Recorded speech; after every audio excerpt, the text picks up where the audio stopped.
ran out to get a pack of cigarettes, but I left my wallet at home. Yeah, that's me. I'm getting old. My name is Sonny Featherland, an investigator for 20 years, and once the star of the predatory division of the Clawville Police Department, one half of the legendary Chicken Police. But buying a pack of smokes is more than I can handle right now. Maybe I should just lay low. Yeah, I'll do that. The most colorful place in the wilderness. For all the gods, what bullshit. The last clucking color left this city years ago. And slowly I'll turn gray too.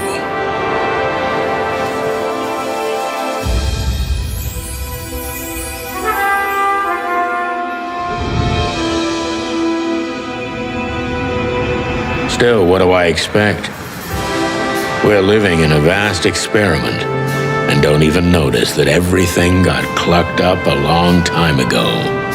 We believe in this wonderland of peaceful coexistence. Wolves and sheep, chickens and hounds. Yeah, sure, why not? It's just ridiculous. The dog eats the chicken. It's in our nature. I'm not propping up the illusion anymore. 121 days, and it's over. Retirement.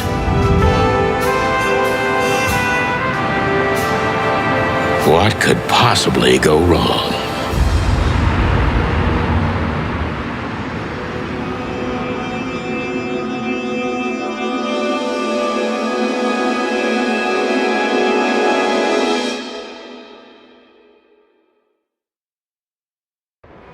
Crap. My office lock is a piece of shit if a dame can pick it. She stood in the darkness. The light painted stripes on her body.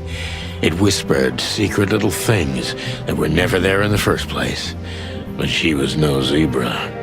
Reality was just a light switch away. Elizabeth or Charlotte? I was sure she'd have a sophisticated-sounding name. She had a bygone look in her eyes, older than this ancient building, and perhaps the whole city itself. Or maybe I'm just drunk. But she was the first womanly thing in my place for a long time, so I had to give her a chance.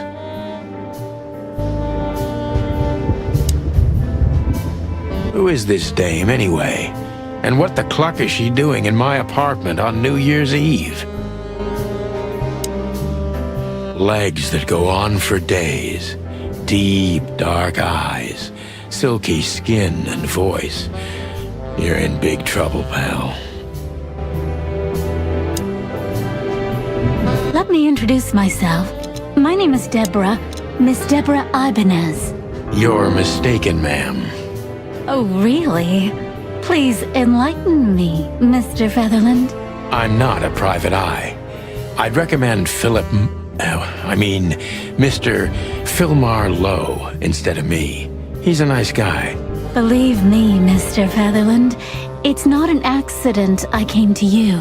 Look, miss, I work for the police, and I'm currently on leave. I couldn't accept private commissions even if I wanted to. Not even from a classy dame like you. Am I that easy to read? That's my job. But tell me, since you've invited yourself in, would you like a drink? I don't usually drink. Well, I've gotta have one, and it'd be rude of me to drink alone. So, maybe some sherry? If you insist. But bourbon, please. Thank the wild ones. That's all I have. What a coincidence. So come on, spill it from the beginning.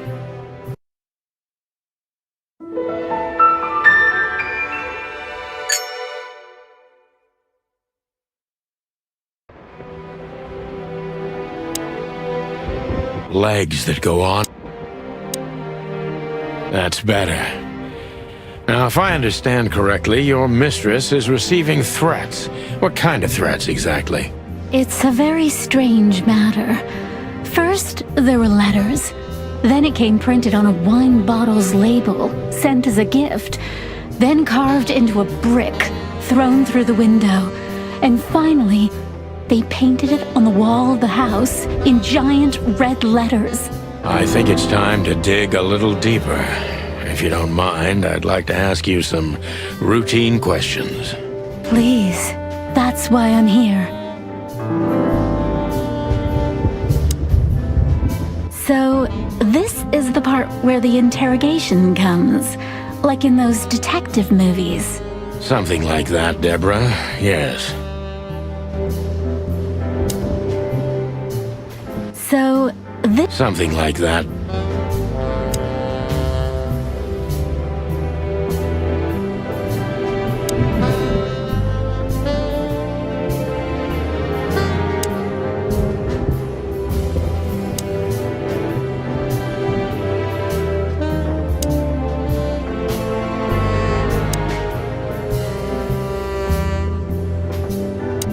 I must be cautious and smart.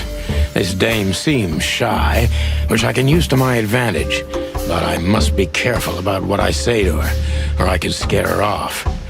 Let's start gently, and when the time comes, we can go in hard. Who exactly are you, ma'am? I'm not somebody important, Mr. Featherland.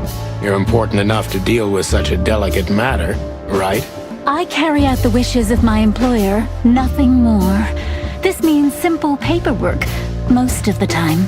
You've been thrown into deep water, sweetheart. Tell me, can you even swim?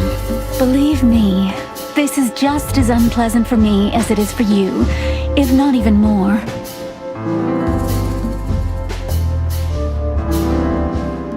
You're not very confident. Are you sure you're all right? Yes. Excuse me. I'm just a bit nervous. I've never done anything like this before. Breaking into the apartments of strangers isn't that big a deal. Some people do it as a hobby. Please don't make fun of me, Mr. Featherland. This is hard for me as it is. You're right. Sorry.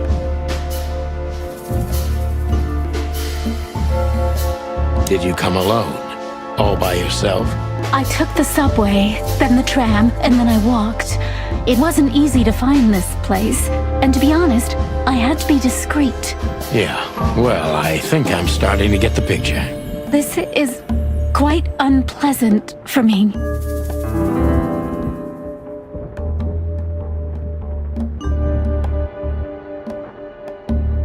Do you even know what you want? I'm very sorry, Mr. Featherland.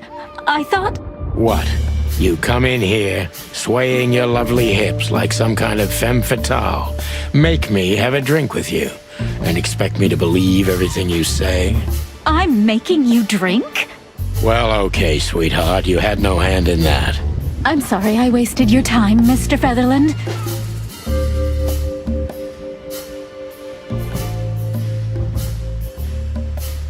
Were you born and raised in Clawville? Why do you ask? I couldn't think of anything better. Well, I'm not from around here. I'm from Grassmore. Maybe you could hear I have a slight accent. Do you know where it is? Where what is? Grassmore, of course. You just asked. Oh, that. Don't worry about it. I'm not interested. Huh. Do you like to play with other animals? Oh, for the wild ones. Am I that transparent? I'm afraid so. Well, I'm a little rusty, it seems. Let's change the subject, shall we? Why did you come to visit me? Why not your employer herself? My employer is Miss Natasha Katsenko. She hasn't been leaving her home lately, only if she really has to. How so? Miss Natasha is afraid. She's scared because of those unwanted messages, and everyone knows who she is. So she's that kind of woman. I don't know what you mean. Of course you do, Deborah. Thank you, by the way. We're finally getting somewhere. We avoided the point long enough. Deborah's hiding something, no question. Let's focus on that.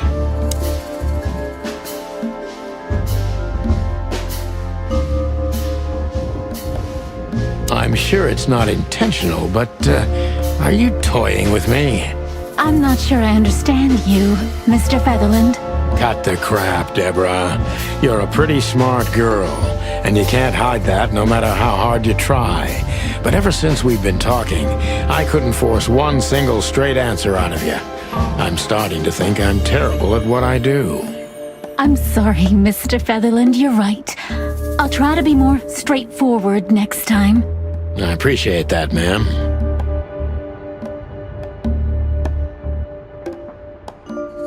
This is just too risky for me. I can't take the case. Please think again, Mr. Featherland, and let's discuss it. It's a matter of life and death.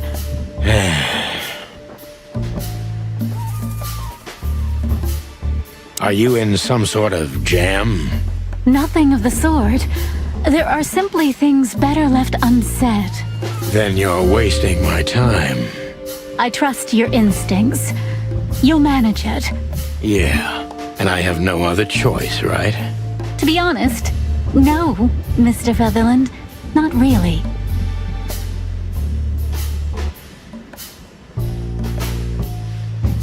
Have you ever felt truly vulnerable? Honestly, very often, Mr. Featherland. Great, because that's exactly how I feel right now, Deborah. I'm sorry if it's too unpleasant for you, but we had no one else to turn to. You know, I get that a lot, and it never ends well. Do you like happy endings? Not in books or movies, but in real life it would be nice for a change. But this is Clawville. Not many happy endings around here. I knew you were romantic at heart. If what's between me and my whiskey could be called romance, then yes, maybe, a little. Tell me, Deborah, why should I believe you at all? Because my mistress trusts you. Should that be enough? If you really like what she thinks you are, then yes.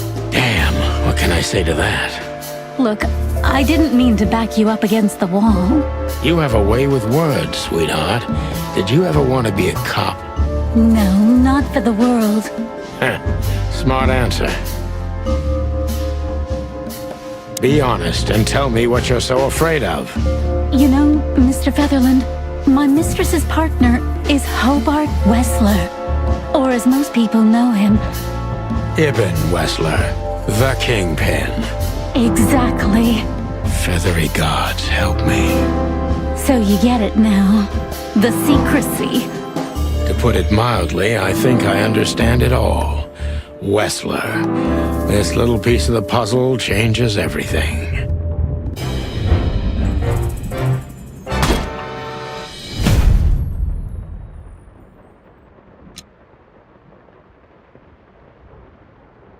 I must be cautious and smart.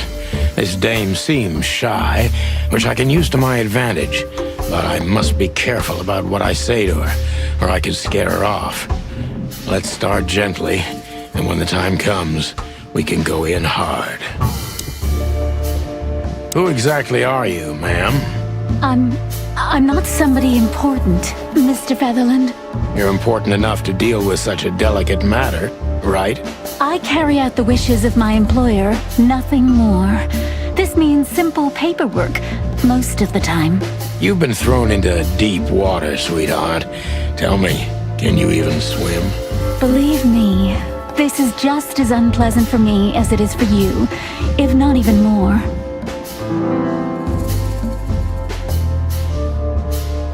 Tell me, which part of the city do you live in? Calavera Hills? Flowerville, maybe? Look, I don't want to answer that. I'm here on behalf of my employer, and not on personal business. Fair point, Deborah. Let's try a different approach.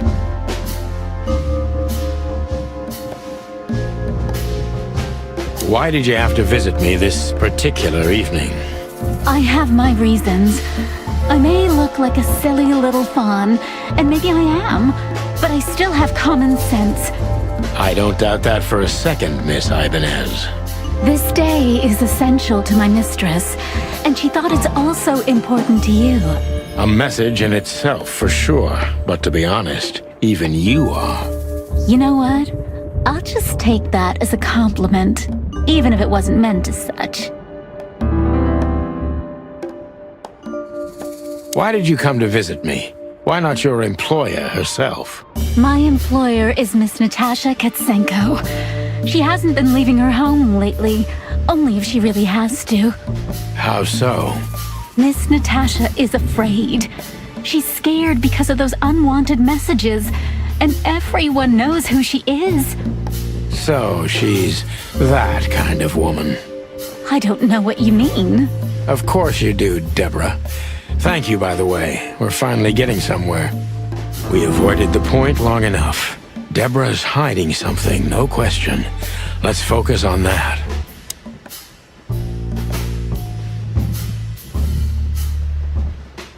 What do you want from me? Me? Oh, don't be silly, Deborah. I mean your employer. I was just talking to myself, out loud. Well, Miss Katsenko thinks you're a great detective, and you're also reliable. That's why I came.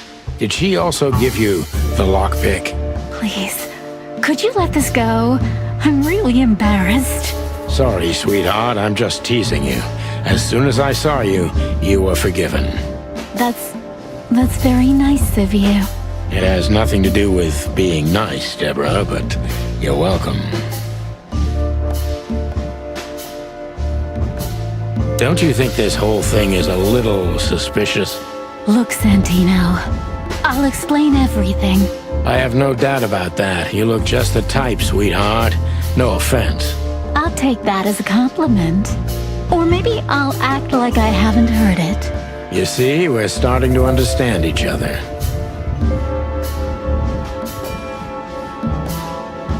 Tell me, Deborah, why should I believe you at all? Because my mistress trusts you. Should that be enough? If you really like what she thinks you are, then yes. Damn, what can I say to that? Look, I didn't mean to back you up against the wall. You have a way with words, sweetheart. Did you ever want to be a cop? No, not for the world. Smart answer. Be honest and tell me what you're so afraid of. You know, Mr. Featherland, my mistress's partner is Hobart Wessler. Or as most people know him... Ibn Wessler, the Kingpin. Exactly. Feathery gods, help me. So you get it now. The secrecy. To put it mildly, I think I understand it all. Wessler. This little piece of the puzzle changes everything.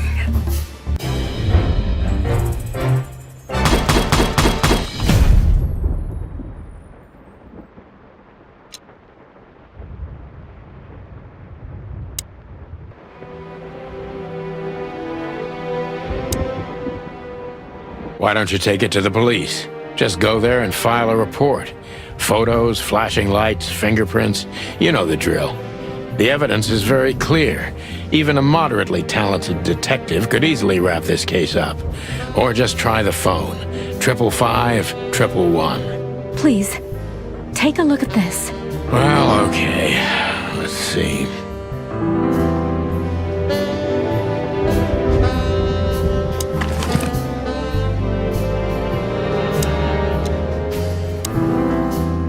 I know Molly very well. Please note this when deciding whether or not to accept my assignment. Miss Ibanez is a trusted friend. Treat her as gentleman. N.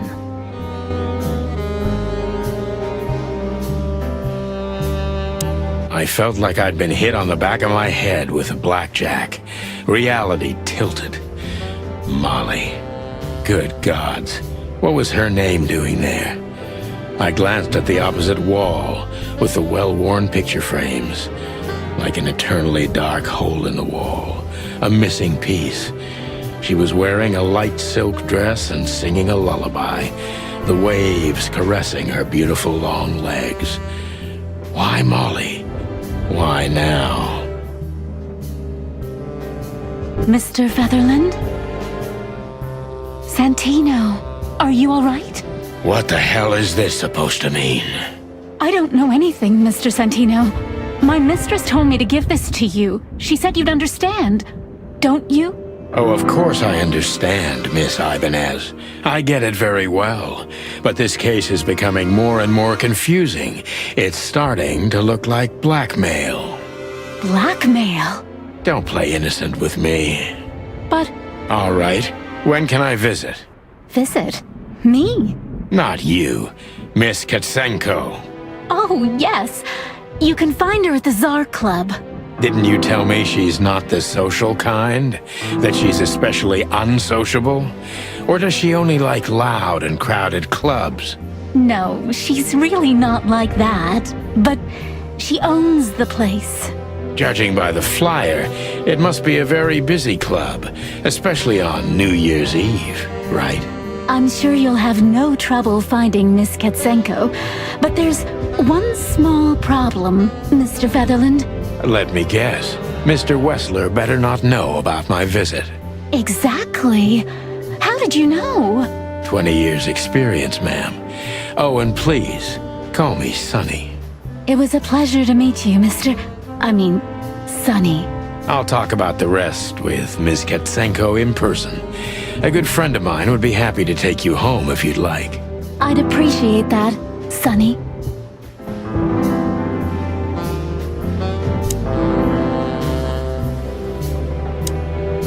The Wild Gentlemen. Those guys rebuilt the city after the Great Fire of 867. My heroes when I was a little chick. I'm starting to think they should have left Clawville as it was, burned to the ground. We used to be star cops a few years ago. Tabloid press, radio interviews, and even a book series. I don't miss those days. Of course, Marty, my old partner, would disagree. He just loved the spotlight. This is one of the most beautiful memories from my old life, before Molly left me and took our daughter. The good things in life don't last long. The best ones always leave first. I saw that in the window of a shoe store. I never understood it, or what it had to do with shoes. M.B. Davis, the eternal king of jazz. The photo is from the days of jazz prohibition. I only heard the old man live one time, but I'll never forget that night. And not only because I woke up at the harbor without my gun, my badge, and my pants.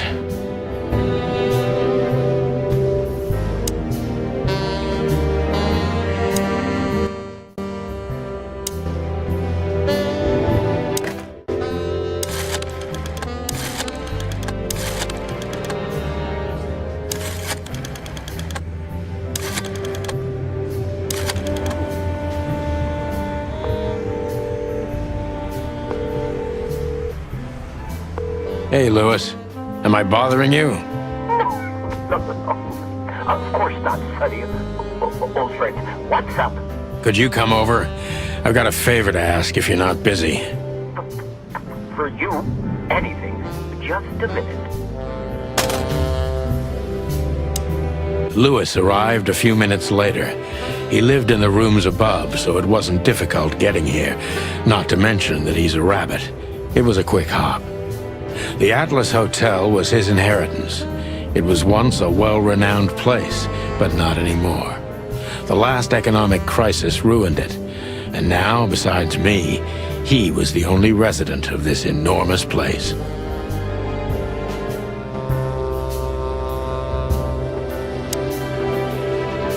The good old rabbit. I can always count on him, even on New Year's Eve. I hope the old bunny had nothing important to do. Why do I have the feeling these big Bambi eyes would get me into trouble? Could I ask you a few more questions, Deborah? Feel free, Sonny.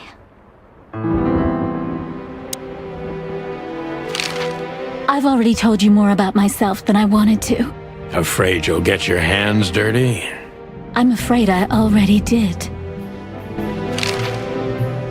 Do you think my whereabouts aren't a secret? Do you think they ever were? Well, I was hoping. Clawville is a big city, but not so big that Santino Featherland can hide in it. Oh, please, flatter me more.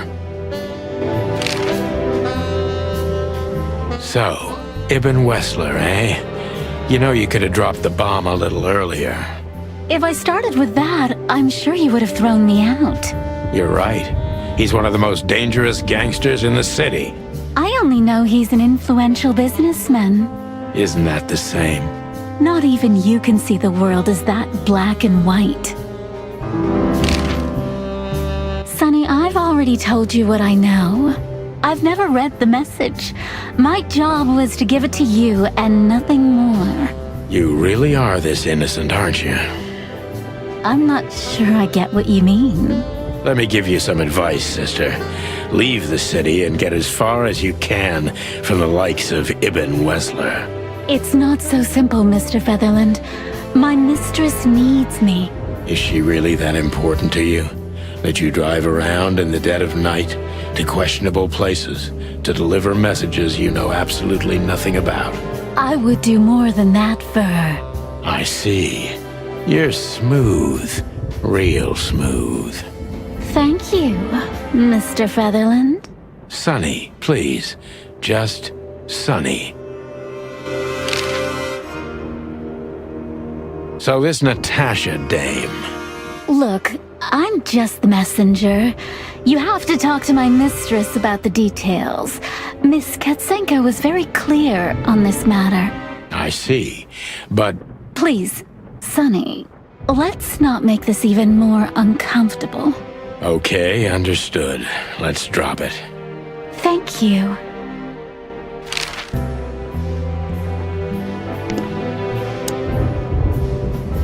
Thanks for being so quick, Lewis. Can you drive Miss Ibanez home?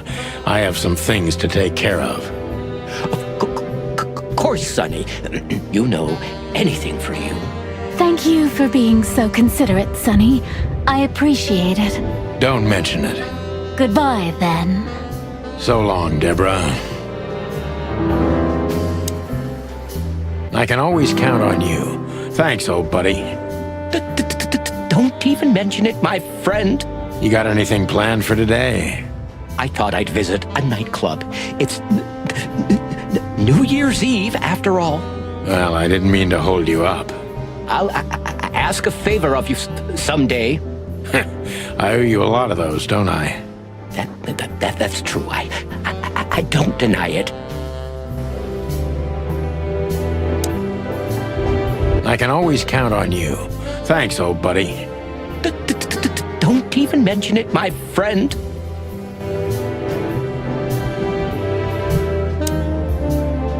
She doesn't seem so dangerous that I need to grab my gun, but you never know. My wallet and my badge. The wallet is real, the badge ain't. Chief Bloodboil took mine, so I got this one out of a pack of cornflakes, just in case. My last cigarette. You're lucky I don't have a light, pal. Before I visit the club, I have to take a detour. I've got a feeling that this case isn't going to be a one-man job. And there's only one bird in this city I can trust. My ex-partner, Marty. He's going to be at the station. I can only hope he'll be willing to talk to me.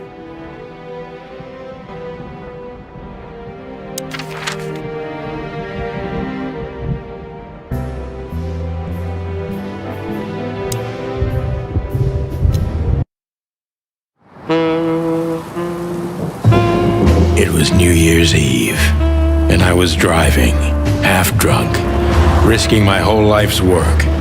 But still, it didn't feel any different. Every day was the same. And the 121 days I had left till my retirement seemed like an eternity. When I look out the window of the hotel room I call home, I see the same thing every day. A woman in a red nightgown dances slowly in circles to smooth music. The 9 o'clock show. with a glass of cheap bourbon and the red gown with the silent music.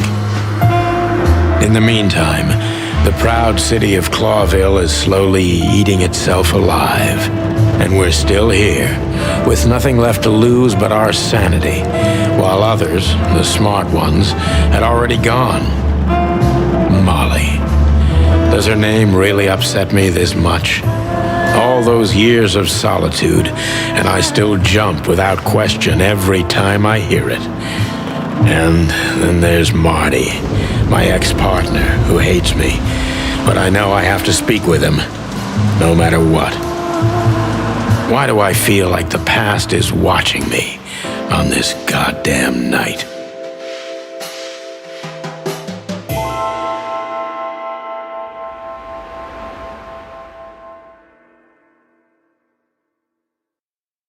I knew where to find Marty.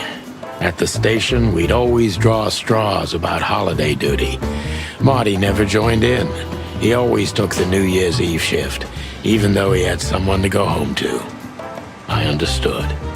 10 years ago, we survived the night the press called the Bloody New Year. Forgotten by Clawville, but not by us. We both left parts of ourselves behind that night.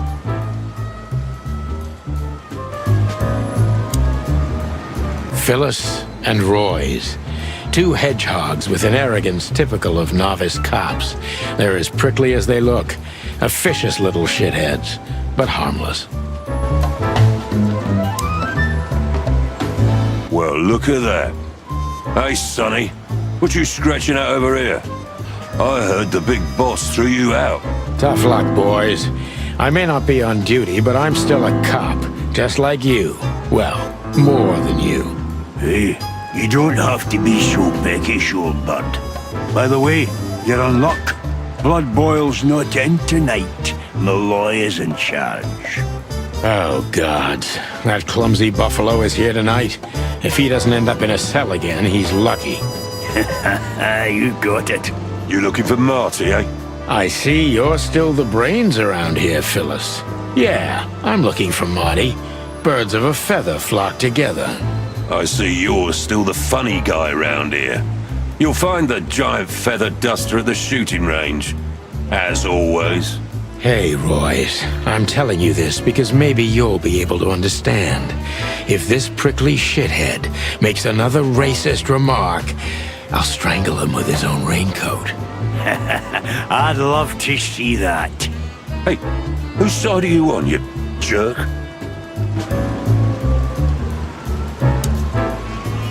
By the way, what's with the raincoats? Couldn't you find an umbrella? Why? Frank says it'll be rain, and see, it's raining. He's a frog, so he must know. Yeah, well, I'm a rooster, but I hate getting up early. Raincoats are just fine, okay. You have a problem with that, Sonny? No, just, you know, the spikes sticking through and all. Is something wrong with our spikes, chicken? Yeah, you know what? Just forget it. Whoa. Don't you freeze, boys? It's cold outside. Yeah, truth be told, I'll freeze to my bones, Sonny. Even through this jacket, I'm completely soaked. Really? I don't know why. Don't listen to him, Royce. And you got nothing better to do? Bugger off. Okay. Just, sometimes you two truly amaze me. The bullet hole in my crest is worth more than these two combined. This happened when that old bloodhound, Blood Boil, was promoted to chief of police.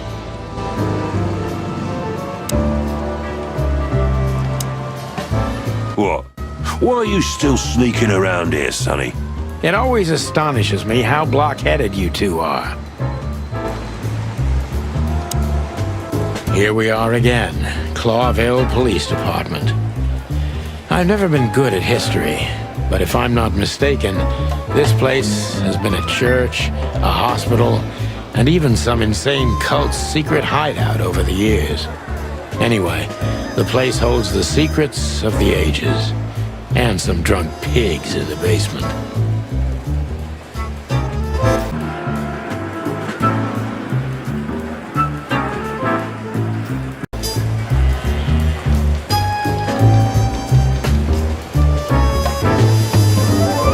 Honor, strength, unity. For the love of the wild gods, I'm gonna be sick.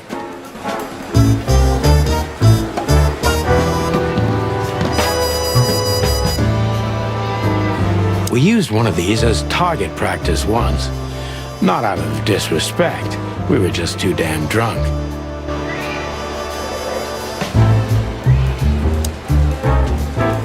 Monica Rosen. Receptionist in theory, but in reality, she's doing literally everything around here. Like the beating heart of the PD. She's too good for this place, even for this city. Soft and ordinary, but also somehow cold and distant. The kind you'd like to invite for a coffee, but you know would say no, no matter who you are or what you do. Hey, Monica. Hey, Boss Bird. What are you doing here? Shouldn't you be celebrating somewhere? Every day's a holiday since I got out of here. I can tell. But what are you doing here? Are you here for a file? You know, I'm a little busy right now. Yeah, you could look after a few things for me, but first I'd like to talk to Mr. Big Beak McChicken himself. Those two prickly assholes told me he's emptying the magazines in the hole. Like always. And if he carries on like that, he's gonna use up all our ammo. So it would be nice if you drag him out of there. You know how this day is for him. For him? You know I didn't mean it like that. Yeah, I know. Okay, so just sign here and you're good to go. Thank you, darling. Don't mention it, Boss Bird.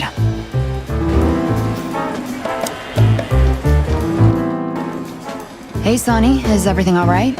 Sure, everything's fine, Mon. I'm just distracted. That's nice. Life is best if you let the adventures take you with them. Jeez, Mon. Don't read so many romantic novels. That was one of yours, actually. From the old Sonny. You used to love saying nice little things like that, remember? I try not to. We can't erase the past because we are the past ourselves, am I right? Stop that right there. Okay, okay. I'm just joking. Yes, Boss Bird? Nothing. Carry on. I'll be fine.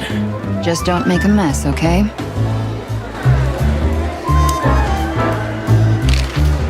What do you know about the Czar Club?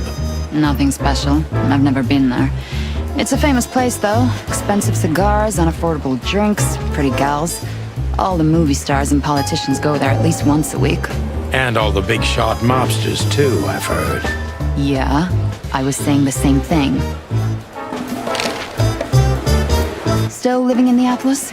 If something works, why change it, right? Well, if you like it there. Listen, Monica, you could, come by sometime.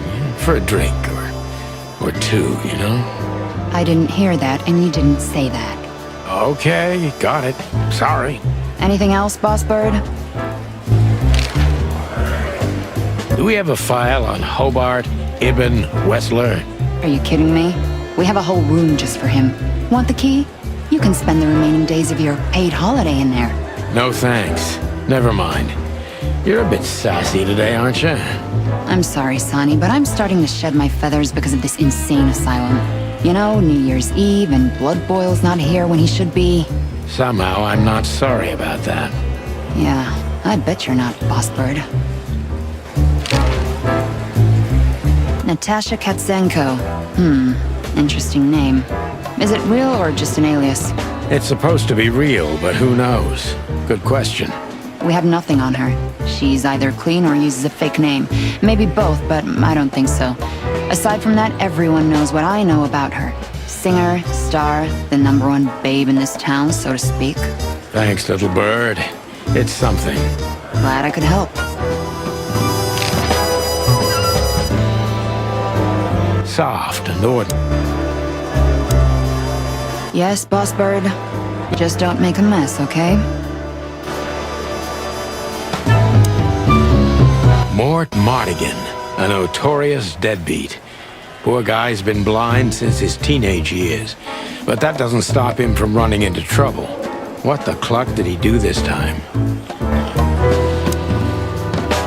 Poor old lizard. You've seen better days, haven't you? Mort, you scabbiest beast. What the hell did you do? Morty to you, sonny boy. Everything's fine. There was just a bit of trouble in the bar, and someone got knocked on the head with a glass. It wasn't my fault. I'm as blind as a bat, am I right? Did that ever bother you, Morty? Listen, sonny boy. Go tell them to leave me alone, eh? It's New Year's Eve, after all, and I didn't even do anything wrong. Not that wrong. Where's your little lapdog to get you out of this mess? Is that little pimp of a midget still sniffing around you? Jesse is a good boy, Sonny. And he's good to me, believe me. Oh, God, spare me the details. When will you finally realize that little shit's been using you? Oh, of course he's using me. What could a pretty boy like him want from this old monster, eh? Still, Sonny, I have no one else. Do you understand that, don't you? Even you deserve better, pal. By the way, you look horrible, even for yourself. Are you feeling okay? Well, I'm not what I used to be, but neither are you, judging from your voice. But I'm seeing a doctor, sonny boy. I really am. Are you? Don't need to, Mort. I'm fine. Anyway, if Bubo prescribed you something, don't even think about taking it. I don't talk to that insane owl. Damn right. Please, say something on my behalf, okay? I really don't have time for this detective buffalo shit. Hey, careful with that. Buffalo Malloy is the chief today. Like I care. I'll try to speak for you, but keep it down till then, okay? You don't need this shit, and I don't need it either. Sonny boy, you've always been a good friend. More like a clucking pigeon.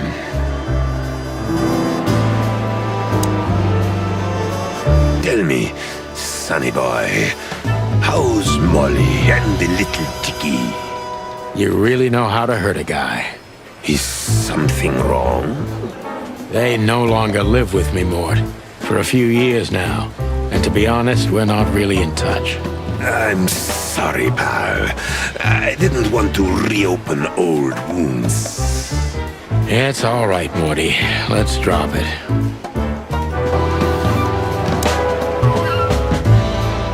Everything all right, Lizard Wizard? Yeah, it will be. As soon as I'm out of here.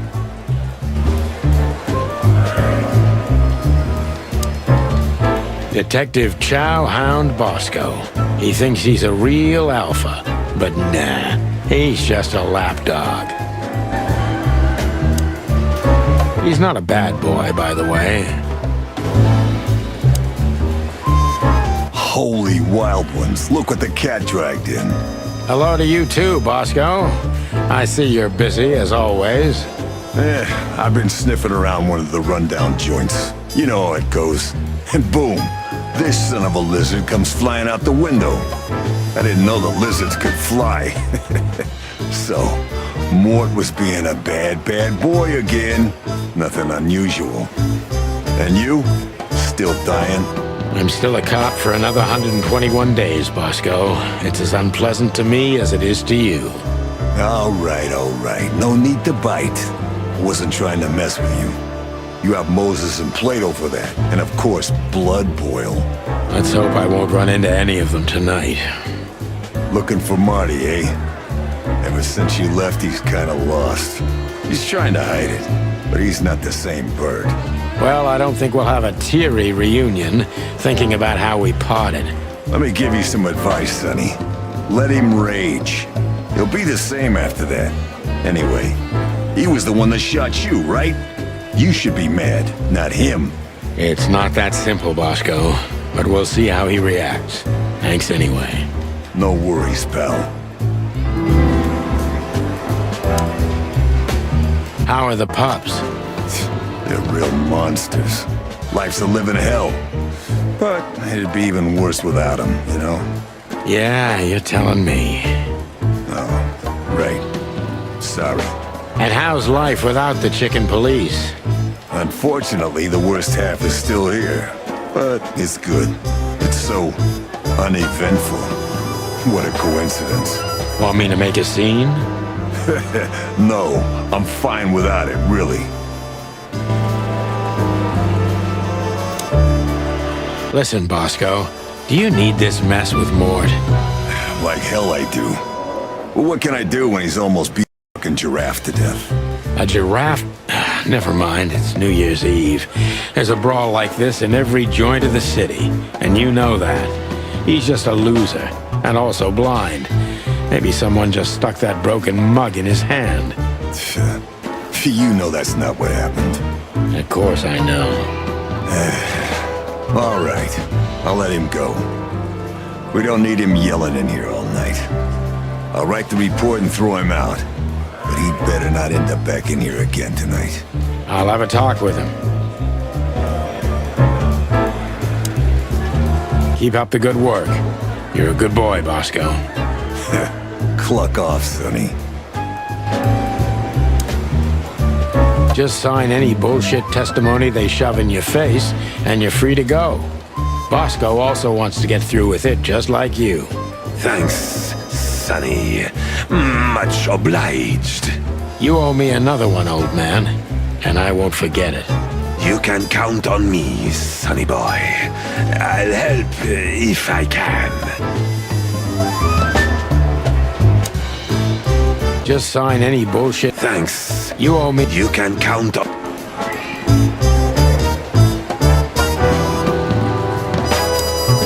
This is gonna be a hard ride. Last time we saw each other, he had a smoking gun in his hand, and I was bleeding. I don't know how we can get past that, but it's worth a try.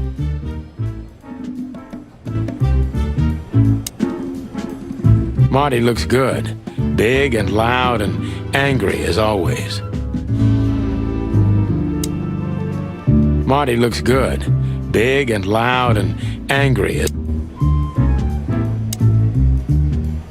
Hey, Marty. Oh, well, look who's here. Hello, Boss Bird. What, are you lost? This is the PD building, you know? Cut the shit, Marty. We're better than this. Well, at least you are. Better than anyone, huh? Marty, come on, let's forget that. What's past is past. Easy for you to say, Sonny. Damn it, Marty, you shot me, remember? I almost bled to death. Hell yeah, I remember. Unfortunately, my aim wasn't good enough. I need your help, okay? That's what you want to hear. Well, it's a start. Okay, I've said it. I won't do it again. Yeah, right. So, are you in? Just for tonight. Small case. We'll wrap it up in no time. What kind of case? A personal one. How personal? Very. The kind of case where if you come with me right now, you're not on duty anymore. Ooh, damn, Sonny. Stop it right there. I'm in. That's it? Do you know how boring life is here without your stupid, reckless shit? Soon enough, I'll shoot all the ammo in here out of boredom.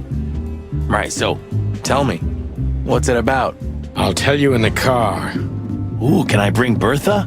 Ah, for the love of... Marty, this is a routine case. You can't bring your shotgun, okay? Bertha stays. Okay. But at least Susie can come, right? All right, Susie can come. That's what I want to hear.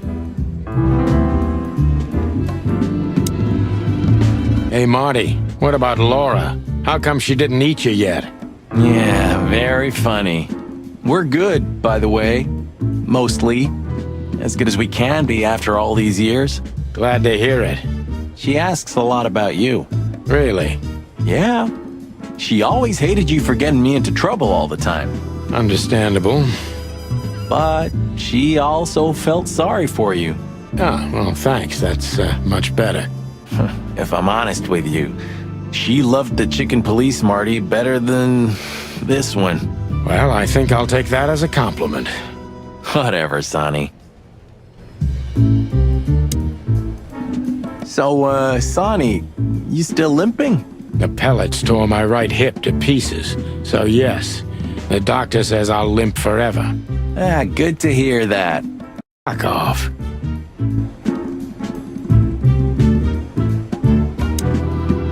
Can we go finally, or are you waiting for a big warm hug? Let's get out of here before I get detained for gutting you. Ah, lovely and peaceful as always. Welcome back, Boss Bird. Bye, Mandy. See you soon. You've named the poster girl. You a bit lonely these days? You're one to talk. I've heard you muttering to her. What, me? To a poster? Don't be silly. You know, the broad in the picture really was a cop. Was? Why? What happened to her? She shot herself while cleaning her gun. What a waste. You know, the broad in the picture was. She shot. What a waste.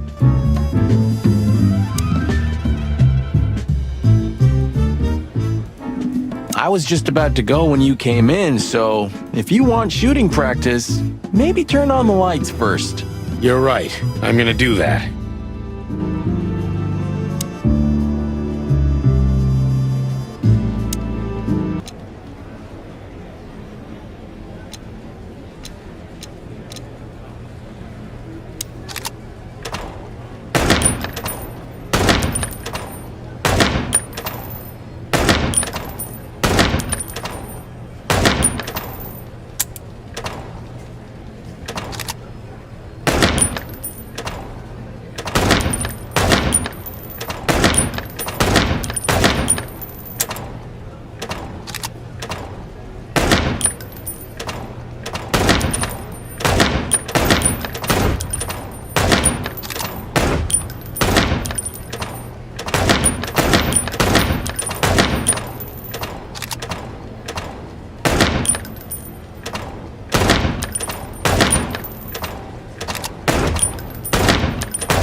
Marty looks good. Big and... Still drink coffee? Yeah, my only poison. Except for guns, of course. And women. We could visit our old haunt. What do you think? Oh, a nice cup of Zips coffee and the hot dog. I'm in. Oh, and maybe we'll get into a little fight too, huh? If it comes to that, I'm leaving you without a blink. Oh yeah, like last time? Those were different times, Marty, with a different Sonny. Well, all right. To the city, then. You don't have to come with me, you know. Okay, I know. Let's go. Sonny, there's a little problem. Not so little, and it smells, too. What the furry hell is Blood Boil doing here? Well, it seems we can't avoid speaking to him. Oh, yes, we can. You have your rifle with you, right? What? Just kidding. Sort of.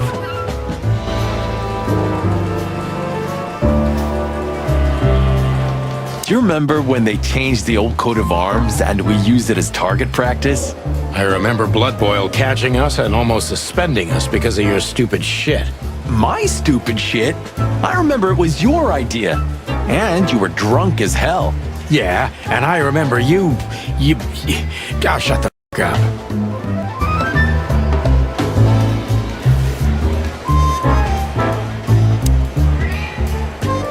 I see you're swamped, buddy. I've sent the old lizard away. I don't need him to foul the air anymore. I hate his kind anyway. Well, because he's a reptile. No, because he's a good-for-nothing piece of shit. No, yeah, that's true. And you letting off some steam? Something like that. We'll go and check out some seedy joint. We're cops, after all, ain't we? And this is still Clawville. That's true, pal. Protect and serve. Yeesh, get a room, you two. Shut up, Marty.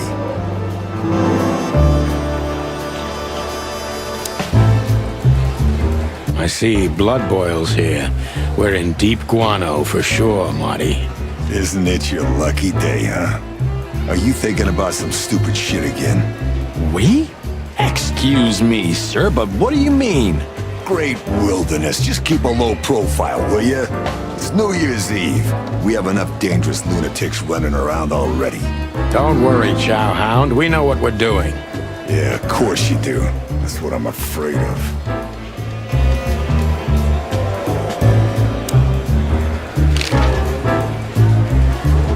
What have you heard about the hop dog? Is it still standing? Yeah, it is. But I don't frequent that neighborhood. You shouldn't either. Things have escalated there recently. What do you know about Ibn Wessler?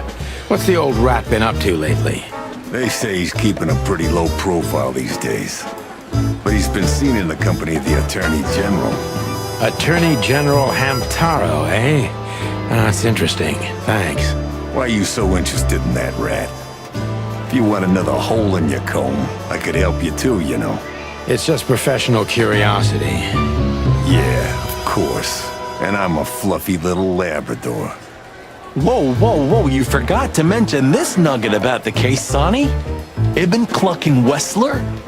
What the hell did you get into? Far as I remember, you didn't let me tell you in the first place. Well, you're in now. No way back. You're a piece of shit, Sonny, you hear me? What's this all about? Easy, chicken. I'll tell you everything soon enough. Let's just get the hell out of here first. If I already told you, it's a pleasure working with you again. No, but that's always good to hear, partner. Cluck off.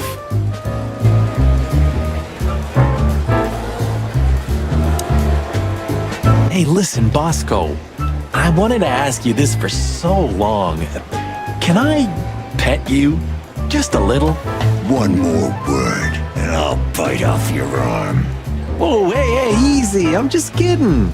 Guys, I'm really gonna miss this when I retire. Hey, listen, Bosco. One more. Whoa, hey, easy. I'm just... Guys, I'm really...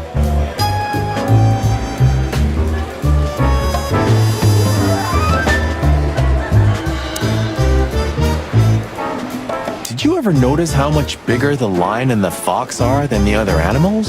You know, maybe all animals are equal, but some animals are more equal than others. Huh. So that's why our king's a fox and not a sheep or a bird, right? It's maybe a little late, but you're starting to get it, Detective. Where are the insects, anyway? And the reptiles? Did you ever think about that? Many times. I think they didn't fit the idyllic image, so they've been left out. Simple as that. That says a lot about this city. It says everything, Monty. All it takes is one look, and my comb starts to tingle, which never means anything good.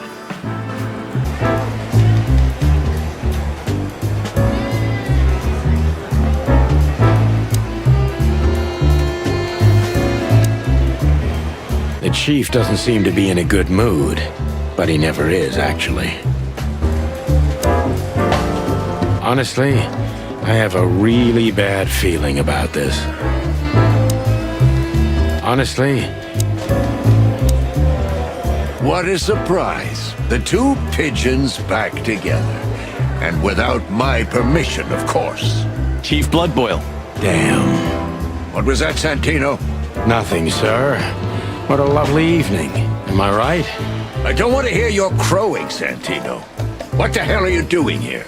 Hey, careful with the racist barking, old hound.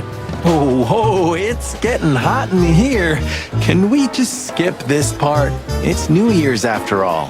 And you're on duty, if I'm not mistaken, Martin. Where do you think you're going? That's it, boss. To serve and protect. Sonny was in the neighborhood and stopped by to say hi. He's a cop too, right? Only on paper, and you know that very well, Detective. I don't want any trouble, boss. I just wanted to say hi to Monica, and then this feather pillow showed up. I invited him to grab a quick coffee. You can allow him that much, can't you? Your coffee breaks usually end up in shooting or brawling, chickens. Oh, just a coffee, boss. I swear. Oh, have a heart. It's New Year's Eve, and I haven't seen my old partner for so long. How touching. You shot him with a shotgun, if I remember. Family quarrel. For all the marrow bones of the world, get the hell out of my sight! Have a lovely evening, boss. You especially. F off right now, Santino. What is it, Santino? Nothing, sir. And you need something, Martin? No, sir. Then get out of my sight, birds. What is it, Santino? Nothing. And you? No, sir. Then get out of...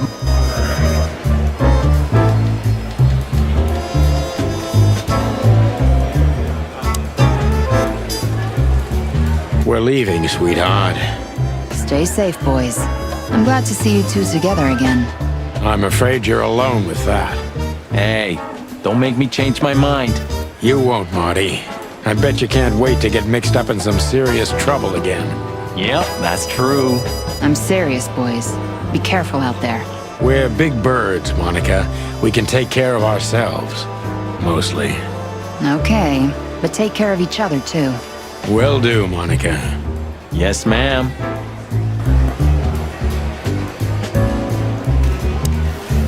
Hey, Monica. Remember that invitation from the other day? Oh, yeah. I'm so sorry, Marty. I'd love to, but I've got a lot of work to do. You know how it is. Please tell your sweetheart that I'm sorry. Okay, I understand. No problem. We'll meet at the annual party anyway, right? Yeah, that's true. I'll tell Laura. Look at these two simpletons. They don't even realize their jackets are full of holes. For the wild God's sake, don't dare tell them. I already tried, but nothing happened. Figures. You know, this says a lot about this city and the police in general. Yeah, maybe Blood Boil meant it as a deterrent, but it sure sends a different message to the common man. Yeah, he was born into the wrong age. He belongs to a time when everything was decided by who's louder and bites harder. You're probably right. In an age like that, we wouldn't be alive anymore, pal. The Castilia clan thought this would frighten the old hound, but they were so wrong. A bullet is a bullet. Doesn't matter if the gun's in the hands of a sheep or a lion.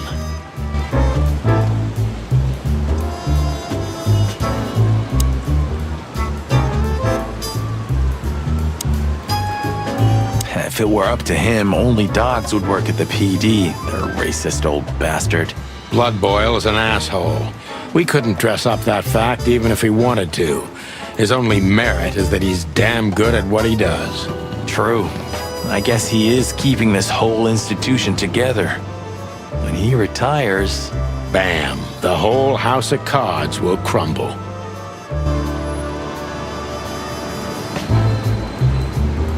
Every time this poster disappears, good old Blood Boil puts it right back, immediately. I tore it down at least 3 times already. Actually, it's a kind of passive-aggressive game for us with the chief. If it had been up to him, Blood Boil would have made Clawville a police state a long time ago.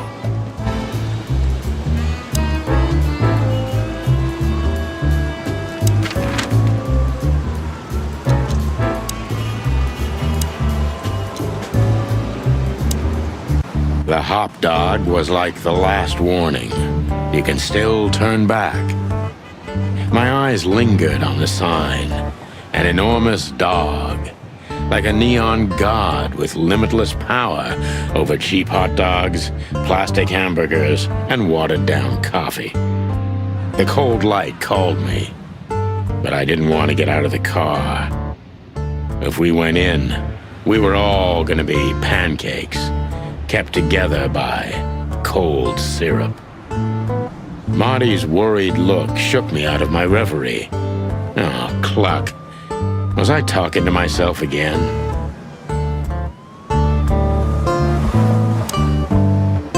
Are you sure that thing's a dog? I always wondered. The name Hop Dog is quite a giveaway. Don't you think so, Mr. Detective?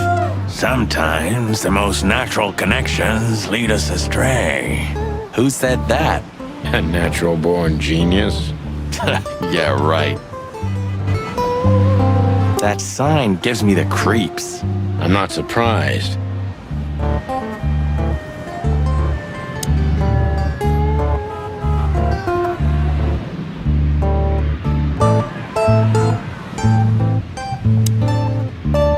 Look at the poor bastard.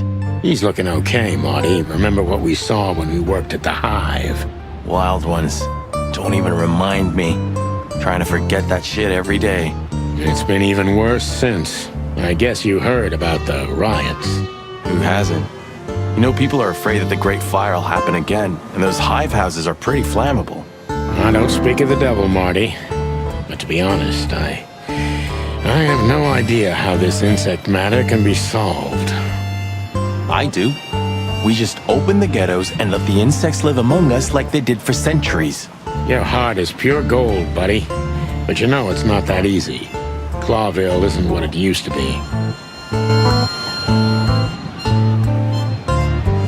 There used to be such life around here before it became an insect ghetto. That was a very long time ago, Marty. I was a little chick, and the hop dog had the best pancakes in the entire city. Well, since Zip became the owner, the cook, and the waitress, I imagine it's all gone downhill. True. But at least the coffee's good.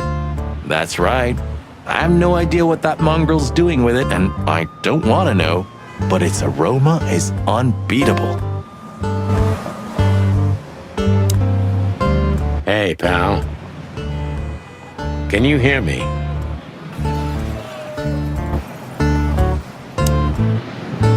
Is he deaf? I don't know. Maybe he just doesn't understand what I'm saying. Or he doesn't want to. That's also very likely.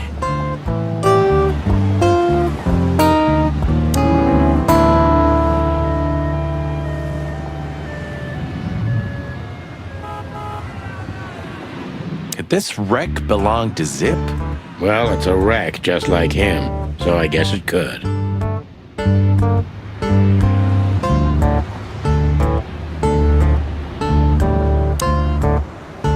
Poor Bug Eyes.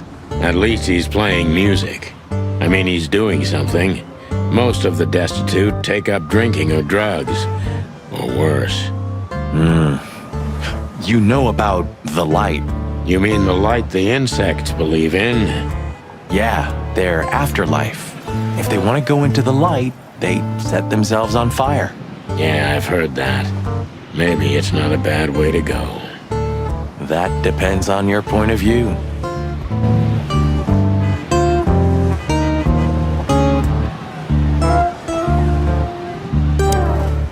Ugh, the place is deserted. Poor Zip. You're right. Yep, the guy's middle name is Bad Luck. That's for sure.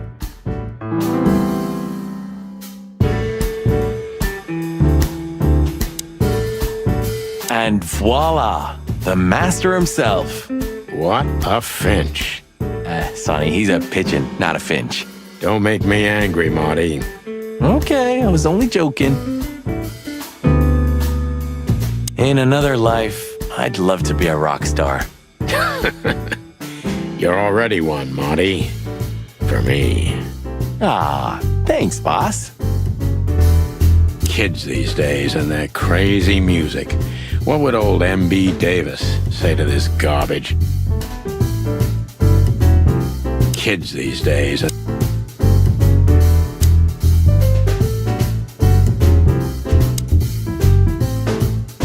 He sure didn't get any younger. Or prettier. You think he's still mad at us? Frankly, Marty, I don't give a damn.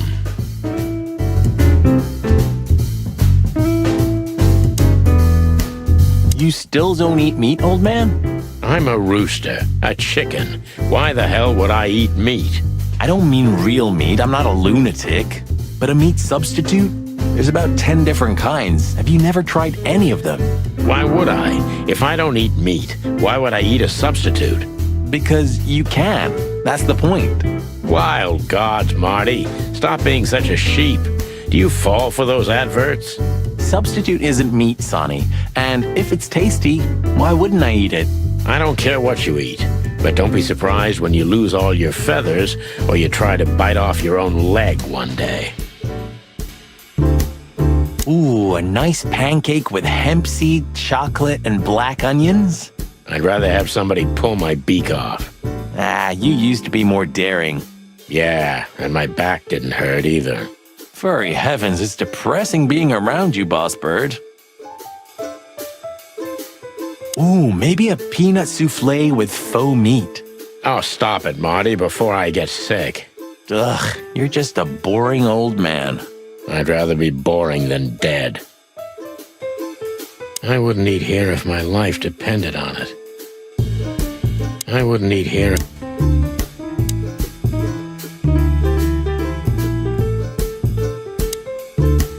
You think he might know something about the case?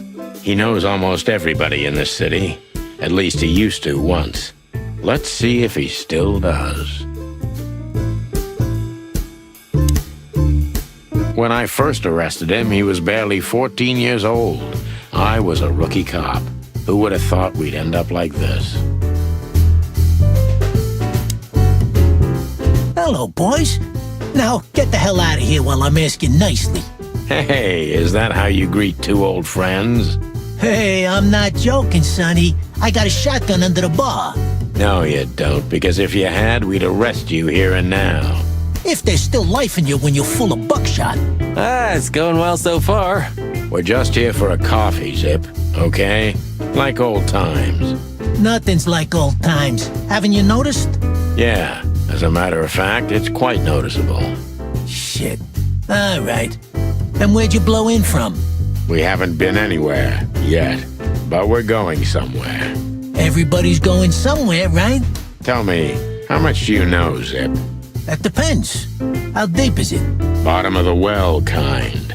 Goes down around Ibn Wessler. Holy hell! Wessler? You've dipped your wings in deep shit, boys. If you've got anything on him, don't keep it to yourself. We'd be grateful. Grateful? Maybe you're not gonna trash my joint this time, eh? You know, Ibn's acting strange nowadays.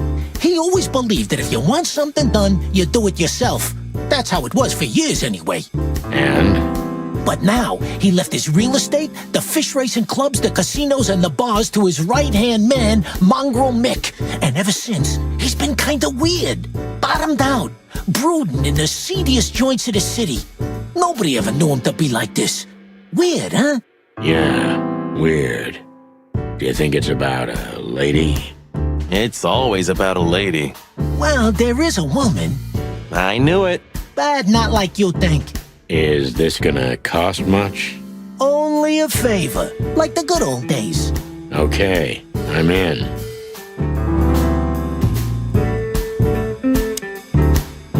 That Natasha's a mysterious woman, a real cursed jewel if you ask me.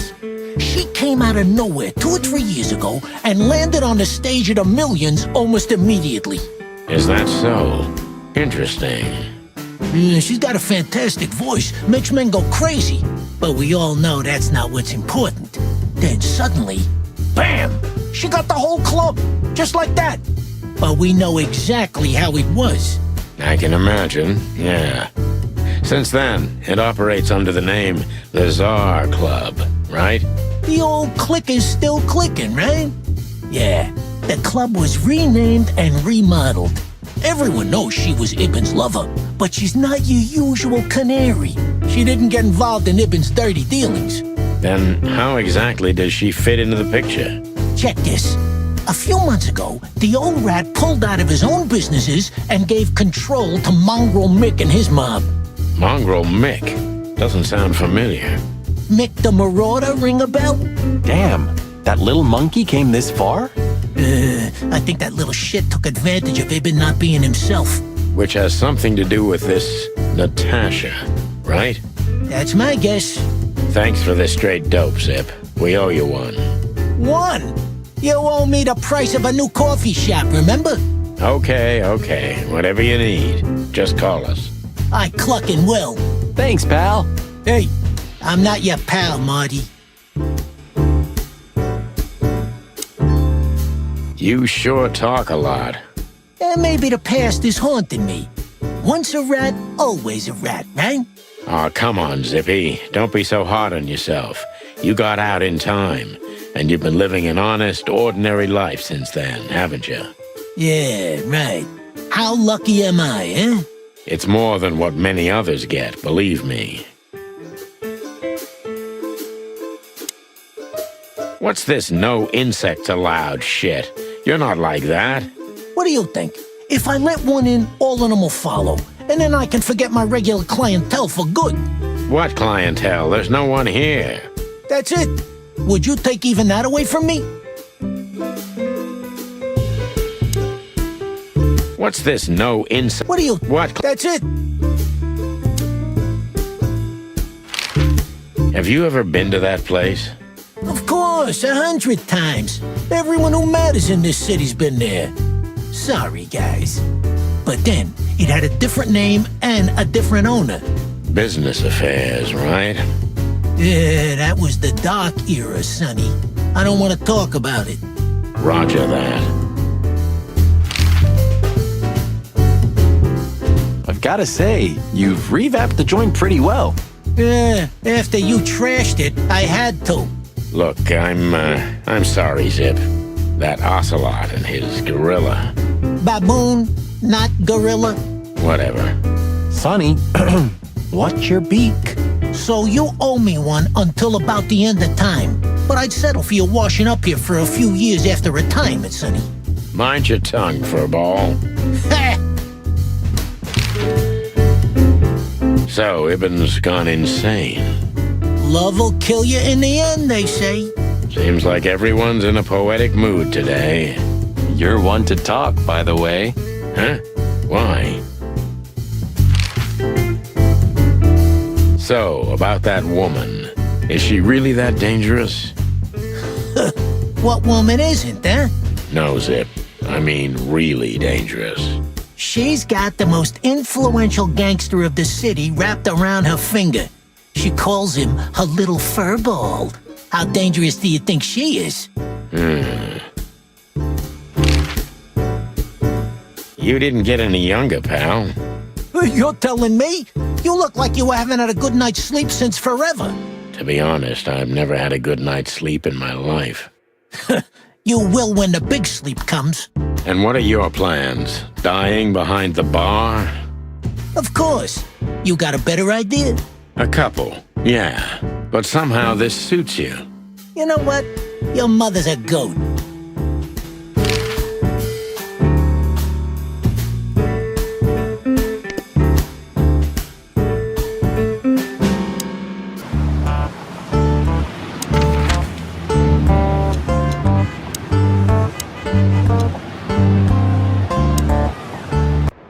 Yee, my condolences, pal.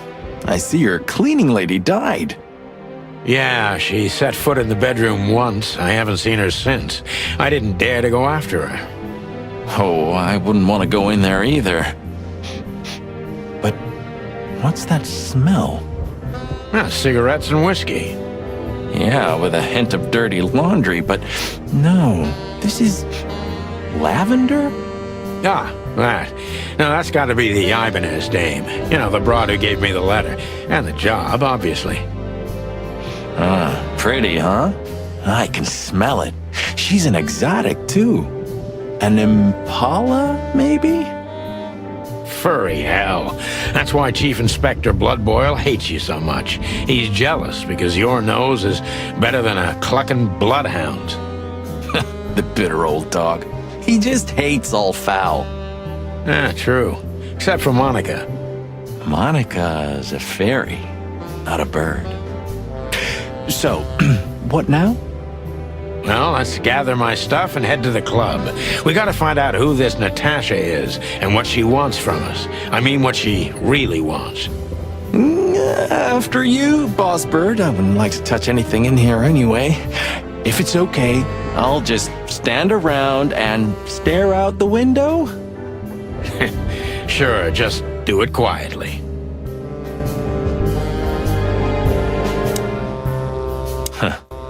The old days. You know, I miss him sometimes. What, the hype? Us as celebrity cops? Nah, the work, the buzz, the phone ringing at 4 a.m. and knowing if you pick it up, you'll be dragged into something terrible, because that's your job. And of course, you pick it up every clucking time. I'm not sure it's healthy to enjoy that. Hey, no healthy animal becomes a cop in Clawville. Yeah, true. So this is them.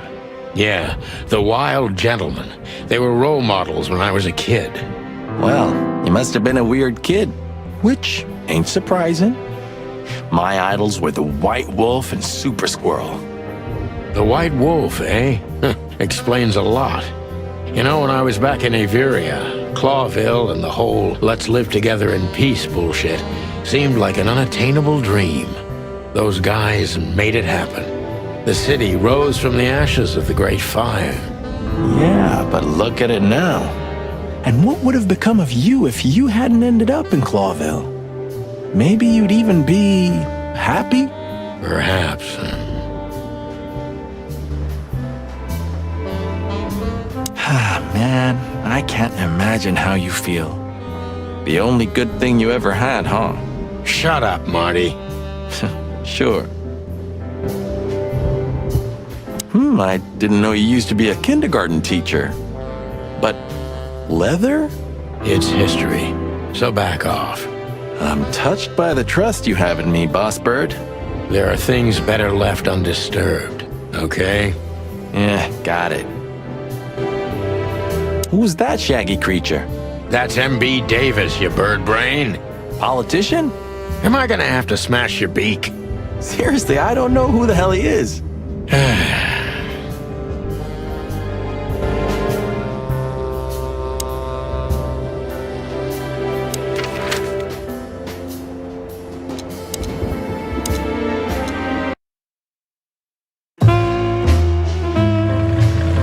Midnight had passed, and the intoxicated madness kicked in.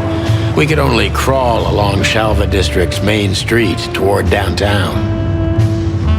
The city's heart beat differently. Ancient buildings were defaced by neon signs and billboards, like half-drunk lovers on a fine leather sofa. Great old houses neighbored by garish modern blocks. A place that makes the head hurt. The Tsar's huge neon sign was visible for miles, A blazing red sign advertised tonight's main attraction, the amazing Natasha. Cops were never welcomed at places like this. I hoped we were too late for the show. We had to be inconspicuous, but it was never easy with this bird mountain by my side.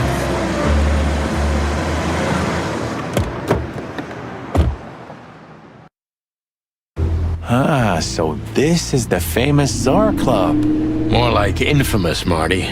It's not for our kind, that's for sure. And I don't mean that they don't like foul here. Well, at least we don't have to be afraid that they see you as a detective, Boss Bird. Very funny, Marty. So what are we gonna do now? We find Natasha, the broad who sent me the message, remember? But first we need to get into the club. And Marty, please, don't monkey this up. Excuse me? On behalf of the well-respected and noble primate community of Clawville? Cut the crap, Marty. Let's focus on what we're here for, okay? As you say, Boss Bird.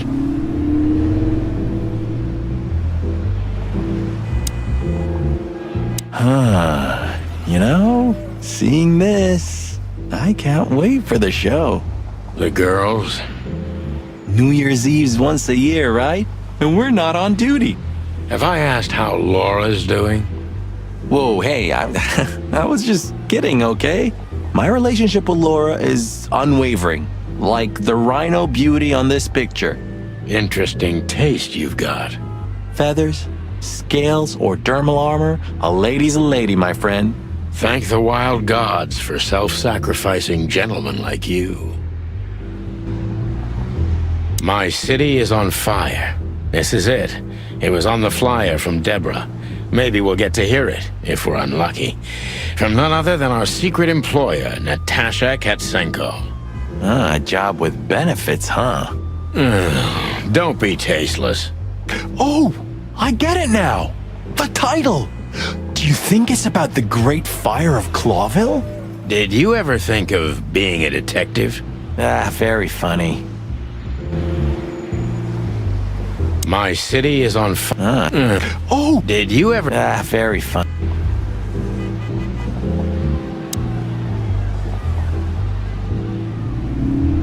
Do you remember when the Clawville Chronicle was a really high-quality newspaper? You mean when they wrote something about us daily? Yeah. What exactly happened to them? Well, they got bored with us, Marty. And to be honest, so did I. But still, here we are working together again. Funny, huh? Yeah, hilarious. Tonight, maybe we'll be on the front page once again. Oh, gods forbid.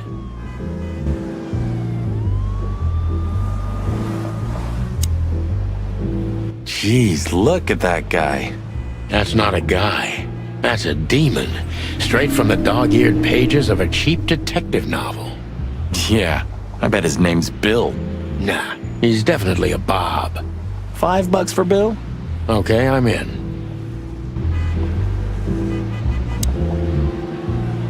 Howdy, pal. Gentlemen, how can I help you on this wonderful, chilly night? We're expected in the VIP lounge. My apologies, but I don't remember ever seeing you gentlemen here before. May I ask? Stop right there, big guy. I get it. Yeah, I know exactly how this works. So what do you have to do to get in? Nothing's easier, sir. Are you on the list? The list? Yeah, don't tell me you forgot. I'm afraid I did, Marty. Sorry, big guy, but I'm pretty sure we're not on the list tonight. That's a shame. I'm really sorry, sirs. In that case, you can't come in. Yeah, right. Thanks. My pleasure, gentlemen.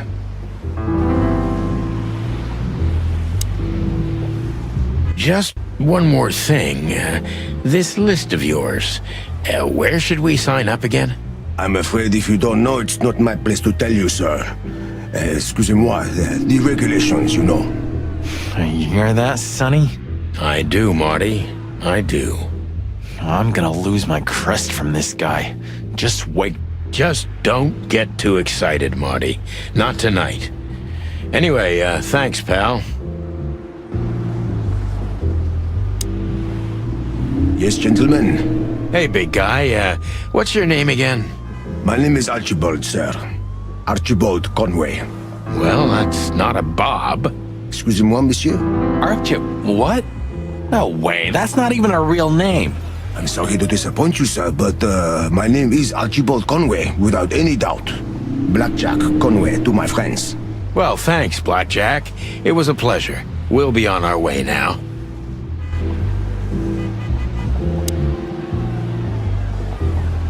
Look, I really don't want any trouble, but... It is even more inconvenient for me, sir, but this place doesn't like coppers. Forgive this slang. I can't let just anybody in, and there are some I'm strictly forbidden to. Please, you have to understand. Listen here, you cow. Do you have any idea who we are? You ever read the papers? Of course, I know who you are, sir. I read the news and more, and I must admit it's an honor to meet you in person, Mr. Santino Featherland and Mr. Marty Machikin. The Bell of the Pantheress is one of my favorite books. Oh my God, not the books again. So it would be terribly inconvenient for me if I had to use force on you, gentlemen. What did you just say? Relax, Marty. This guy has chicks like you for breakfast. Thanks for the information, pal. Have a nice night.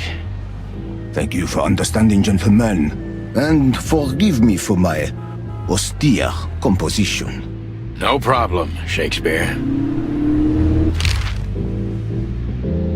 Say, big guy, is this your job? To stand in front of the club and keep out decent fellows like us all night? Not entirely, monsieur. My employer has many other kinds of jobs for me. He is quite creative in his field, I must say. Like? Like what? Exactly. Sorry, monsieur. I'm not, permitted to say anything more about the matter. Regulations, yeah, I know. This bullshit just gave me a headache. So sorry to hear that, sir.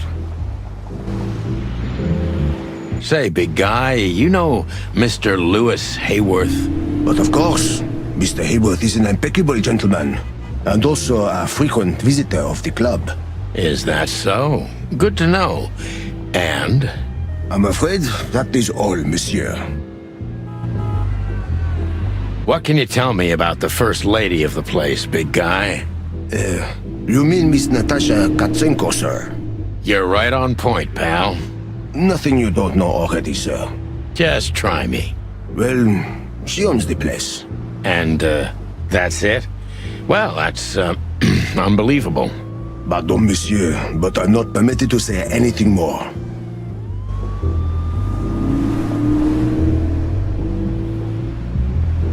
Jeez, look at that. That's not a guy.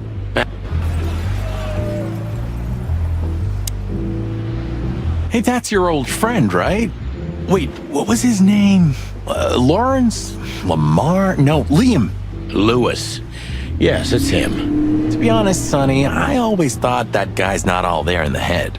Nobody's perfectly sane in Clawville, Marty. But if not for this old rabbit, I wouldn't be here today. I'll never forget that. Should I thank him for that? Or kill him for it? You're reading my mind, boss. Is Lucas really such a big fan? Lewis. And yes, he's got the whole Chicken Police book series. Damn his taste. Sonny, my dear friend. Hi, Lewis. This is my partner, but I'm sure you already know. You have no idea how happy I am to meet you, Mr. Marty. I'm a big admirer of your work. Pleasure's all mine, Lawrence. Lawrence? Anyways, so, the legendary Chicken Police back together? Isn't it amazing news? Don't ruffle my feathers, Lewis. Those days are long gone. We're just here for the entertainment. Or something like that. I see. That's a shame. See you inside? I have something to do, my pal, but I'll try to make it for the main event. Okay then, catch you later, pal.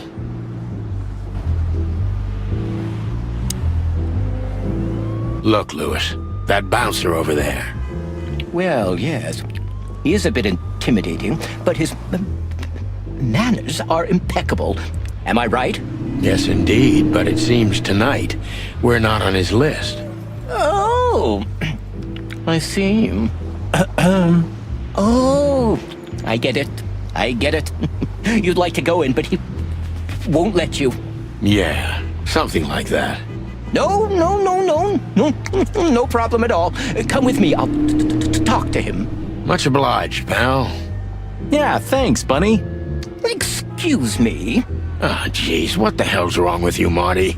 What? Did I say something wrong?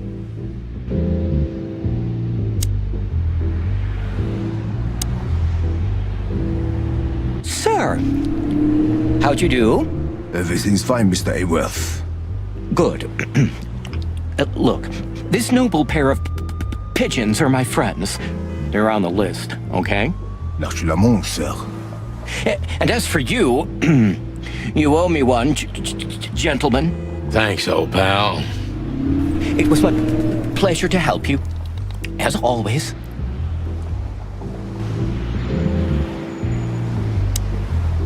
The Tsar Club welcomes you, gentlemen. Thanks, buddy.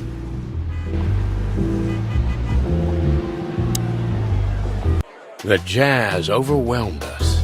There was no band in sight, yet the music seeped from the walls like years of cigarette smoke and the smell of spilt whiskey.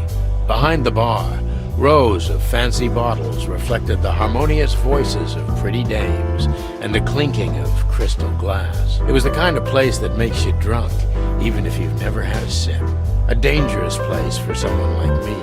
No matter how alien I felt, it was strangely like coming home. Welcome to the Tsar. Here we are. Mother of... I take you to the nicest places, eh, sweetheart?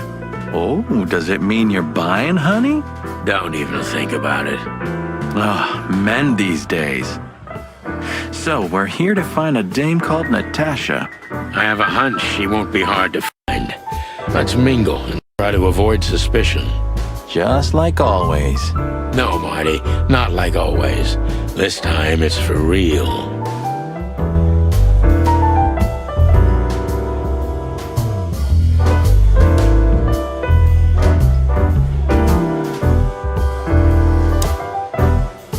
A man's best friend. That's not a dog, Sonny. That's a horse. He just has a very weird mane. I didn't mean him, Marty. I meant the bar. Oh, I see. Right. Yeah, because that totally makes sense. Don't be shy, Sonny.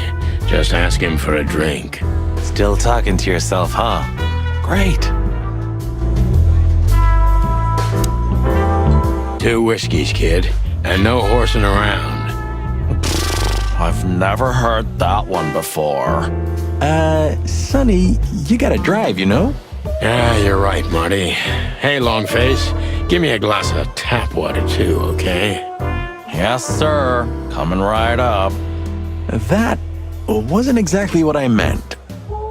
As I recall, you're always bragging about hiding your shotgun in your coat so well, no one can see it. Sure. Maybe I have it with me now. What? Well, do you see that bottle, Marty? That's a 28-year-old Golden Eagle whiskey. Of all the furry gods, you're right. And they've just left it on the bar. Someone ordered it, got so drunk he forgot all about it. So we're confiscating it as evidence. Yeah, well, more like stealing it. But if it's easier for you. You're twisted, pal. But to be honest, I've no objections.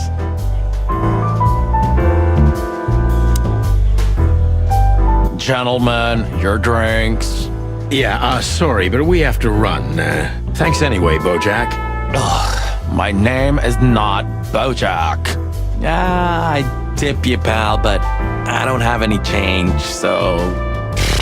Sure, sir. The Tsar welcomes you back anytime. Sounds good, Bojack.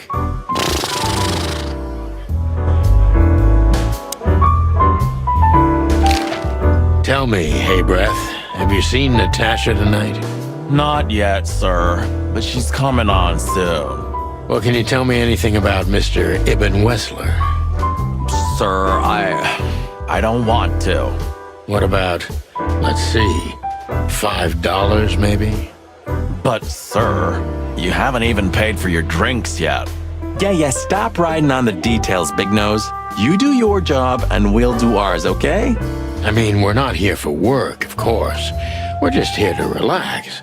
Oh, yeah, exactly. Just a little fun. Of course, gentlemen.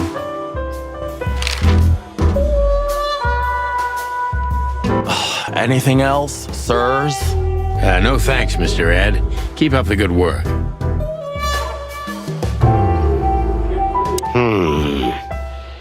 Look, Sonny, I know it's not my place, but Laura's father went to that guy when his, problems had gone too far. You're treading on thin ice, Marty. No, Look, fellas at the station are talking, All kinds of things. Moses, Plato, Bosco, and the others. Talking, eh? About what? About why Blood Boil took my badge?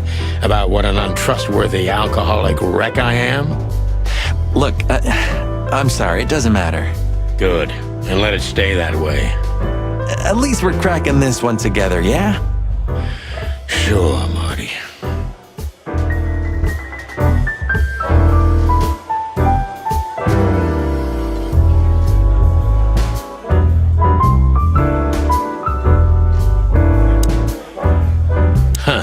Another Lupus movie.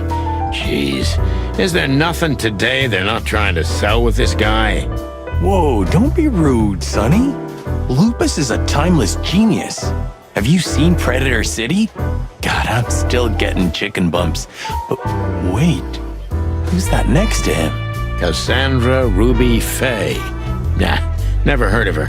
Cassandra Ruby Faye.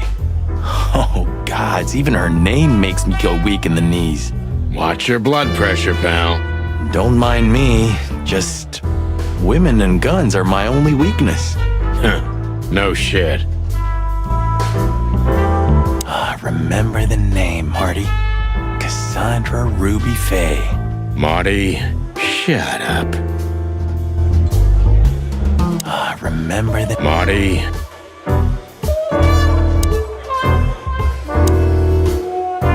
You think this is one of those movies where the femme fatale gets everything in the end and the poor detective's left stranded? Yep, just like life. You're old, Sonny. I mean, experienced. Have you ever met a woman like that in real life? Who floors you with a glance and leaves only heartbreak? Well, actually... Oh, I didn't mean to... I'm sorry, Sonny.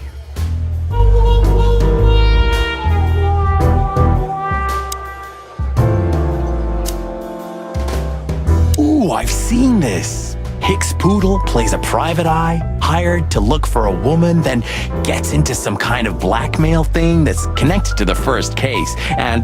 Hey, Marty? What, yeah? I don't give a shit.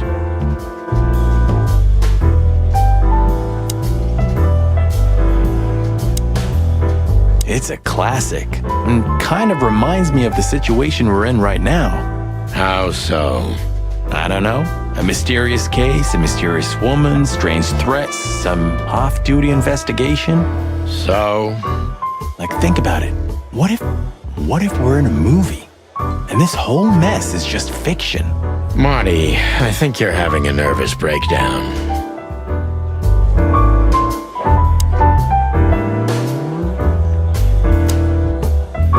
Oh, I know this fodder guy. He was kinda good in Death of the Horse. You've seen every clucking movie. Laura and I go to the movies a lot. When was the last time you went? exactly 12 years ago. Oh, you remember that precisely? Let me guess. Molly? Yep, our very first date. I see. What did you watch? I don't remember. I just remember her, and nothing else. You're a clucking poet. I mean it. What weird titles these have.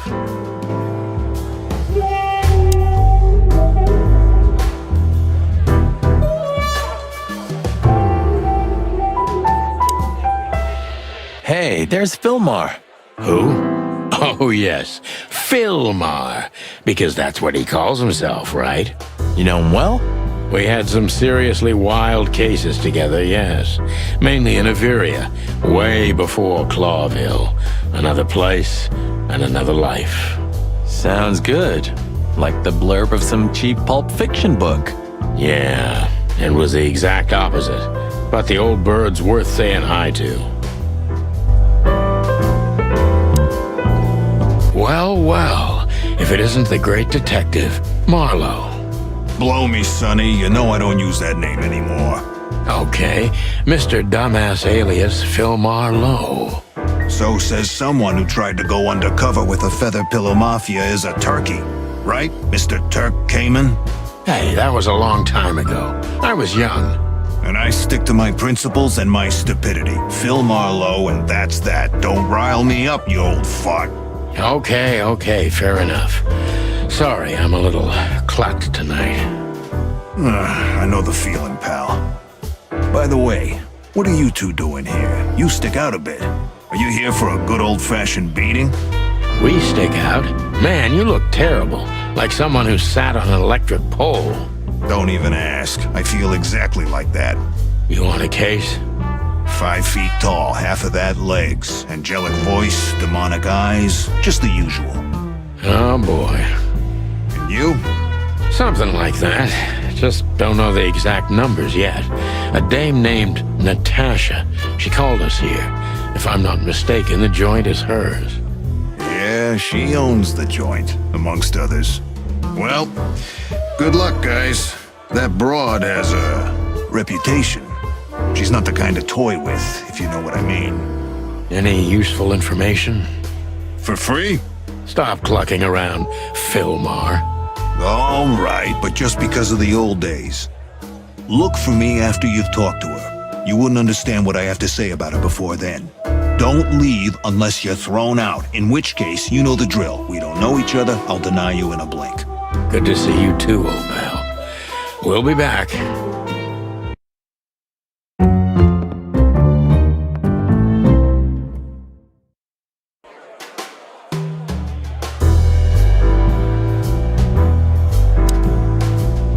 Just one more thing, Philmar. I see you haven't changed a bit. Do you think we're walking into a trap? You always had good instincts. You know, I couldn't figure out this Natasha woman, even when I worked for her. Then the trouble is bigger than I thought. Just take care of yourselves, and don't leave your guns out of reach. Oh, that's never happened. Yeah, this crazy cock even sleeps with his. You're welcome to the club, Brother Bird. Take care, Phil. You too, old fart. Take care, Phil. You too, old fart.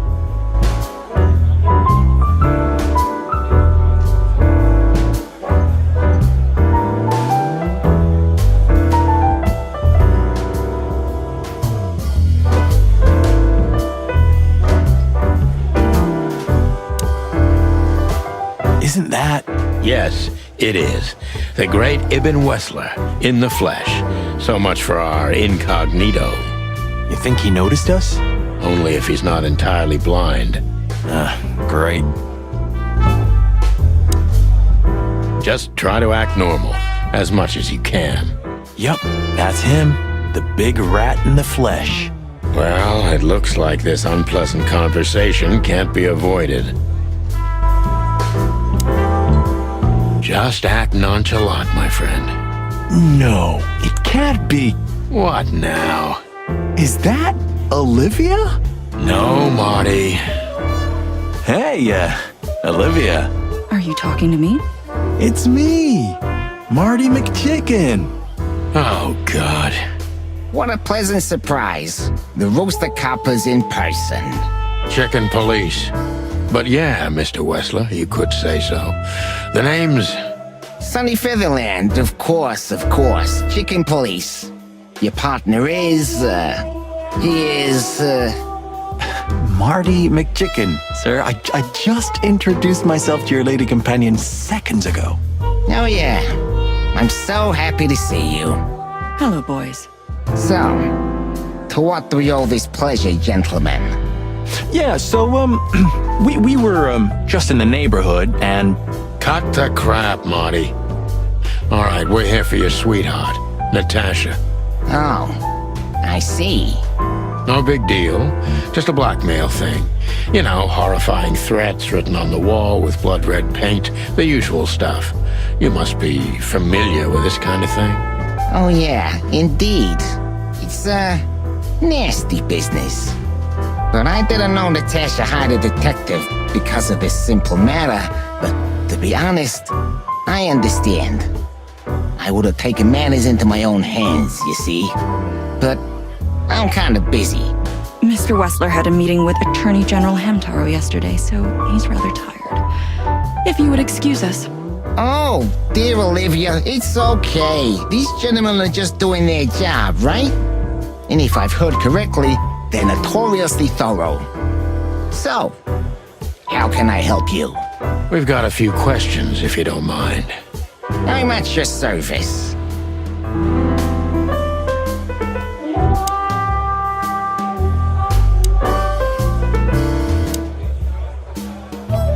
Don't be shy, detective. Ask me anything. All right, Mr. Wessler.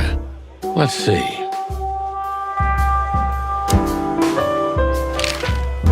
Nice bunker you got here. Well, thank you, but it's not mine. Not anymore. But I'm sure you already know that. Listen, detective. If you want to know something, please ask straight, huh? All right, Mr. Wessler, let's make this a bit more professional. I'm not as exciting as people tend to believe. I grew up in a poor family of many siblings. I'm the only one still alive, unfortunately. My career started with a shoe store, and now, here I am. I wouldn't call that an average life. Shoe store owner to mob boss. How dare you speak to Mr. Wessler like that? Leave it, Olivia, dear. It's just provocation. I'm sorry if I offended you, Mr. Wessler. Shall we talk about something else? Everybody knows Mr. Hayworth. He's an antique piece of furniture in this city, so to speak. Only a bit worn out. It's not my fault that he's so much in debt, detective, but the name of his family still rings quite loud in Clawville.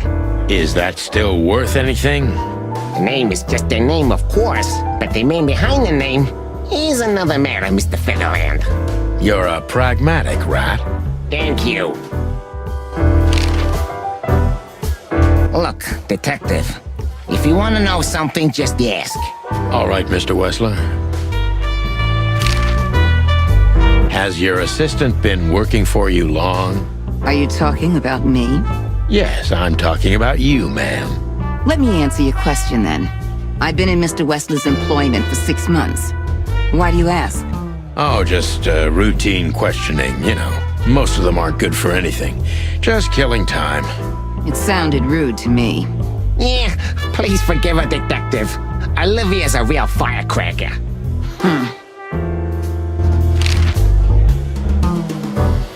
Wessler's a tricky guy. Unfortunately, I don't know enough about him, so I have to be cunning. I can't just pin him against a wall. Yet.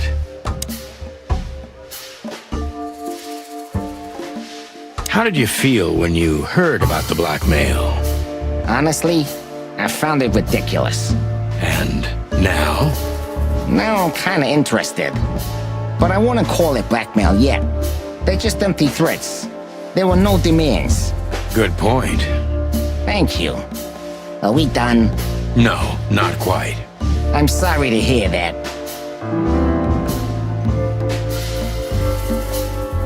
You seem a very busy man. May I ask what you do? It's, uninteresting. Would you elaborate? I got a small share in the meat substitute business. If the new product works, maybe we can make your job easier. You mean reduce predation in Clawville? There are such plans. If you're interested, talk to Olivia, my assistant. She's an expert in what she does, unlike me. Thank you. That's it for now.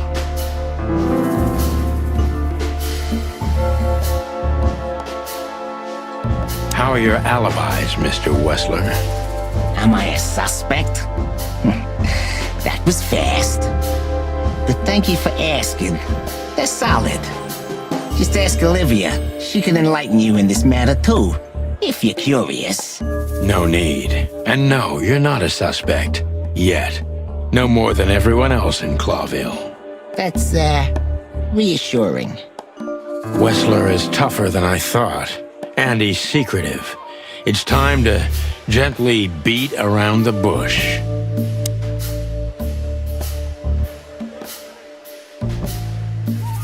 Were there any similar incidents in Natasha's past? I mean, threats, blackmail, enemies, or insane fans. Psychopath pianists, perhaps. I don't know about enemies, but she's a celebrity. A star shining bright in Clawville's night sky. Do you understand? She gets endless fan mail. It could be anybody. I wouldn't overreact. Natasha doesn't feel that way. I've noticed.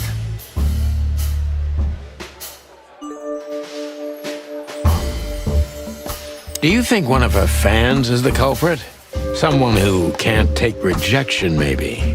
Why not? It's quite common. It's a typical motive, indeed. Any ideas who it could be? Attorney General Hamtaro is obsessed with Natasha. But he's, more like the kiss on the hand, flowers bowing type. Throwing bricks through the window is not his style. I can't think of anybody else. Or rather, I can think of everybody else. About half the city, actually. I get it.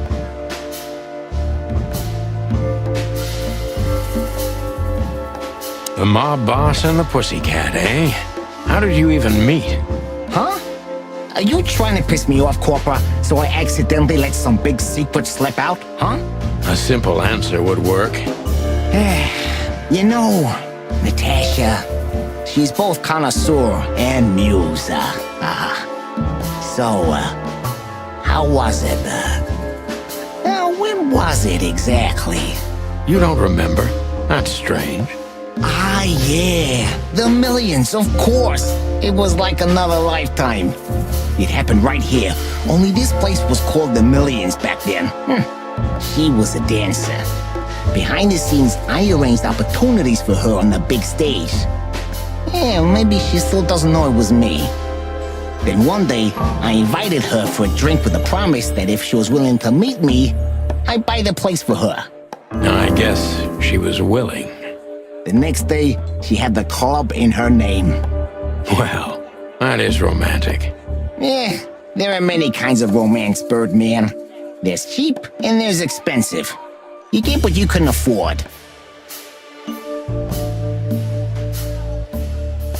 Do you live in the same house as Natasha?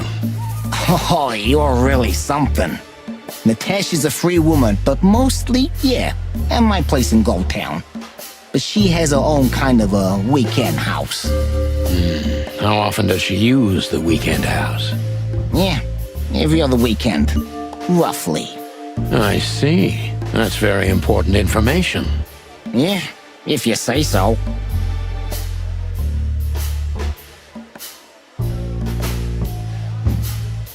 So Natasha feels like she's in grave danger, yet she's still going out alone. I know what you're getting at, but I'm 100% sure of her loyalty. She's gone out very rarely since this started, and mostly in my company. You know, I'm not sure if you do, but in our social circles, banquets and dinners are frequent. Illegal gambling nights. You got me there. Yeah, you're right.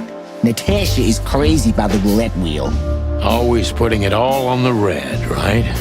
Yeah, you're a real rotten bastard, Sonny. Although, yeah, always on the red. Yeah, right. So, can we meet your lady? I don't see why not. But first, please, listen to her sing. She's on soon.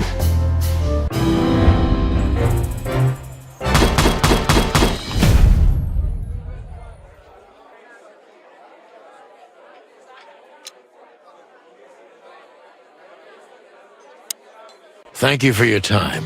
We'll be seeing you. I have no doubt about that, unfortunately. Hey, we should grab a coffee or something, Olivia.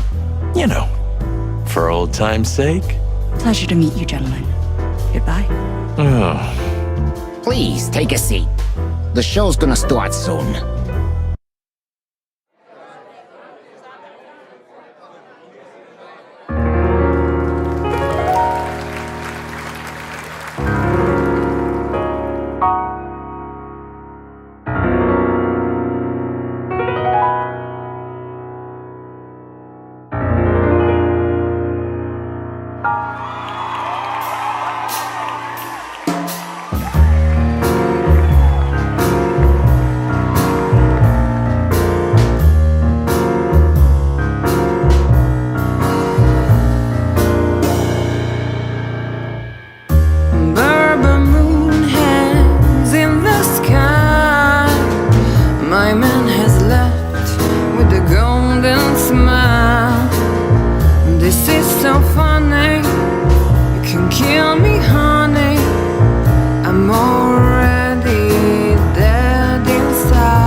Sonny.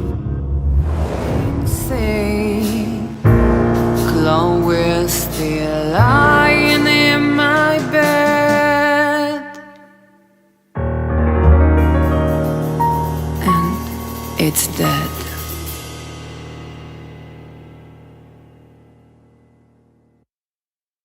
That was, unique.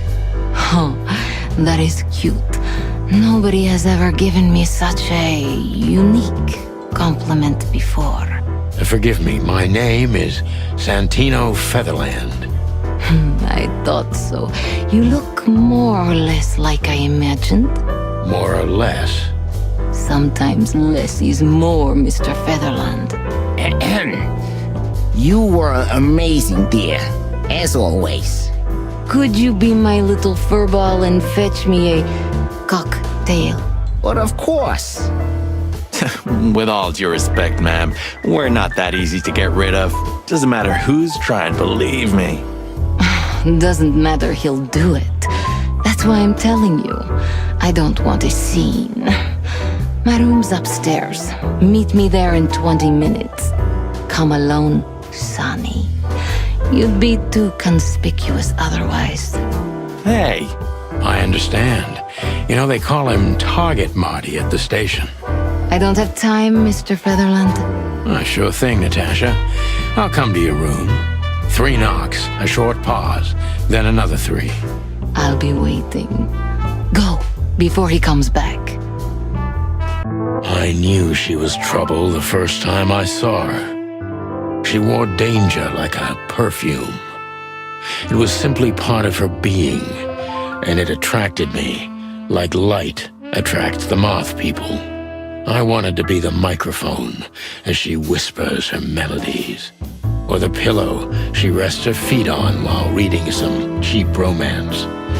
I wanted to be her nightdress, barely touching, barely covering her marble skin.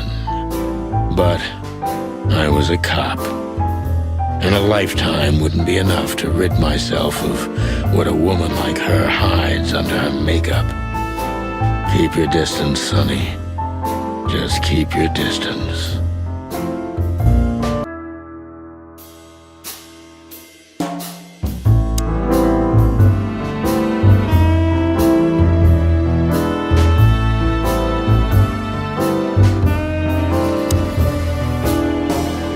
Gee, that is a, unique picture. And kind of daring. I admit I've never seen anything quite like it before. Yes, I admit it's a little daring.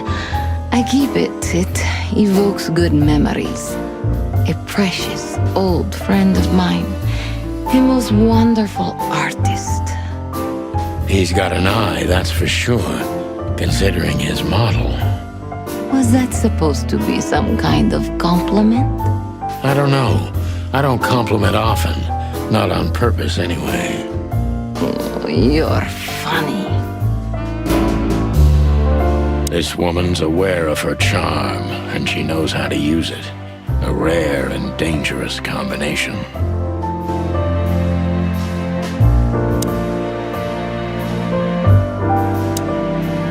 This woman's aware of her charm. How do you like your bourbon, Mr. Featherland? In a glass. But thanks, I had a couple before I came. I feel like this may be a long night. I hope it doesn't bother you if I have one myself. I get offended if women don't drink in my company. Oh, you are a funny guy. So I've been told. Anyway, lovely room. Yes. Look, Mr. Featherland. It's sunny. Saves us a lot of time. Okay, Sonny. So, why am I here?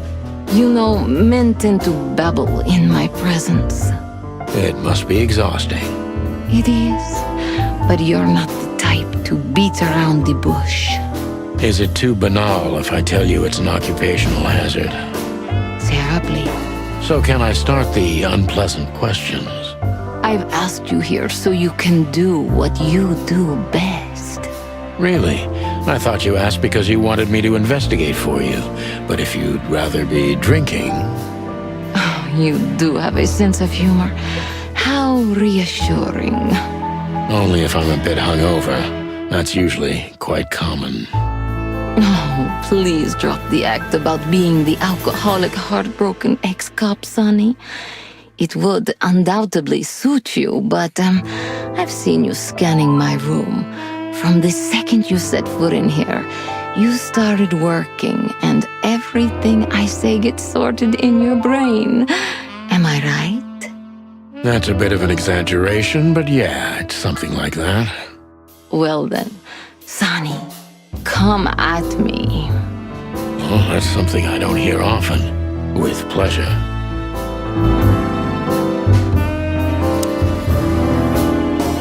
Seriously, how did you find me? Not even my boss knows where I live. Although I didn't include Ibn in my little private mission, some of his resources were still available to me. Yeah, let me guess. There's someone at the station working for him. Someone? You're so cute when you're playing naive. Have you ever had dealings with the police? Not in this city. And otherwise? Does it really matter, Mr. Featherland? Maybe it does. More than a little. I'm afraid you'll have to unravel that thread yourself. But you will find nothing but a dead end.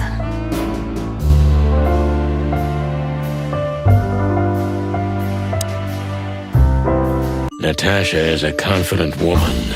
I can exploit that. But I must be careful. Every part of her oozes danger.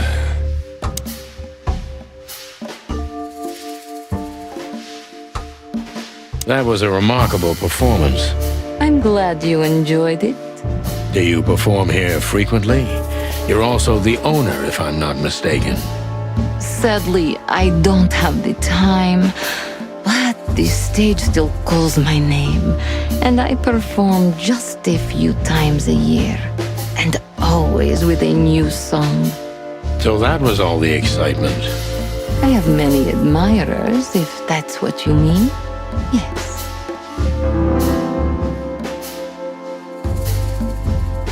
The place is very elegant, and so's your room. Why, thank you. I kind of feel like I'm in a museum. Well, that depends on the kind of museum. The kind with nice things. Oh, Suspiciously nice things, just like you. Do you think I'm suspicious? We'll see about that. Try me.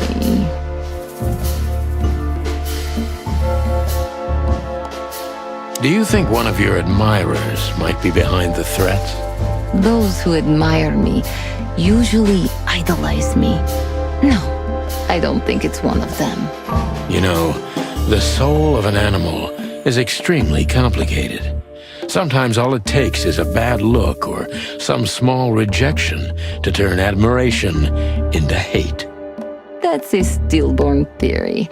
No one hates me if they once loved me, Mr. Detective. Ah, I see.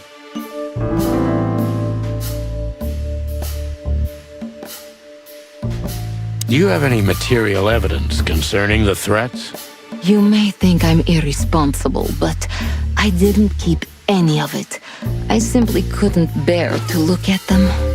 Didn't you think maybe the police would need it? I didn't think I needed the police. Moreover, do you think the girlfriend of Ibn Wessler could ever turn to the cops? I see. So, what about me? How do I come into the picture? It sounds ridiculous, but you're my last hope. That does sound ridiculous, but I accept my ego and old habits. You can't do anything else, can you? Something like that. A leopard can't change its spots. Deep behind the diamond skin lies the truth. It doesn't matter how hard Natasha's trying to hide it. She's scared. Now I must concentrate to finally find out what I want to know. What was in those threats, exactly? The message itself is not a threat. It's just a word. But a word again and again is threatening. Exactly. So? You really don't have any idea which word could be used for a woman like me? I guess I do. Yes, I think I know what it could be. Cat got your tongue? Am I right? You heard it. I said what you were thinking. And yes, that was in the message. That was printed on the paper and painted on my wall in giant red letters. Well, thank you for your honesty.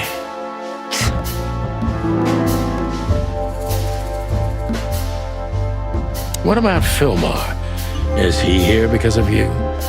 Mr. Lowe helped me before, and yes, he was the first I approached. You've managed to curb my enthusiasm a little. Doesn't keeping 2 irons in the fire give me a better chance? But you don't have to worry. He didn't find anything. And he's not interested anymore, no matter how much I offer to pay him. Why? You'll have to ask him. I think I'll do that. A dark shadow from the past? An ex-lover? A husband, maybe? I'm surprised you asked that just now. Well, I have my habits. Some call my methods peculiar. What a curious way to put it. I'm a curious kind of fellow. So? I've never been married, and I don't really have any serious relationship before Hobart. A more dangerous, not serious relationship, maybe? I've never been with anyone long enough for them to hate me. Love is just another face of hate. So is hate a face of love, then? I guess. Were you on the run? No, Mr. Featherland. I came to Clawville with a clean slate, and I'd like to believe it will stay that way. You mean as the girlfriend of Ibn Wessler, the biggest mob boss in Clawville? Yeah, good luck with that. Natasha is a mysterious woman, but I must gouge out at least one of her secrets. Enough games. It's time to know why I'm here. Let's stop beating about the bush. How do you know Molly? I'm prepared for that question, but it's still not easy. You knew very well that if you threw in the name of my wife, I'd come to you no matter how vague and suspicious the case was. I just want to know if you're simply a manipulator or you're really that desperate. I really know her. I'm not lying. Oh, really? How? Were you a nurse, too? Forgive me, but I don't think so. Don't be rude and so cynical, Sonny. I'm sorry, but that's me when feline claws are at my throat. Molly is an old and good friend of mine. She has nothing to do with this, but I knew that if I didn't mention it to you, you wouldn't have come. Yeah, Natasha, you're right there. I knew you were a decent fowl, that you would help me. That's what you're famous for. Don't go there. Flattery doesn't work. Look, forgive me. I shouldn't have brought your wife into this. You're right, you shouldn't have. But to be honest, I don't think she's my wife anymore. On paper she is, but I haven't seen her in years. I'm sorry, I didn't know. Really?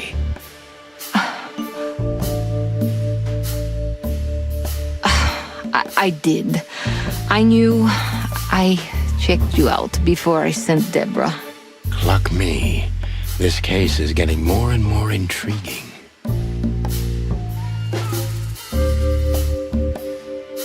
You played me from the start, didn't you? It wasn't my intention. I'm an old cock, Natasha. I've played too many of these games, and I've been on the losing side often enough. So, you're going to walk away? You're damn right. I don't know if it's worth it for me. Look, Sonny, money's not an issue. Oh yeah, your fawn had already mentioned that. But unfortunately, it'll be hard to spend all that dough when I'm dead. Dead? Don't even say that. Do you have a gun? Me? Of course you, Natasha. Do you have it on you? Not at the moment. Well, let me give you some advice. Keep it with you, always. Maybe in your purse. You don't think they, whoever they are, would hurt me? Don't be naive, Natasha. You're right. I'll keep it with me. I don't want to scare you, but 2 cops snooping around can mess something like this up, even if it's just 2 roosters. You'll keep snooping? Thank you, Sonny. Maybe you're getting yourself into even deeper trouble with me. Thank me when this is all over.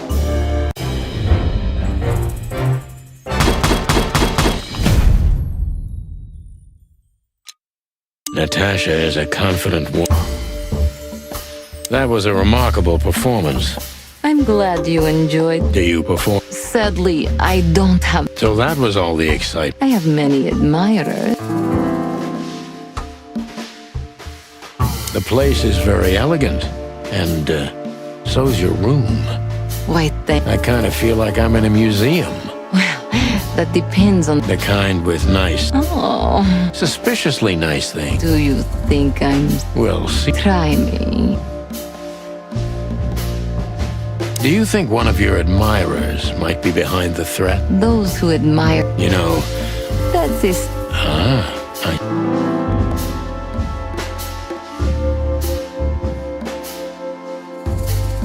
Do you have any material evidence concerning the threat? You may... Didn't you think maybe the police... I didn't think I see. It sounds That does sound ridiculous. You can't do... Something like that. Deep behind the diamond skin. What was in those threats, exactly? The myth. But a word again and again is... Exactly. So? You really... I guess I... Cat got your... Well...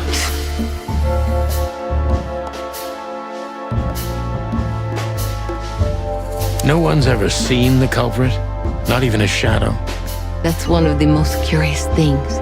Eben has men everywhere, literally. My shadows, ghosts in every alley.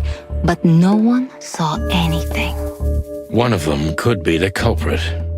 Eben pays his animals well, and he's the most dangerous man in the city. A combination that nullifies your theory, I believe? Maybe, ma'am. Love is capable of insane miracles and miraculous insanity. What poetry? Did you ever think about writing a book? Never. I'm afraid I'd learn too much about myself. Maybe that's the point. I would read about you. Not like the chicken police pulp fiction. Furry hell. Do you read that trash? Like everyone else in the city. Oh, great. I think it's flattering, even as badly written tales of heroes in the gutter. You enjoy it? Well, just a little, Sonny. Just a little.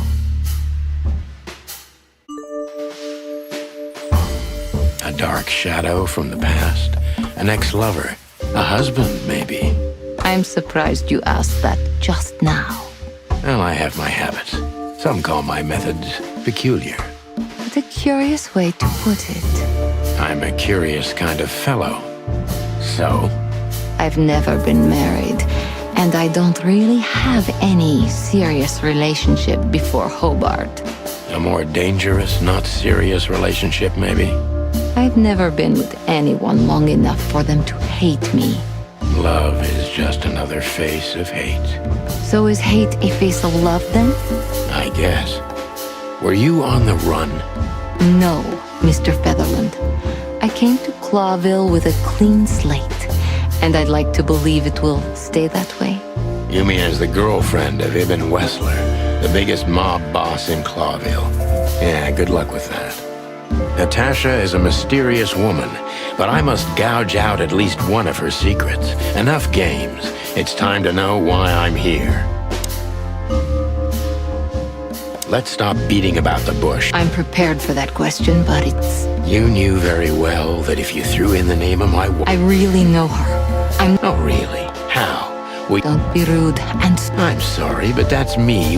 Molly is an old... Yeah, Natasha, you're right. I knew you were a decent... Don't go there. Look, forgive me. You're right, you should... I'm sorry, I didn't... Really?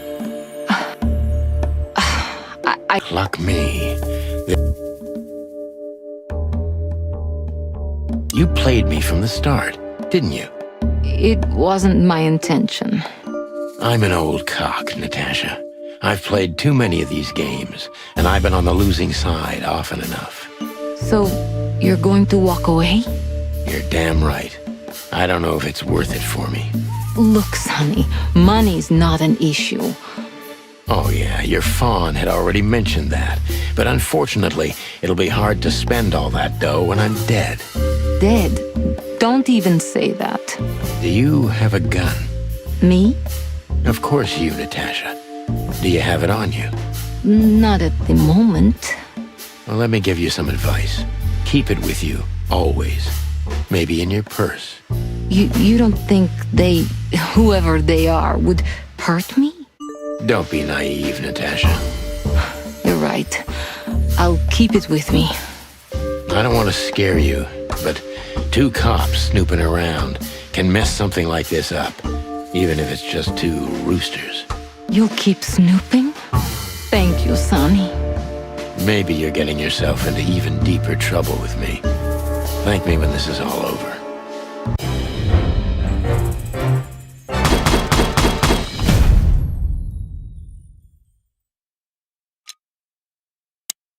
Just one more thing, Sonny. Natasha? Please, come to 37 Rochester Street in Flower Town tonight. I'd like to show you something that could be of a great help in your investigation. I was afraid this was coming. Why there? Why not here and now? It's something I keep hidden there. I won't take the risk of Ibn or one of his men seeing it. Isn't Ibn too dangerous to keep secrets from? Sonny, a woman is naked without her secrets. I knew you would understand. Oh yeah, I understand everything. So, when do we meet? The night is almost over. I'll be there in an hour. Don't be early, and don't be too late. Look, Natasha, you know... Please, this is very important to me. Sure, I get it. I'll be there. Thank you. Until later, Natasha. Goodbye, Sonny.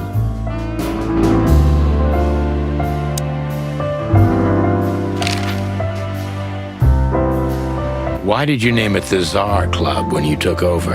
It was the Millions before. Maybe you can guess my origins from my name and my accent. I come from the eastern Tsardom of Slavonia. We are quite respectful of our leaders. You feel that's not the case here in Clawville? Here? No. Absolutely not, Mr. Featherland. Many here don't even know the name of their king. To them, he's only the Fox King. It's quite disrespectful and rude. There's some truth to that. Where I'm from, we choose our leaders ourselves, and whatever they do later, we proudly stand by our decision. So that's why the name, in respect to your country. Don't take me for so sentimental. It's only partly the reason. We lived there until I was 14. Then we had to flee. It doesn't matter why. In the end, I was the only one who made it to Clawville. So the name isn't because of nostalgia or respect. More like a reminder.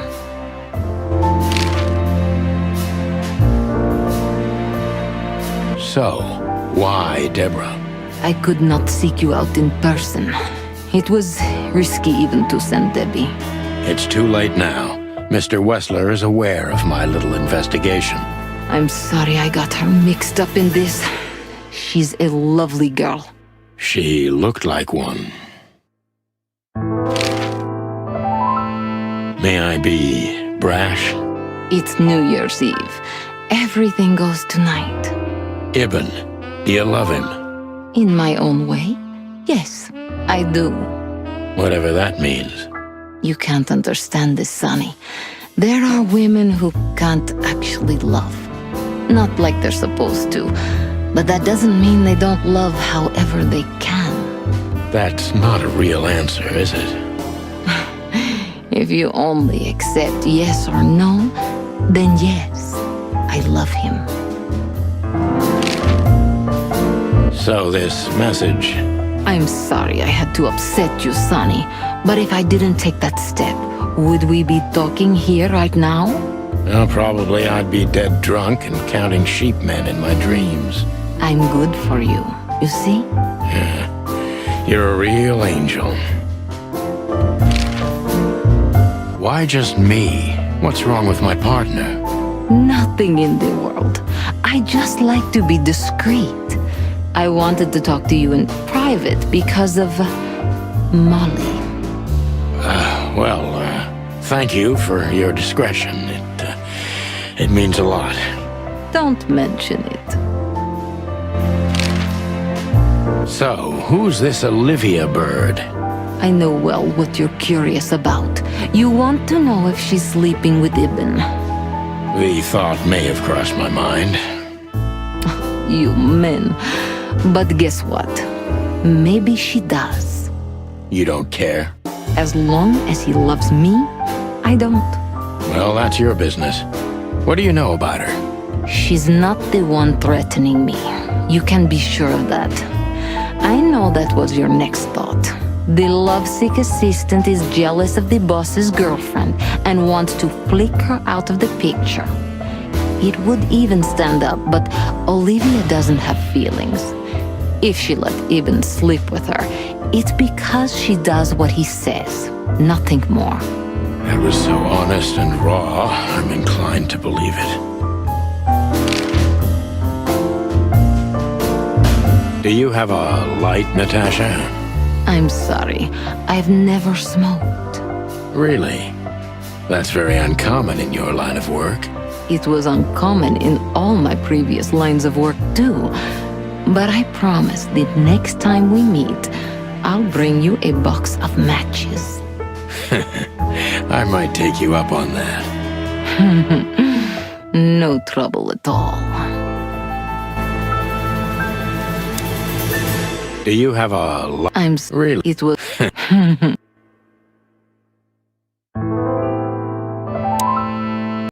Well?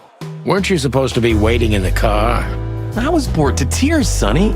I also thought maybe something happened to you. You thought Natasha had eaten me alive, huh? Well, who knows? You're such a fragile little thing. I'm too old for this, Marty. Then next time, leave the dangerous predators to me. I didn't mean that, Marty. I meant you. Oh.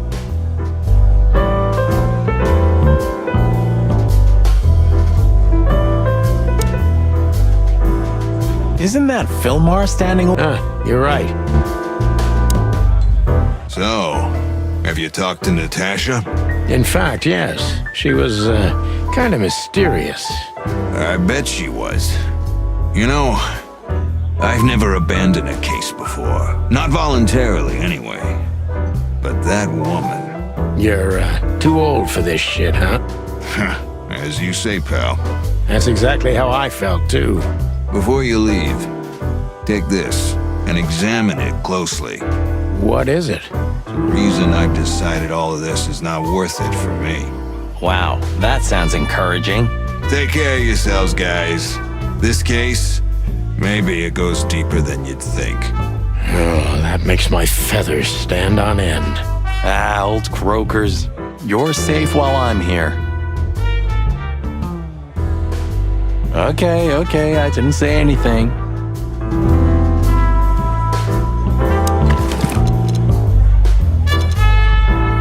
We stepped into it, didn't we?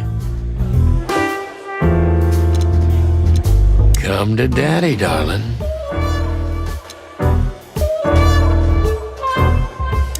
Of all that's furry, what kind of a list is this? Exactly. I have no idea, but I don't even want to find out. Those names, all top dogs. Maybe they play cards together. Sure, that's very likely. Anyway, I pried this list out of a dead man's hand.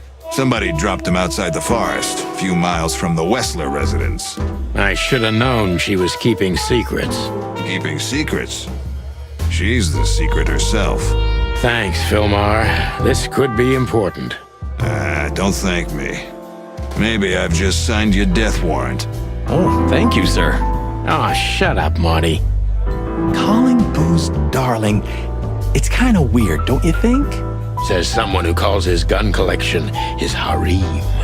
Touché. I'll shut it. Good birdie.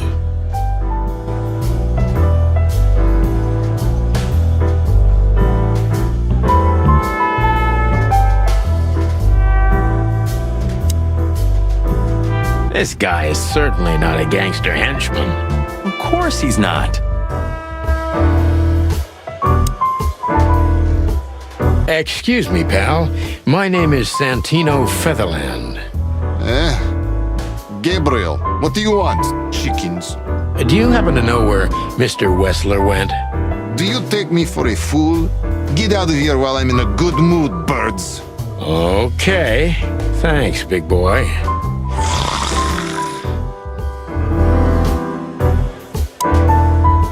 Listen, pal. Maybe if, Did I stutter, chicken? Get lost. Listen, pal. Did I stutter, chicken? Hey, Marty, I bet you wouldn't dare to go up to him and ask if he hasn't seen your fur coat. What? Why? I'm mad, yeah, but not suicidal. Ah, are you chicken or what? Piss off, old bird. Nah, chicken shit. Wessler's secretary. Olivia Blackwig. You think she knows anything useful? It's worth a try, Marty, but let me do the talking. She's not very fond of you. What can I say? You know, back in the day, I flew from tree to tree. I was a free bird. Maybe I was playing her a bit. Oh, it's you. How can I help you, gentlemen? Look, we really don't want to dig into your personal life, but... But what exactly is my relationship with Mr. Wessler? And how close am I to him? You don't beat around the bush, ma'am. Well, actually, I remember. I don't have time to chit-chat, Mr. Featherland. So yes, I'm not one to beat around the bush. And no, I'm not sleeping with Mr. Wessler. Well, thanks for the quick and straight answer. Anything else? Look, Olivia, you know, last time... Please, Marty, there's no need. Yes, there is. I know I wasn't a gentleman, and I know I should have called you, but I was young and... You don't have to explain. I wasn't waiting long for your call. I forgot about it fast. That's good to hear, I suppose. I'm sorry we just... Not at all. Have a nice evening, gentlemen.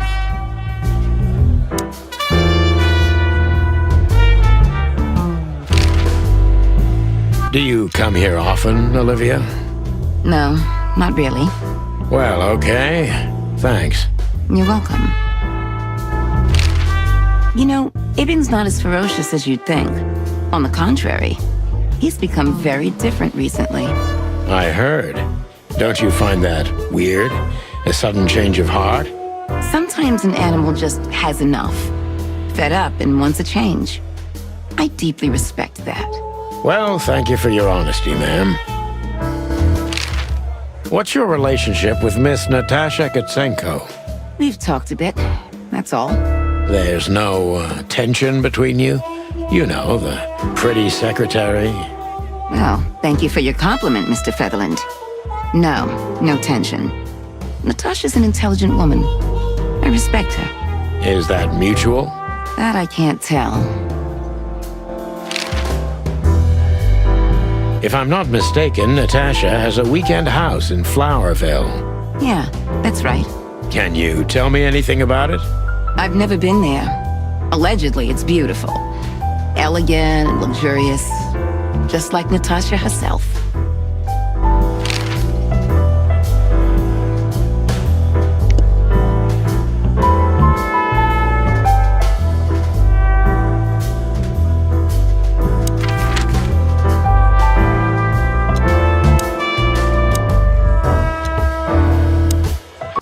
I don't know, Sonny.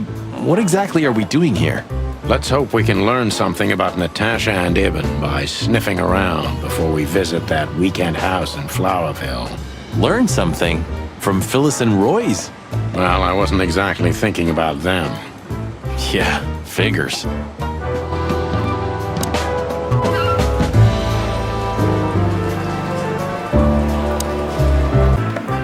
Did you know there's a theory that the Foundation War was a hoax? That the reptiles deliberately kept in the background, but in reality, they're the ones controlling the city from the underground even now. What? Where did you hear that? I'd never heard such sheep shit before. I read it in Tomorrow's Word. That's a pretty prestigious newspaper. I wouldn't use that trash to wipe my cloaca, Marty. It'll rot your brain. Well, at least I read something other than the labels on liquor bottles. Hey, that was a bit below the belt. Yep, but true. You got me. It's a very beautiful crest. Yeah, it is. Just like the city. From afar, at least. It's a very beautiful crest. Yeah, it is. Just like the...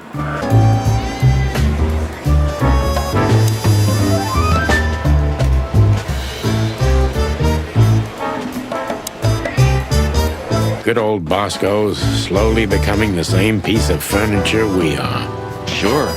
You remember when he was just a little green lapdog? For a while, we even had to babysit him. He always was a talented little pooch, I have to admit. But the filth that seeped into everything in Clawville has reached him, too. It reaches everyone one way or another, right? One way or another, it does, Marty. You had a fight once, didn't you? At one of the winter solstice parties. Yeah, we both drank too much. It was over a manatee named Margaret. That was before Laura, of course. I haven't seen many fights that memorable in my life. Yeah, and the girl didn't go with either of us. She was a wise manatee.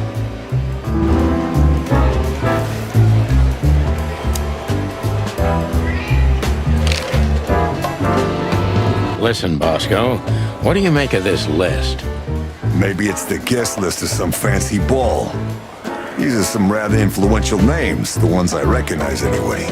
Movie stars, politicians, a few names from the Council of 12 even, if I'm not mistaken. You're not. Are you blackmailing them? Because if you are, I'll gladly accept a nice big juicy bone in exchange for my silence.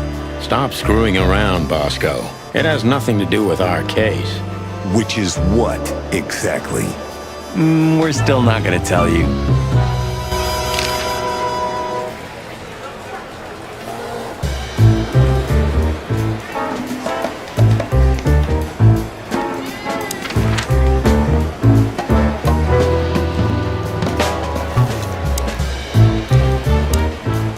Ooh, a nice cup of coffee a la Zip, huh?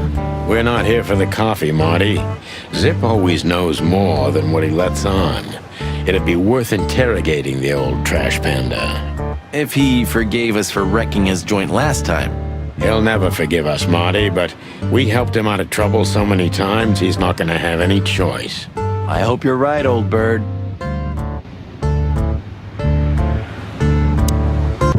Ah, jeez, boys.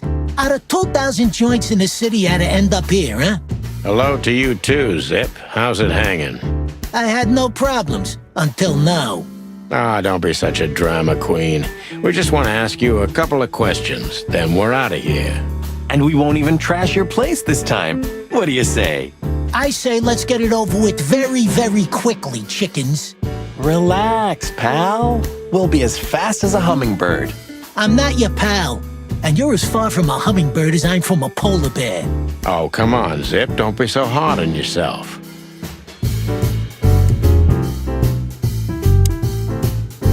Damn it, what's the scribbler doing here? Sniffing some juicy story? I think I still owe him a great big left hook. What did he do this time? Oh, nothing. Just since I first met him, I wanted to punch him in the face. I can understand that. Hello, Timothy. Scribblers don't celebrate New Year's. Hello, boys. What a pleasure to see you. Answering your question, no, not really. Not me, anyway. I'm always where the story is. Mm-hmm. And where's the story now? I can't see it anywhere. It just stepped through the door, pal. Oh, you mean us? Well, I think I'll have to disappoint you. The chicken police are back together? I can't let that go without an ink stain, am I right? No, Timmy, you can. We're not working, we're just having a little fun, that's all. I'm not buying that, boys. You'll have to, Tim. We'll see about that. We don't have to talk to him, right? Impossible to avoid, Marty. Not if he hasn't gone blind or deaf since we last saw him. Is that rag you work for still around, Tim? You mean the most read and highest-ranking newspaper of the city, the Clawville Chronicle? Oh, yeah, that's what it's called. I see that you still have your famous sense of humor, Sonny. Such a joy. Yeah, I do.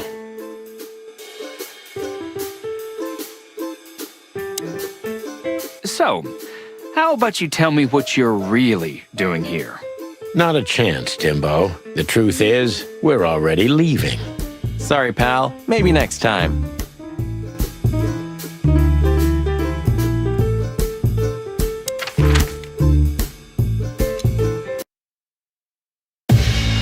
Well, if there's one thing I'd learned during 20 years of detective work, it's that if someone wants to meet you at a remote location at night, you should bring an army for backup.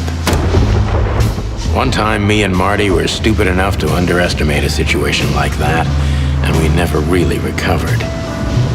And yet, here we were again, about to step alone into something hauntingly familiar. Only one tactic remained, as the old dogs say. Balls to the wall.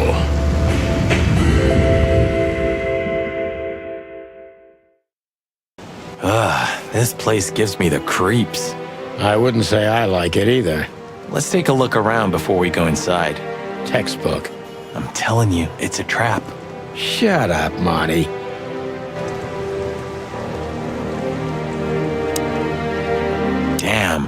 It's not a good sign. Maybe she just lost it when she hurried into the house. Yeah, right. Do you think it belongs to Natasha? No idea. Do you think I measured her feet when I was in her room? Not sure I want to know, but I wouldn't be surprised. Should we take it? Hell no. I'll buy you one if you want. This is police business. Do you mean the real cops? Do you think... I'm almost certain. My crest is tingling. Damn it. Well, thank God I have a weapon on me, or two. When do you not have one? Fair point. Stop staring at it. You're freaking me out. Okay, I just like shoes. Furry hell, Marty, I don't want to know. Stop staring. Okay. Furry hell.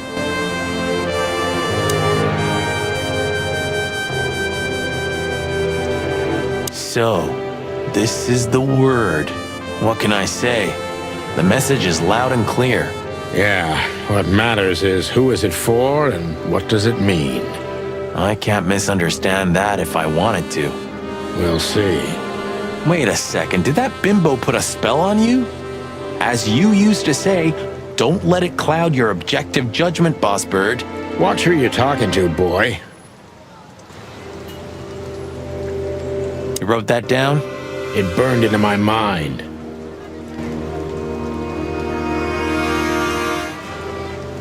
Marty, before we enter, did you bring Big Bertha? Of course. She's in the trunk. It's time to get Her Majesty out. That's what I like to hear. Let's go. Hello, my beauty. Just don't point it at me. Aw, scared? Take it easy. I swore I'm not gonna shoot you again. Very gallant of you, partner. What, are you still pissed at me? I'm happy to remind you why you got shot the first time. I get it. Just shut the f*** up already.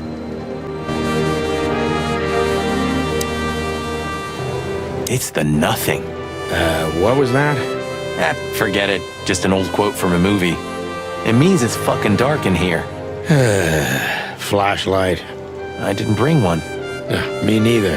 What a pair of fucking professionals. Yep. But you do have a shotgun with you.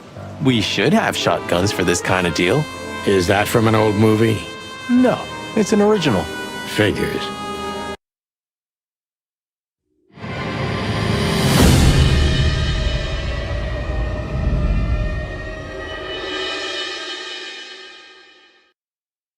She was lying on the floor as if she was sleeping. She looked peaceful, almost. The large pool of blood ruined the picture. Poor, delicate Deborah. Maybe you were too pure and innocent for this city, but in the end, its filth pulled you under. You know, no animal can swim in high heels. Wild gods! Even. Yeah, it's her. Deborah. The girl who came to my office.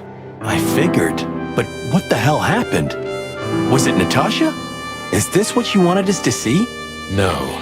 I mean, I don't think so, Marty. She seemed very attached to the girl, and I believed her. Furthermore, she has no motive to kill her. Natasha meant some object. Something maybe the killer wanted, too. And the poor girl was trying to protect it. Did she seem that kind of girl? She risked a lot simply by coming to see me. She would have done it for her mistress. Why is she naked? Was it sexual? I mean, there's no sign of struggle. She seems untouched. Maybe she knew her assailant. Was it a lover? This looks premeditated. So far, the messages have appeared in weird places, but this is a new level. It's no longer just about empty threats. Well, maybe Natasha's on her way here right now. Or she was already here and something happened to her, too. Kidnapped, or worse. Those are possibilities, but we can't wait. We don't have time for guessing. Search the house.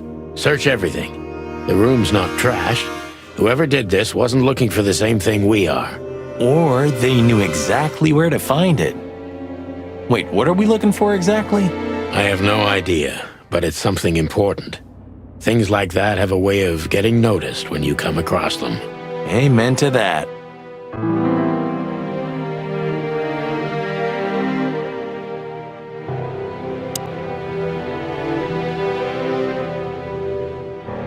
The message. Here, too. Yes, but this isn't about Deborah, and wasn't meant for her. It was meant for Natasha. Obviously. What have we gotten ourselves into, Sonny? I don't know, Marty, but let's get ourselves out of it as soon as possible.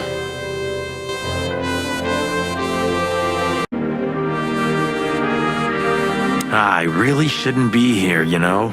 It's New Year's Eve. I should be out partying, not dealing with this shit. Well, it's a little late for that. I told you it was going to be a rough ride. What you told me was it's gonna take a few hours and it's practically nothing. And you believed me. Yeah, I was an idiot. Here you go. Anything interesting in there? Yeah, I think there is. There's nothing else useful in there. Poor girl. How old was she? 20? 25? Yeah, something like that. What are we gonna do about her? Nothing. We can call the police. Anonymously, of course.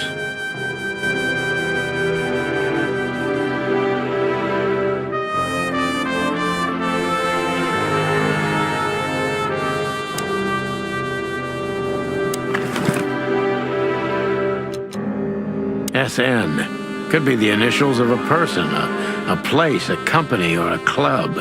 Too many possibilities. But we must find out where it's from.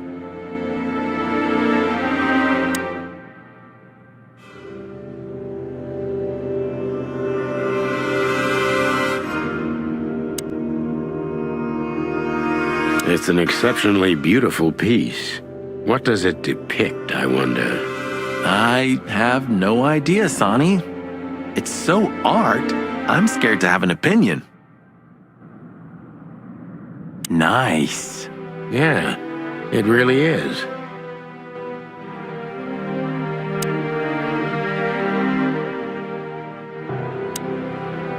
This must be Natasha's family. Wealthy. Do you think she's from the Stavonian Tsar's family? Oh, nobody could have survived that massacre. But I'm sure this family was also close to the fire. What is she doing here anyway? What, an alias? Keeping secrets, and now this case? Do you think it's all connected somehow? Let's not draw hasty conclusions, Marty. Look at those clothes. Could it be a military family? Maybe. Or Stavonian fashion. Your intuition always astounds me, Marty. What would I do without you? And there you go. We can't take it with us, but remember what you've seen. Yes, sir, Bossbird, sir.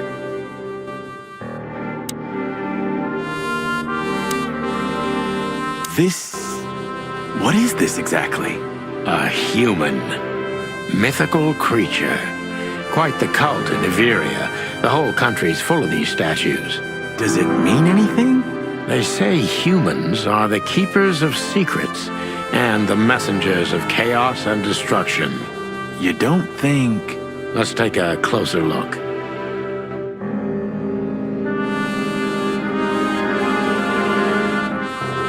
Damn, just like in the adventure books. Rich animals are all insane. You have a point.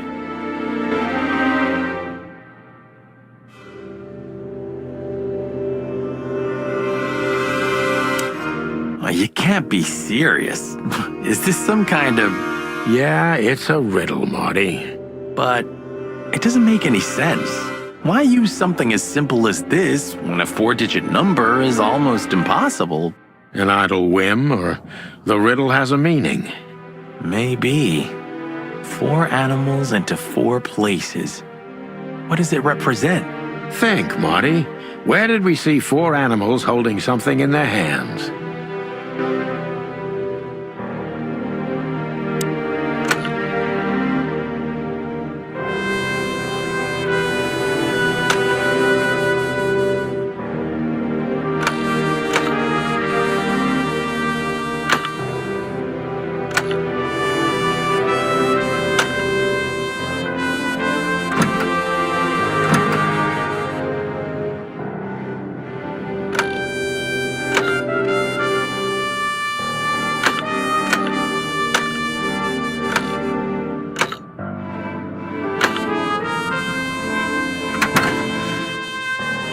Hello there.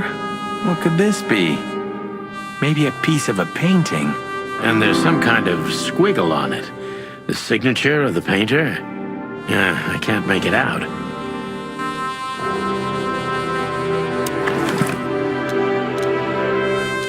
It's a piece of a painting.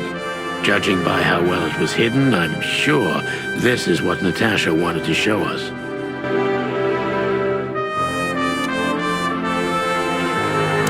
So a piece of a painting? That's it? And what's that smear on it? It's too illegible to be a signature. It could be anything. Well, maybe Natasha can help us. After all, this is what she wanted to show us, isn't it? Well, that's if we find her. She should be here by now. True. Well, then what's next? How about we peck around town some more? We could do that, but I think we should gather what we know and try to figure out where we can go from here. Bourbon in my office? You know what? After all this, I could use a drink. Right answer.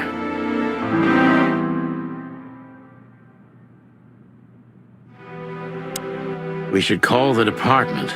Anonymously, of course. Do you still remember the number? I haven't called my own workplace in years. Cretin. Of course I remember. 555-111.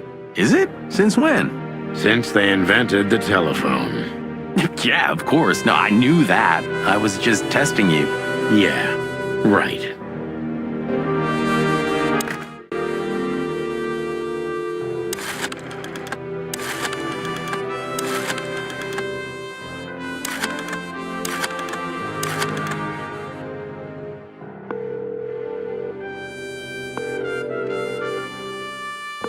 Bravo PD, how can I help you? I found a corpse. A woman. She's dead. Cold. The address is Rochester Street, 37, Flowerville. Sir, please, would you repeat that?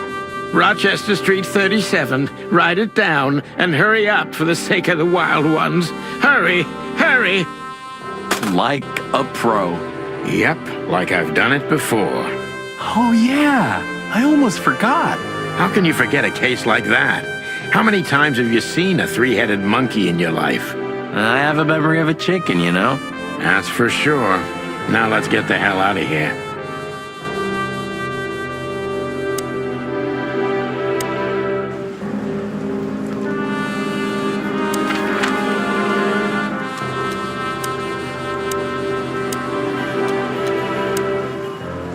So what are we doing here again, Sonny? I don't know. Maybe we could question Natasha. Do you think she's here? Who knows, Marty? We'll see. There's Philmar. Maybe he knows something. Yeah, maybe he's not drunk as a skunk. Stop projecting onto others, old chicken. Ah, shut the clock up, Marty. Oh, I'm sorry I hurt your precious feelings, Boss Bird. Philmar looks a bit soaked, doesn't he? Well, it is raining. I didn't mean the rain, Marty. Yeah, I know. Hey, old bird. What are you waiting for out here in the rain? Is that you, boys? I'm a little, tired. I can see that, pal. Oh, it's alright. I just can't find my car. I don't see very well in the rain. My eyesight's pretty bad. I should wear glasses. Imagine that. A hawk wearing glasses. Yeah, it's funny. There ain't nothing funny about it, Snowflake. Whoa, all right. Sorry. Have you seen Natasha or Ibn since we left? Ibn? He got put off a long time ago. Natasha, I haven't seen her. Thanks anyway, pal. Good luck with finding your car. You, want some help? Could it be that I didn't come here by car? What do you think, Sonny? Old friend? Well, I wouldn't know that, Phil, but, you take care, all right? You're telling me? Oh, that's funny.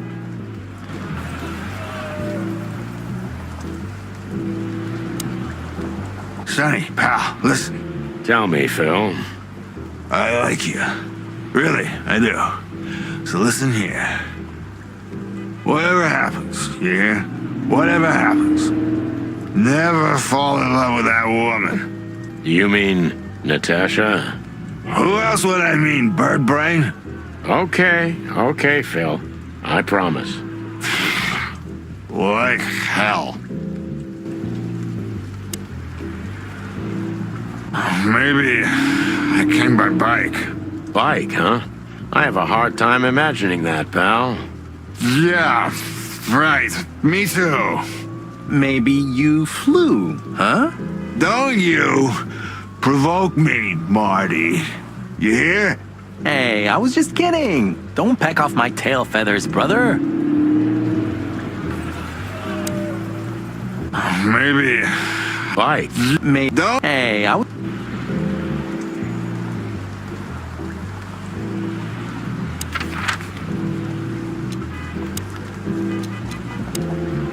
Should we say hi to the old beaver? Sure. Mullen is an old friend, so he certainly deserves a hello, and we do need information. Few people know as much about Clawville as the old wood chomper. An encyclopedia in the flesh. Yeah, he always has something.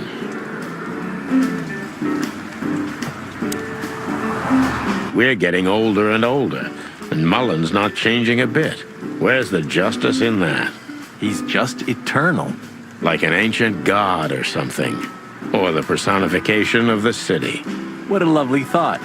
But if the city took shape, it would most likely be some kind of vermin. Yeah, true. But that wasn't very politically correct, coming from you, pal. Hey, you know I didn't mean it like that. Yeah, I know, Marty. You're too good for this world. Aw, thanks, boss. It wasn't a compliment, Marty. Hey, Hercule. What's up, old friend? Hello, me lads. It's good to see you. What are you doing around here where you never see a cat go by? We're working, Uncle Mullen, just like you. But I'm afraid we're also walking a little bit outside the law. But it's New Year's Eve. Couldn't it wait a bit? Whatever the case is, it can't be that serious. I'm afraid it is. Maybe you can help us with a few things. After all, you know everyone in the city. What a compliment. But of course I'll help if I can.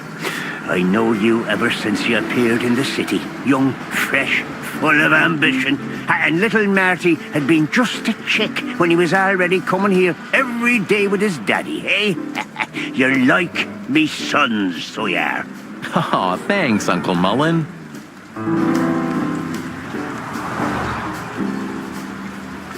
The Clawville Chronicle, the most read and probably the most biased newspaper in the city.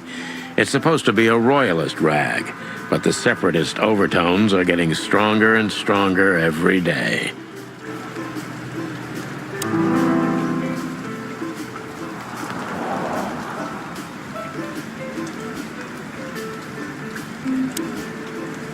What's up, old man?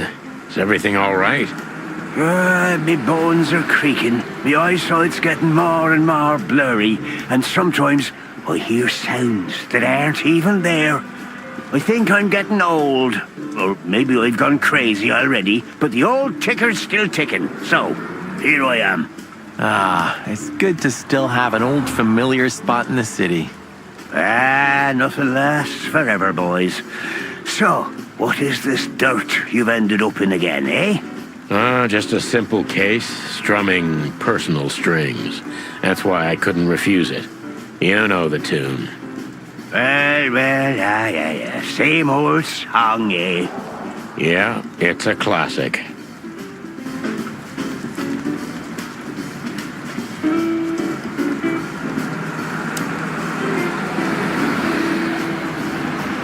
Eben's a ruthless gangster, that's for sure, but he's not bloodthirsty or stupid. You're not in danger until you're in his way, and that's not so easy to manage as the whole city's in his hands. How come they never tried to approach you, Uncle? What? course they've tried. They wanted to buy the whole area and build some huge parking garage on it. Mongrel Mick, Ibben's #1 pug, came here and threatened me more than once. If I hadn't dug me heels in, the others would have sold up. The lawyers behind me, even Biff, the owner of Chandler's. But I told them, over my cold dead carcass. Oh, looks like it worked. I'm too much for them, lads. Or I'm just too famous around here to get rid of. We could say Ibben's almost almighty, but he avoids scandal like rats avoid fire. That's a good one. I'm a poor nobody, my lads, but my name still carries meaning. This place has always belonged to my family. If my dead body had been found here or in the Times, it would have caused a scandal, even without any evidence. So, he usually listens to reason. Yeah, when I talked to him tonight, he seemed confused, dissolute, and impetuous to me. That's uncharacteristic. Are you sure it was him? Are you joking? Ibn Wessler's not usually confused with anyone else. Of course I'm joking. Beaver humor, you know? Nobody gets it. Not even the beavers. Good one again. Hey, Martin, my lad, what's up? How's that beautiful wife of yours? Laura's perfectly fine, thank you. It's crazy you could grab an amazing woman like her, son. Are you blackmailing her with something? I missed your famous beaver humor. I'm just messing with you, son. Anyway, you look good. You're in good shape. You look more like a turkey than a rooster, if you ask me. Thanks. This is priceless. Thanks, Hercule. We'll be back again soon. Yeah, sure will. Nice girl. She used to come here for a while, but I think she moved downtown. Yeah, she's the poster girl for workaholism. She lives in an apartment across from the PD, but sleeps at the station, if she sleeps at all. Some animals just race and race through the years of their life until someone stops them, makes them wind down. Is there someone like that waiting for everyone? Indeed there is, somewhere. Usually not where we're looking for them. Yeah, right. How's Desiree? What about her? She's still beautiful, and she's still my wife, and I still don't get why she hasn't left me already. Because she's too much like you stubborn old dam builder. You see, you're right about that, sonny boy. And, the cubs? Cubs? More like jumbo cubs. Johnson's a hotshot lawyer in Galadia, and Timmy also left Clawville to try his luck in Grassmore. But who could blame them? Good move. Ah, yeah, but they visit me often, though. They're good kids. I know, pal. They're from a good litter. If you say so, sonny.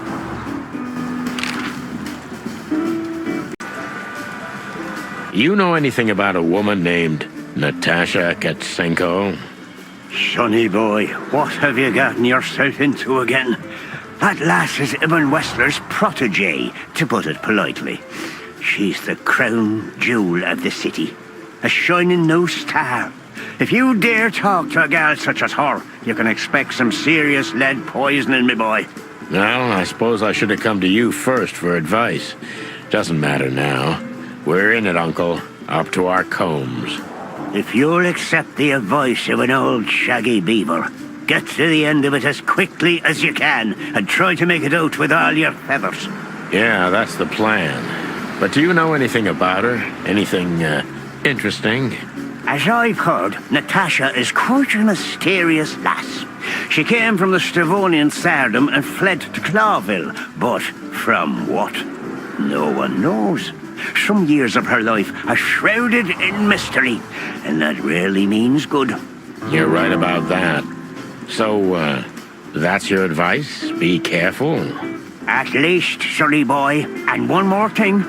What's that? Never fall in love with a woman like her. Thanks, Hercule. I wasn't planning to. Nobody plans to, sonny. Just take care of each other, okay? And always carry a good gun in your pocket. Oh, I always have one in every pocket, old-timer. I know, Martin. I know.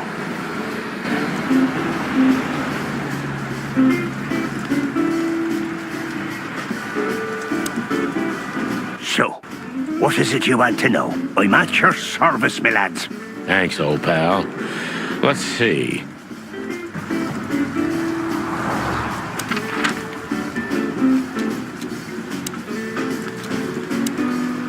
Phyllis and Roy's are nowhere to be seen. Praise the great wild ones. Well, let's hope this is a good omen. Maybe finally the pincushions have started to do something with themselves. And maybe it's not a coincidence, since we've just found a dead body, Marty. Yeah. What can I say? The night's starting to get off, huh? Just like the good old days. Well, let's just hope there won't be any more surprises tonight. You don't believe that, do you, boss?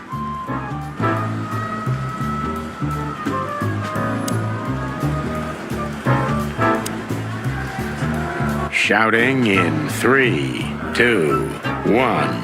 And action.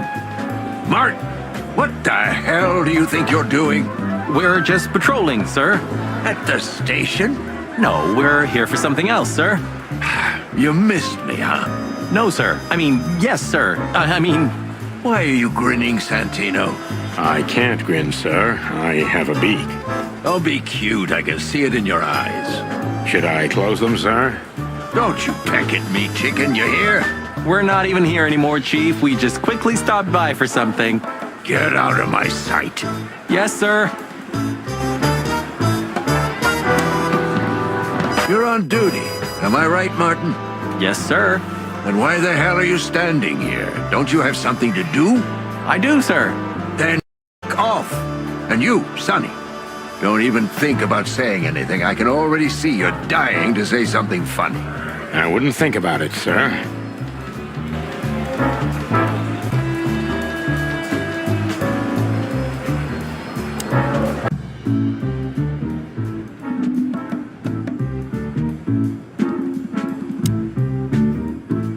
Was it a good idea to drag Marty into all of this?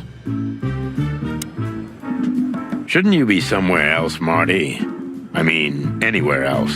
You know, I spend every New Year's Eve in here, Sonny. Ever since that New Year's Eve. It's better if I try to distract my thoughts, and work's the best way to do it. You mean fire rounds all night long? You drink, I fire. No offense. No offense taken. And you, boss? Do you still think about the Bloody New Year's? Almost every day, Marty. Almost every goddamn rust-eaten day. You know, pal, you're damn lucky with Laura. A woman like her. With a feathery loser like me? I didn't mean it that way. You're right, though.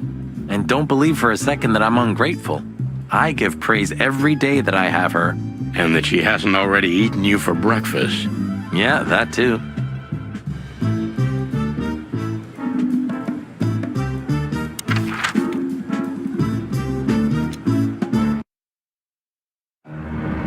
We had no choice but to continue the investigation where it started. In that shady little apartment I called home. The only lead was the list Fillmore gave us, with all those imposing names on it. But what could it mean? And why did Natasha keep it secret from us? But most importantly, what did all this have to do with Deborah's death?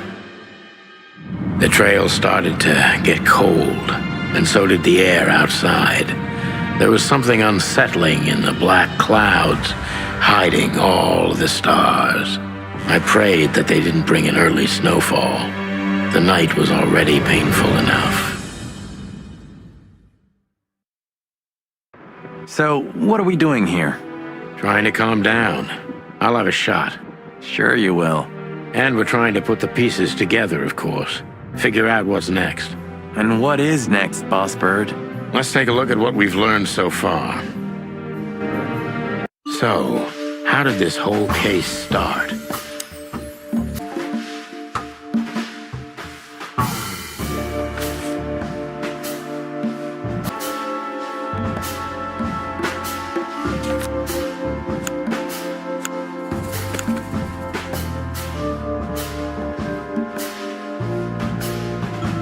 Yeah, the threats are meant for Natasha, no doubt about that.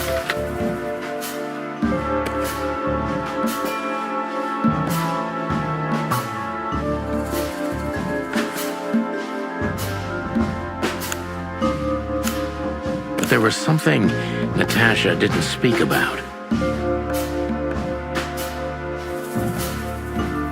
Natasha is terrified, and she's in real danger.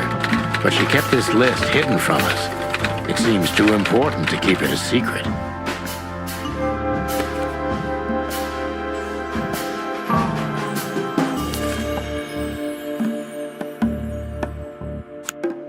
But what could we do with this list?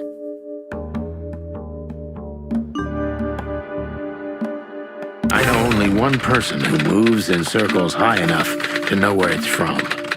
Lewis. We must ask him if we want to get out of this dead end.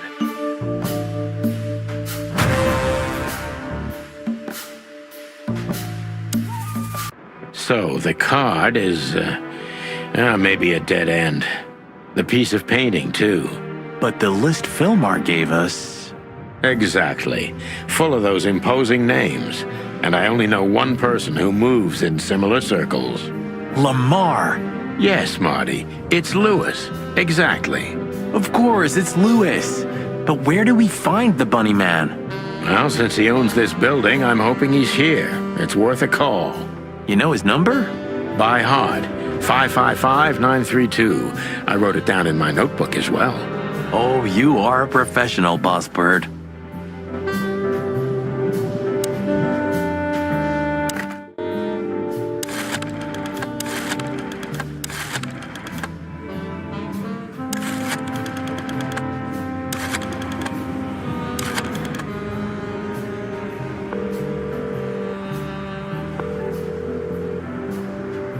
Hey, Lewis, sorry to disturb you, again. Could you come over to my place? I have a question for you. It's very important.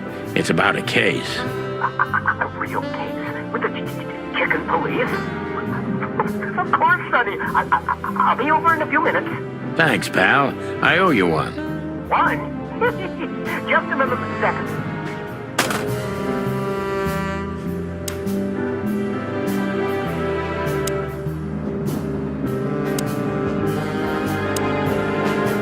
Good old Rabbit.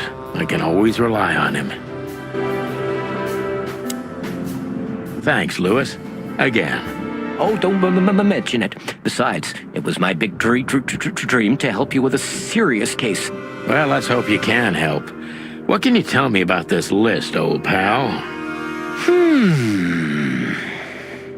Well, these names. I know half of them personally. Maybe even more. I knew it. But I have no idea what kind of list this is. Here we go. But these are all members of the upper class.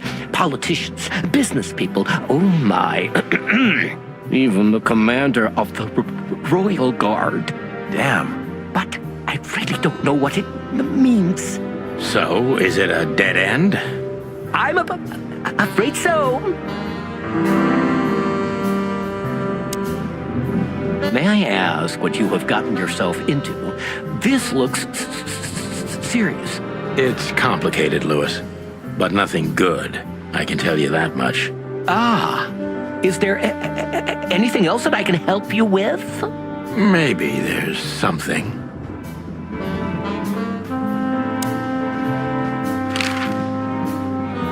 Deborah, the girl who came to me tonight. Yes.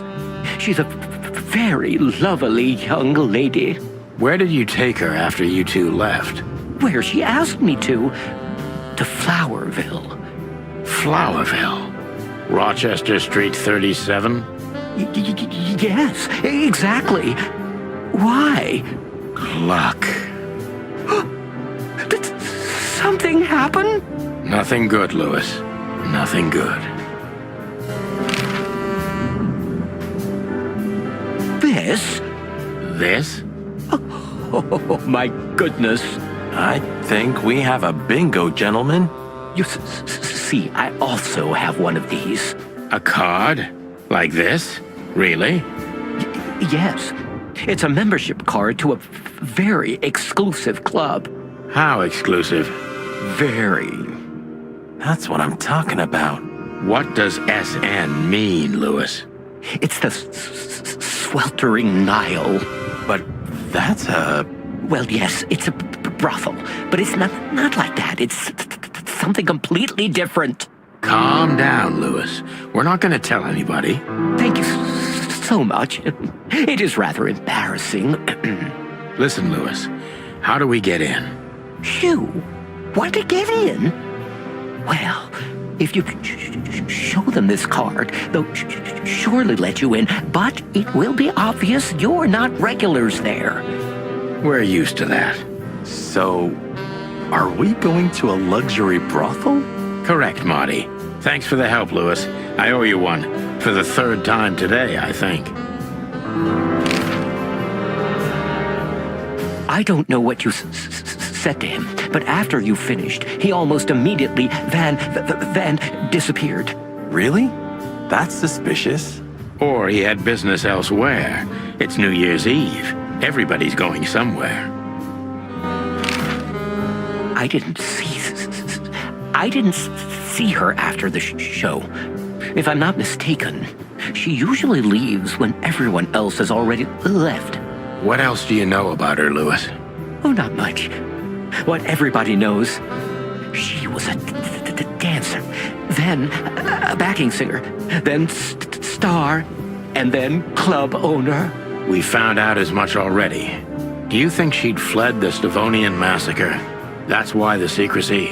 Do you mean the massacre of the royal family? I'd say her accent is a dead giveaway, and her name too, though it's undoubtedly an alias. So it's possible that she is a part of the royal family? I don't think so. Nobody could have survived that awful night. You're probably right. What should we know about the place, Lewis? Besides what they're dealing in there? No, it's an elegant and exclusive place. Not everybody visits them for that, you know. Some animals just go for company. I see. I guess it's mostly visited by the upper class. Mostly, yes. The wealthy who have a taste. Yes, of course.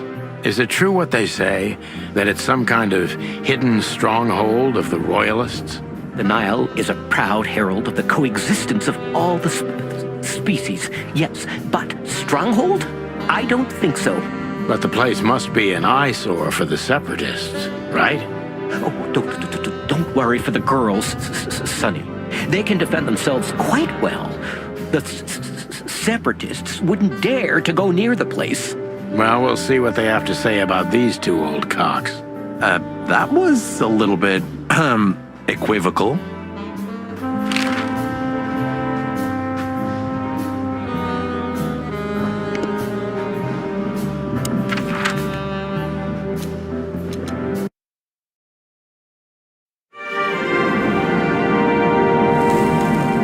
To Marty's delight, we were heading toward the most exclusive brothel in Clawville.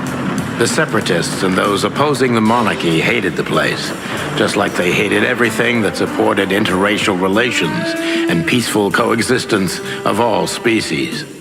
So the place wasn't just a brothel, it was a symbol. But just like a brothel is not a worthy symbol, Clawville failed to turn out the way it was intended. Well, here we are. The kingdom of long legs, silky skin, and fluttering lashes. We've arrived. Calm down, Marty. Watch your blood pressure.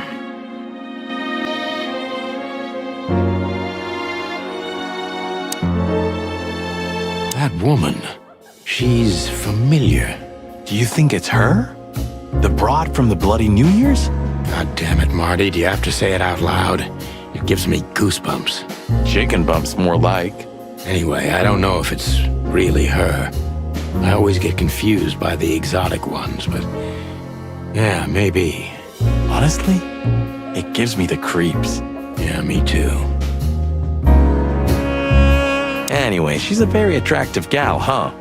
And this photo is really something. Very, artistic. You call that art? This is what real art is about, Sonny. It's beautiful and mysterious. Well, you should have seen the picture on Natasha's wall. Your heart would have skipped a beat for sure. Wait, what picture? Talk to me. Nothing. Forget it. It's not important.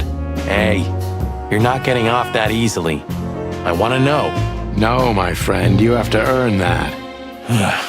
You're a real bastard, you know? I know, Marty.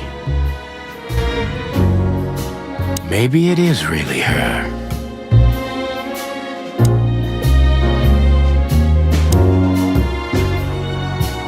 Holy fur. You swallowed so hard, the whole place shook. Are you kidding me? I've never seen anything like this before. Is this even legal? Why wouldn't it be? I don't know. Vice? You really must be joking. Vice in Clawville? Okay, I was pulling your leg. But still, it's a little hot in here. Oh, cool down, Marty. Don't even look over there. Remember Laura, your wonderful girlfriend, whom you love more than anything. You don't need to tell me. All I'm thinking about is her. With a hatchet in her hand. More like my nuggets. That's...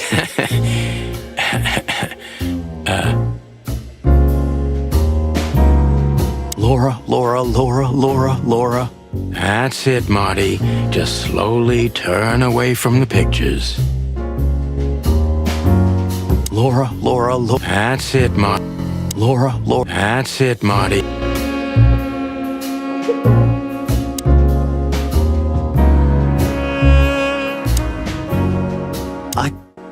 I don't even know. Good gods! Hey, keep it down, Marty. I see it now. Of all that's furry. Yes, it's very furry. Or more like, shaggy.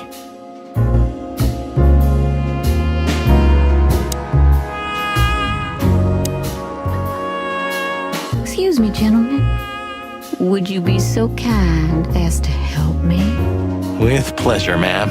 The zipper always comes down on my dress. Would you kindly zip it back up? Can I, Sonny? What am I, your mother? Do what you want, for God's sake. Happy to help, ma'am. Oh, what a gallant young man. Clucking lords.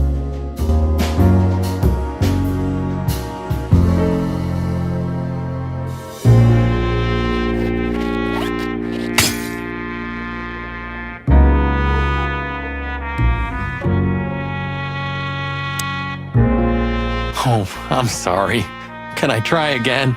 If you'd really like to. Please be more careful this time. I will be, ma'am.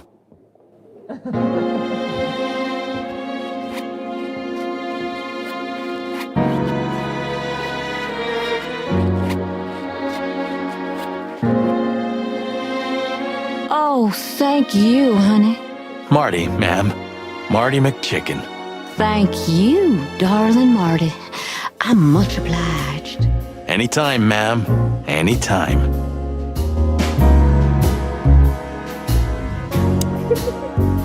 May I invite you gentlemen for a drink, perhaps? No, thank you. We're in a hurry. Oh.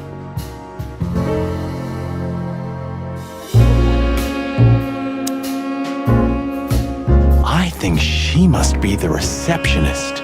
Bravo, Mr. Detective. Why'd you have to be like that all the time? Well, sometimes I seriously can't decide if you've become totally stupid over the years, or it just entertains you to act that way. Well, you know, that's a good question. That's exactly what I mean.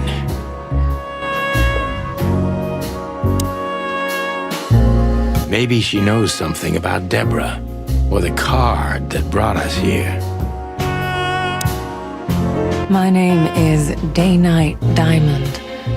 Welcome to the sweltering Nile, gentlemen. Miss Diamond, I'm Sonny, and this is my partner, Marty. If I may, miss, you have a beautiful name and exceptionally wonderful stripes. Marty, not now. Oh, thank you very much. Please excuse him. He doesn't visit places like this very often. Me neither, to be honest. Oh, nothing to worry about, gentlemen. There's a first time for everyone. You're absolutely right. We're just interested in a certain lady called Deborah. Deborah. We don't have any employees by that name right now, but if you want, any of our girls would love to be Deborah for a night. No. Excuse me, you misunderstand. She doesn't work here. I'm afraid I don't follow. It's kind of confusing, but let me try to explain. Please, I'm at your service. I'll gladly answer any of your questions. You hear that, Sonny? Any questions? Shut up, Marty.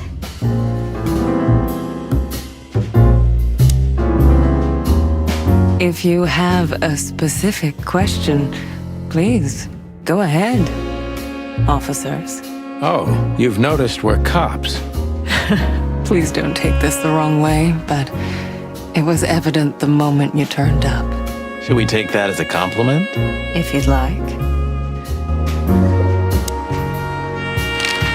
I wouldn't want to offend you, far from it, but it's evident you're from the police, even without this. Is it that obvious? No, it isn't, but, you know, here in the Nile, we have a keen eye for this kind of thing. Right. I understand, ma'am. Do you know a gentleman named Louis C. Hayworth? Of course I do. Mr. Hayworth is a regular guest at our establishment. I see. How regular, if I may ask? I can't give you any information about that. House policy. We have that too. It's called the law, ma'am. If you have any questions of that nature, please come back with a warrant. Touche. Does this list mean anything to you? This? I'm not sure. No, nothing. Don't you see some familiar names on there? I do, but everybody knows those animals. Personally, I have no contact with any of them. I see. Oh, thank you. Look, she gave this to us. The girl named Deborah, the one we asked you about. I see. Do you know what this is? Of course. It's a membership card. Was this person a regular here? If this belonged to her, then yes. I can check for you. Please, the ladies will entertain you while you wait. I'll be right back. Thank you. Much obliged.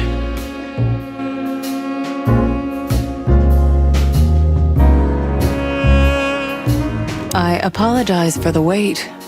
Please, come with me, gentlemen. So you were successful? My mistress, Madame Zavas, would like to meet you. You mean that, Madame Zavas? As far as I know, there's only one of her, so yes. Please, miss, take us to her. With pleasure. Madame Zavas was a legend in Clawville. Her name was known all over the wilderness. She's an avid royalist, former member of the Council of 12, spy master, assassin, businesswoman, and courtesan. To be honest, I didn't even know she was still alive. She's no spring chicken, that's for sure. She could also be my mother, or maybe my grandmother. First Ibn Wessler, now her. Honestly, tonight it wouldn't surprise me if His Majesty Hector III didn't grace me with his presence.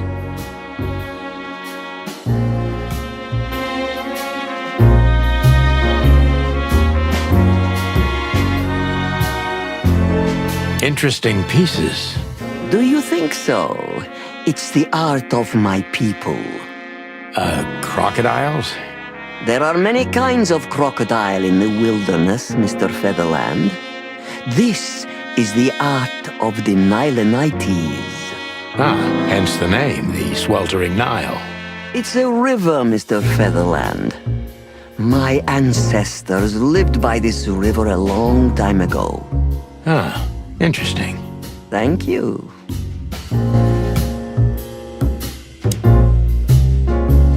What a painting! Congratulations, ma'am. Marty. Yes. It's beautiful indeed. It's more than 40 years old. You know, I was considered pretty then. Oh, don't say that. You still look great, ma'am. Thank you. It feels good, but no. There's no need for lies. Those days are long gone. Every age has its truth and its beauty. For me, beauty is not in the looks anymore. I agree, ma'am. Yes, this is the Zavos from the legends. Beautiful and deadly.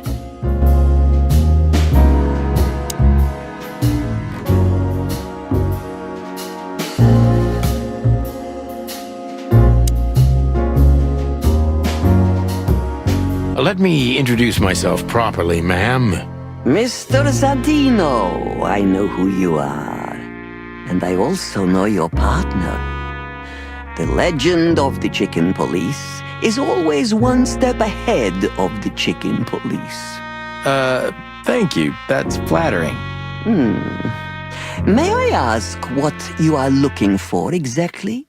Here on this night? You know, that's an interesting question. The card we've shown your lovely colleague belongs to an old friend of ours, whom we haven't seen for a long time here. And the name? Unfortunately, no, Mr. Santino. That's confidential information. In my line of work, discretion is everything. Well, you know, in our line of work, the law is above everything. Oh, do you think so? I could tell you what your colleagues think is also above everything, but, as I said, discretion. Look, ma'am, we don't want to impose. We're conducting a private investigation, which started off as harmless, but now it's murder. That sounds serious. It is serious. That's why we'd be grateful for your help. In that case, I'm at your service. Ask your questions, and I'm going to answer to the best of my knowledge. As long as you're not wading through muddy waters. Fortunately, I swim very well for a chicken. I swim well, too.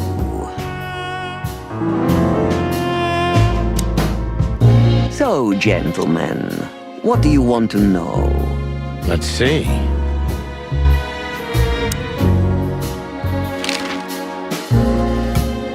As I was saying, it belongs to us.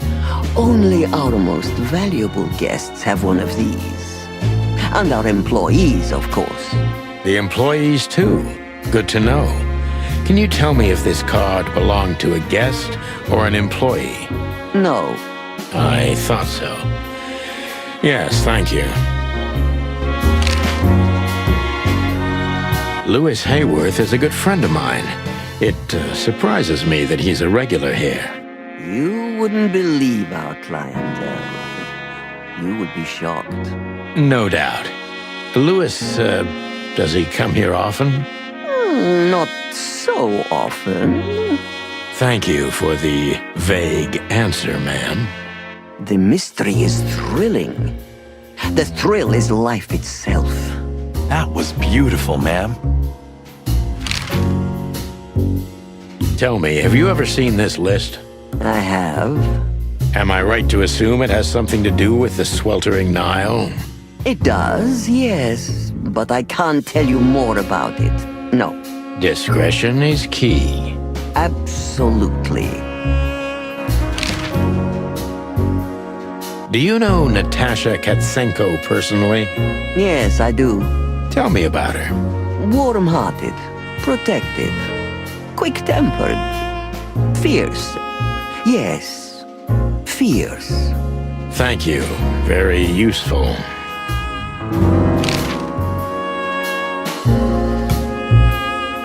This place isn't just our home with the girls.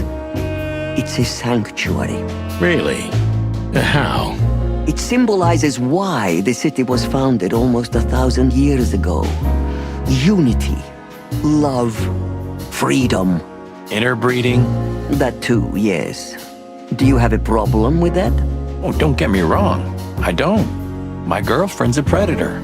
Really? I'm glad to hear it.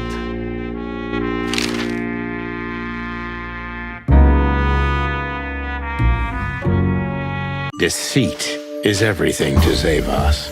She used to be a spy, so I'm gonna take her every word with a grain of salt. Who's behind the legend, Miss Zavas? Who are you, really? Just an animal raised to survive, Mr. Featherland. And because I've been taught, I know how to survive.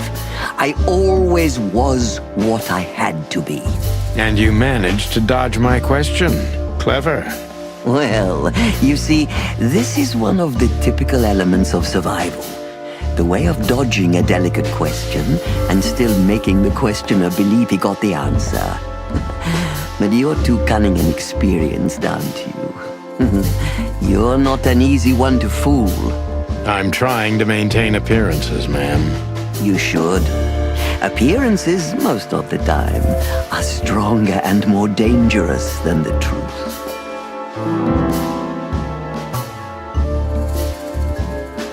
Tell me, were you really the king's spy?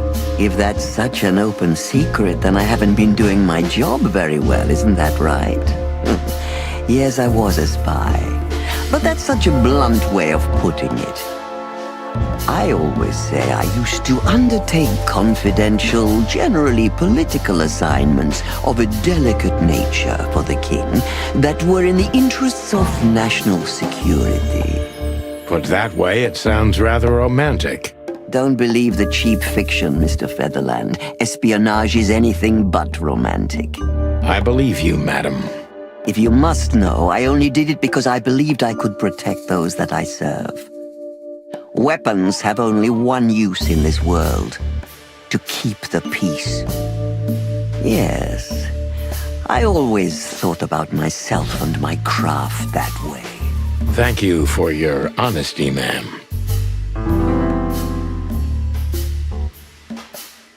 Why did you decide to open a brothel? You know, this place used to be an orphanage. Then after the Great Avian Plague, a hatchery. Then young mothers lived here who had nowhere else to go. That's when I took over. Young mothers and prostitutes. That feels like a sharp turn. No, it didn't happen like that, of course. The process took 20 years, but one thing remains the same. I wanted to help girls who had nothing and no one. To help them. And this was the best you could do, helping them sell their bodies. You see things very superficially, Mr. Featherland. We're a family who helped each other even at the worst of times, took care of each other, and what's most important, survived. Yes, survive, no matter the cost. And it's the cherry on top of the most treasured secrets of the rich and famous. Very insightful, Mr. Featherland. There's truth to that. Knowledge is power, as they say. And we know a lot about powerful animals that could be used as weapons. Or the opposite. That could avert a war. If I guess who the card belongs to, will you tell me? I wouldn't say that's an acceptable price for such a secret as this, but if you guess right, I won't lie to you. Then, I will tell you you were right. Yes. Good. Let's see. The answer to my question. Natasha Katsenko. Well, Mr. Featherland, it seems the gossip about you is right. What gave it away? It couldn't have been easier. There's a beautiful woman with a mysterious past, trying to keep it a secret, while someone's threatening her with the exact same thing, leaving rather unmistakable messages behind. Plus, we found the card on Deborah, who was her best friend and confidant, so she was either trying to hide it or destroy it forever, so no one could find out the truth. Am I right so far? Indeed, Mr. Featherland. So if I'm not mistaken, Natasha used to work for you before she met Ibn Wessler. He fell in love with her, gave her a job at the Millions Club. The rest is history. You have talent, Mr. Featherland. I'm really sorry you're not working for the government. I am working for the government. I'm a cop. Are you sure, Mr. Featherland? Touché. Indeed. Natasha used to work here. We can put it that way, but you know, this isn't just a workplace. She also lived here. She was part of our family, and we still love her very much. Right. That puts everything in a different light. Zavos is a true survivor, always was. And she's proud of that, even to this day. Maybe I can get her to trust me if I play to this part of her.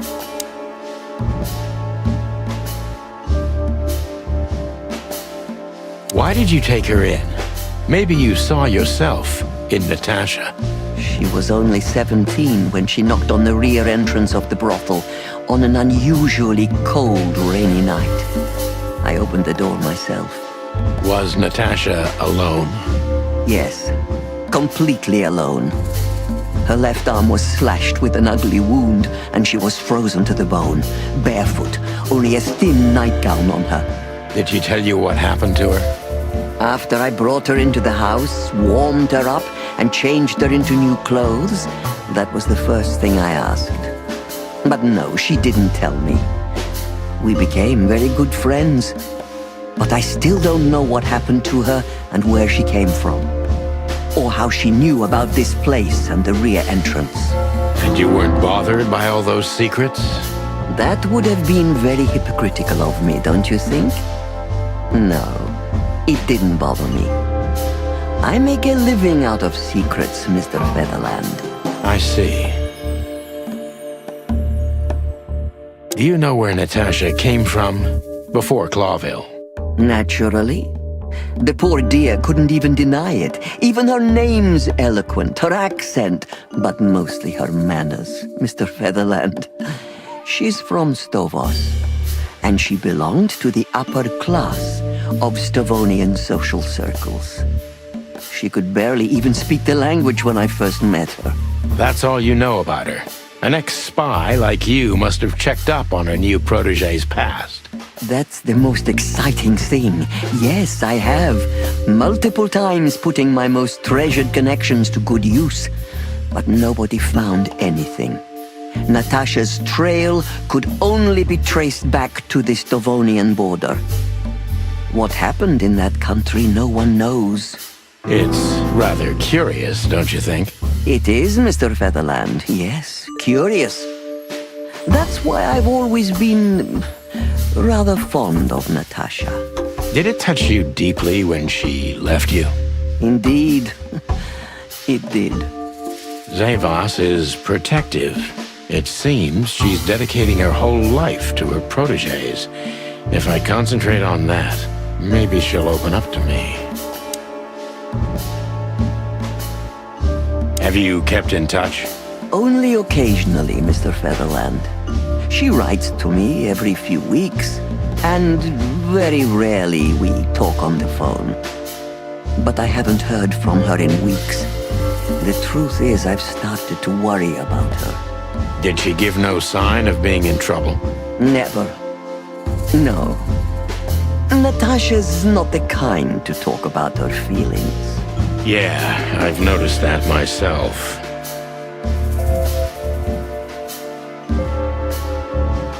When was the last time you saw her, Madame Zavos? Maybe around 2 months ago. There was a ball, attended by Ibn Wessler, his beautiful mate Natasha, and myself. Yes. Was she herself? Did you feel like she was afraid or worried about something? On the contrary, she was unrestrained, free, radiant. She was in love. Yes, in her own unique way. What do you mean? You know Natasha loves on a different level than most Clawville women. Or most women in the wilderness, in fact. Maybe it's because of the Stovonian origins. Perhaps it's something else. So you didn't notice anything strange about her? Well, if anything could be called strange, it was that I saw a woman positively floating above the ground, who previously used to stand on it with 2 feet. I see. Thank you, madam. How did you feel when you learned Natasha was going to leave? Honestly, I was very hurt. I loved her as a daughter. How would you have felt? I couldn't say. And I still couldn't stop her, and you know why? Of course I do. Because you loved her. You've been in my shoes before, am I right, Detective? Yes, I can feel you have. This isn't about me, madam. Please stop changing the subject. I have felt betrayed on a certain level. Yes, and offended, and alone. Even amongst all my friends. Were you disappointed in her? Only in myself, Mr. Featherland. But I have a hunch you know this feeling very well. Yes, you're right. Well, thank you for your time, madam. Anytime, Detective. Yes, anytime.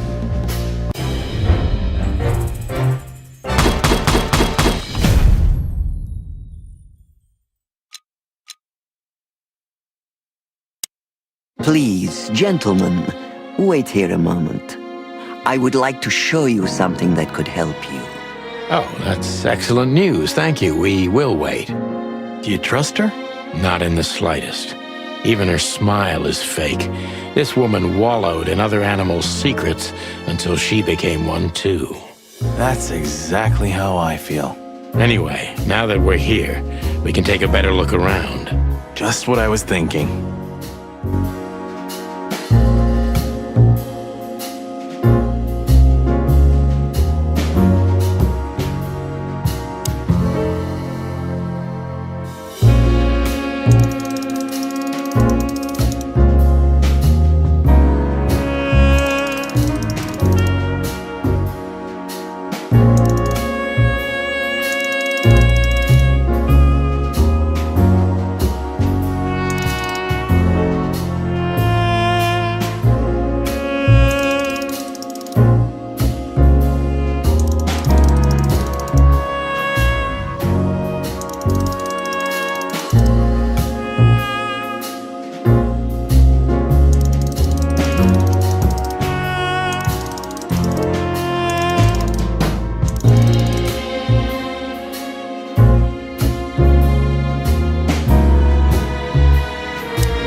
Hidden door.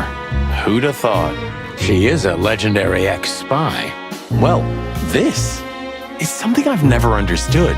Why isn't a key good enough? I mean, you can take that with you, but riddles can be solved by anyone. I don't think many animals get to be in this room, Marty. And the other thing is... maybe she wanted us to find it. Exactly what I'm thinking. Who knows? Anyway, we're going in. This room is not like her at all. The other must have been for show. Marty, this is the reality. We're talking about a professional spy. A former spy. Still, if anyone knows how to mask her real face, it's her.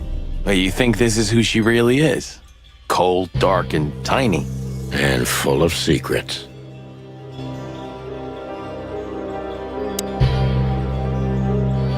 So the rumors are true. Military intelligence. This dame's really something.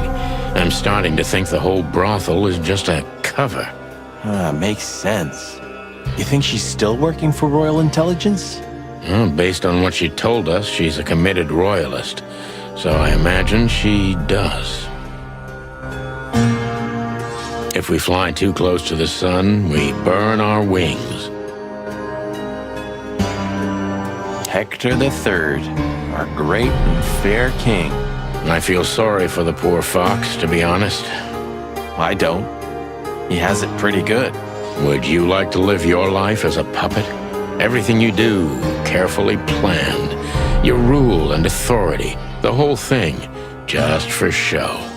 Even if he is just a puppet, Clawville needs a king. He gives strength and hope to many animals. I guess. We shouldn't cross the king. That would be beyond our pay grade.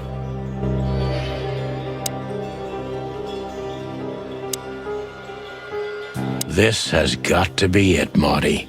Look at the missing page. Oh, gods. And look at the names. Yeah, the ladies and their guests. Damn. What this means, Marty, is that the most influential people in the city had been Natasha's patrons. Some even from the royal family. This book could destabilize Clawville. At least the Clawville we currently know. You think this is behind everything? Somebody's blackmailing Natasha because of this? That could easily be the case. But something still doesn't fit. That piece of a painting. Sonny? If there's even a small chance of... Sonny. What? There's another familiar name here. What are you talking about?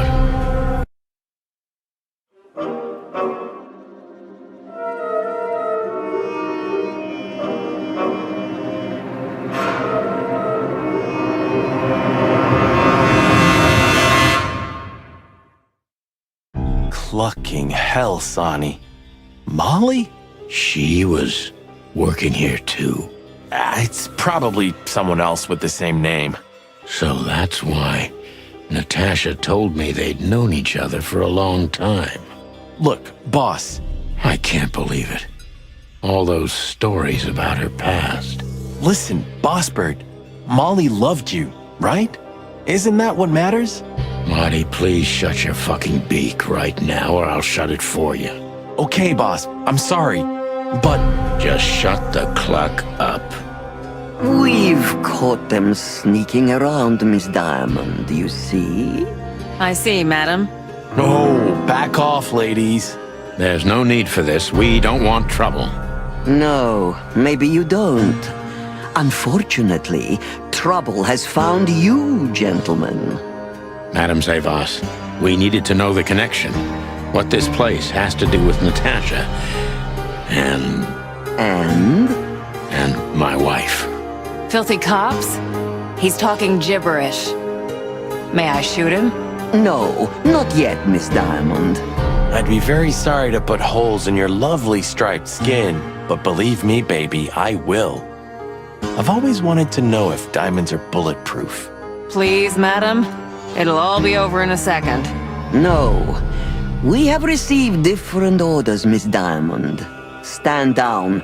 Oh, I see. The pony does tricks on command. Well, I'm not surprised. That's enough, Marty. You knew who she was, didn't you? What she meant to me. Well, well, Mr. Featherland. Aren't you interested in your case anymore? No? All it took was a name from your past, and your professionalism drowned in the mud. Stop playing games with me, Zavas. What does all this have to do with Molly? Nothing at all. No, she was just a little bird among the many who sought refuge here. You forced her into this. You'd love to hear that, but until she met you, she was one of us. Just another... You clucking... Sonny, no!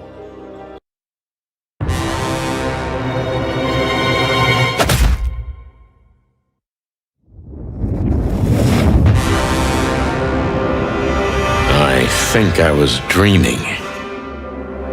But it wasn't the kind of dream you'd want to remember. Dark and painful. Then the suffocating smoke woke me. It wasn't fried eggs, that's for sure. Where was I? What happened? That treacherous crocodile. Then I saw Marty, who looked as horrible as I felt. Well, I've always wanted a romantic sea voyage. God damn it. I knew I shouldn't have gone along with this. Marty, I told you you could get out any time. And you knew damn well that I wouldn't. That I would never leave you in deep shit once I've joined you. You knew it, and you still asked me to do it. Marty, listen. You're a selfish bastard, Sonny, and you drag everyone around you down with you.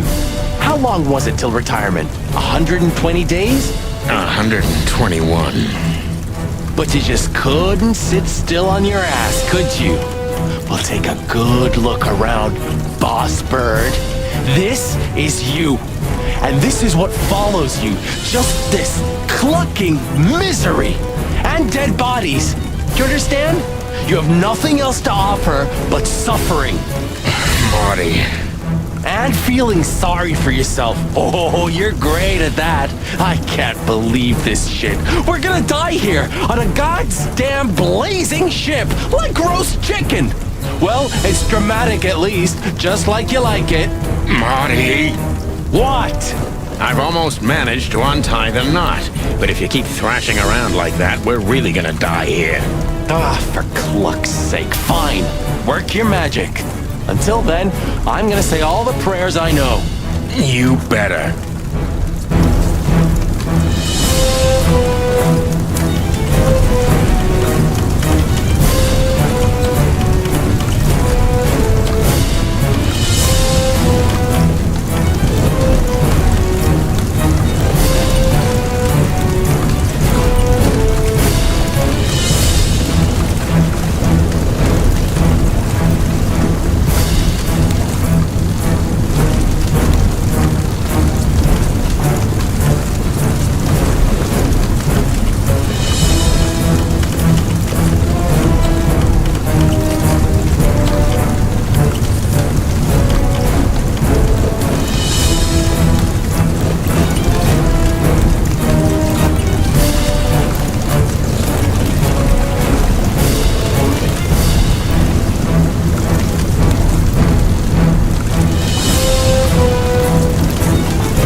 So what now? Now we run and swim. I can't swim. Well, you better learn fast or you'll die. I'm not gonna drag your fat ass to the shore if that's what you're hoping. I shouldn't have brought this many guns with me. Throw them away then. Never. Then they'll drag you down into the deep. I don't care. I always thought your gun mania would be your undoing. Cluck you, Sonny. We have to survive this first. Well, after you, boss bird.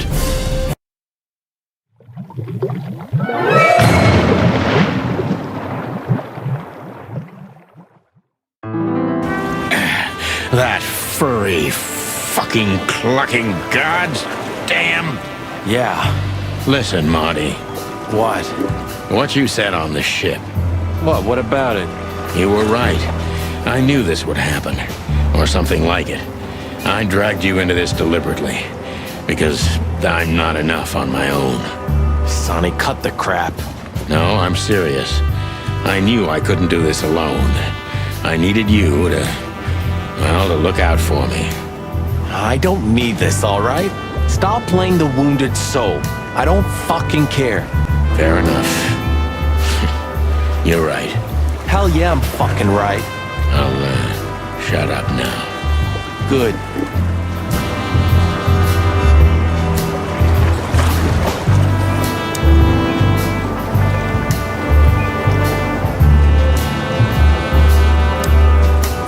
Cluck me. That's old Captain Marsh. I thought he died 50 years ago. I think I must have hit my head pretty badly.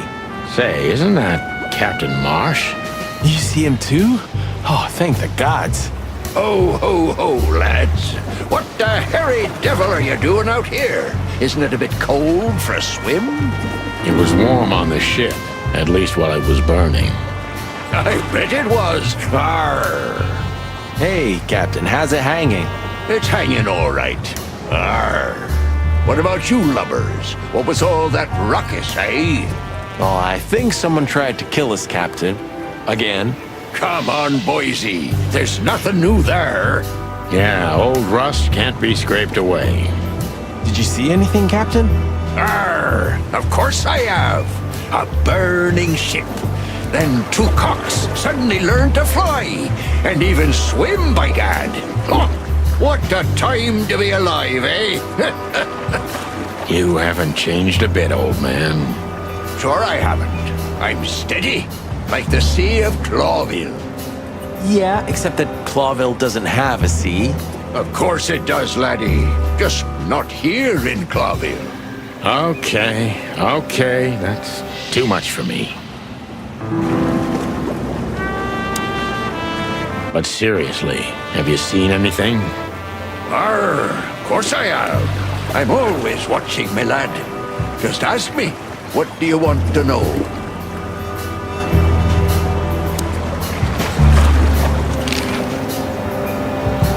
A black car stopped not far from here. A rich-looking car, shiny and all. Yeah? What else? Two big lads stepped out of it. One of them was looking like some kind of cow. The other was a cat, a big cat. They were fancy looking at the ship. I don't blame them.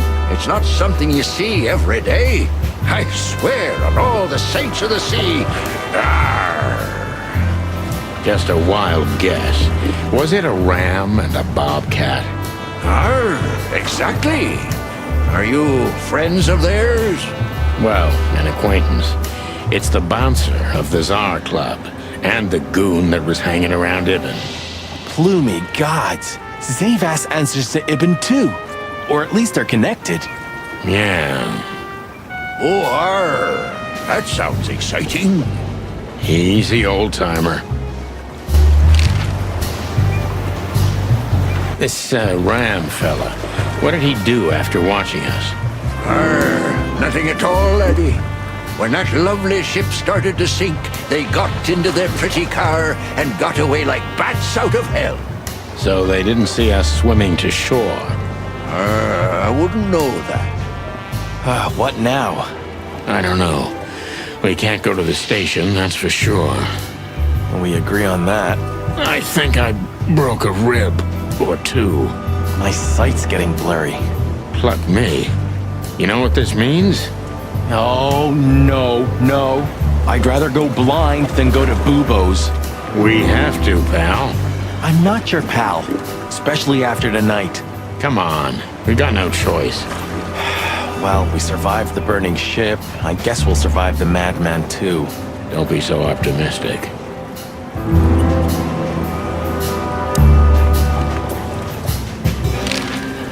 Tell me, Captain, do you hang out here all the time? This behind me is me ship, lads. Or at least, it's a ship I'm living in at the moment. It's not mine, you know. And what do you do? I stand here and watch the sea. The sea? You mean the River Times? River? Arr, that was a good one, boy. Okay. Do you know anything about the place called the Sweltering Nile? Of course I do, me boys. But they don't really tolerate folks like me there. Not surprised. Have you heard anything unusual about it? Arr, sure I have. They have the most beautiful wenches there, laddie. Like sirens of the sea. And they're willing to do anything for you. If only I were a spring chicken like ye are, I'd be already running over there. Well, actually, Captain, that's where we came from. On a burning ship? Bloody hell! You know how to live, lads. We're doing our best, Captain. Hey, ye be! Arr! Have you heard the name Madame Zavas? When I was young like ye, they were talking about a gorgeous crocodile with that name. Aye, beautiful and deadly. Just how I like my women. Me too. It's her, yeah. Less beautiful now, but just as deadly. She has something to do with the burning ship, eh? You're quite the detective. So I've been told.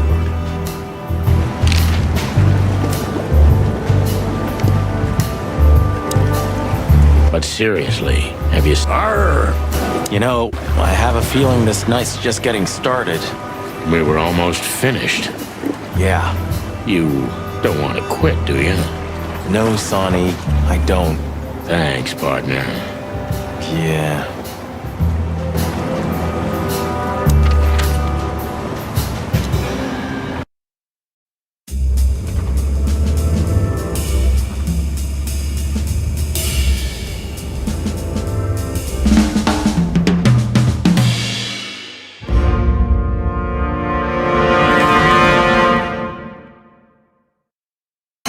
Bubo used to work at the PD as a coroner and pathologist. Then a couple of limbs and organs went missing, and the morphine stock suspiciously depleted, so the force said goodbye to him. He then set up a private practice, but lost his license pretty quick. Now he's doing something that vaguely resembles medicine, fixing up gangsters and bent coppers. Or pigeons like us. I hadn't seen the doc since he had to pick a dozen pellets out of my drumstick. Thanks, Marty. Well. Look who the cat dragged in. The one and only chicken coppers in the rotting flesh. Good evening to you too, old owl. Has he shot you again? Not yet. Ha, it is to laugh. I just need a strong painkiller, and since we're already here, some information too. Well, then I hope your pockets are full. We just crawled out of the river, so if it's all right with you, I can pay with a pocket full of mud. Well, I owe you one anyway. One? Don't make me laugh, Bubo. You're indebted to us for the rest of your life. Okay. Tell me what's wrong and do it fast. It's a busy night. On New Year's Eve, animals love to shoot or even eat each other. Tell me about it. Tonight's starting to remind me of the bloody New Year's Eve. Or worse. Yeah. Blah, blah, blah. Did you come here to cry me a river? Spit it out. Then get your wobbly waddles out of here. Ursula will be home soon. Charming as ever, old bird.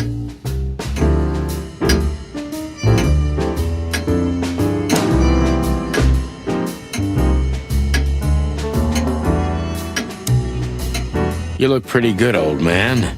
You want a formaldehyde diet? Your humor hasn't changed. Worn and out of style. Just like you, Bubo. Sometimes I think Bubo's simply some grumpy, immortal, ancient god from the old world. Spit it out. What do you want from me? I have a busy night. Busy? I had to patch up 2 muscleheads a few minutes ago. Of course, they ran off and didn't pay. What muscleheads? Wait, let me guess. A ram and a bobcat.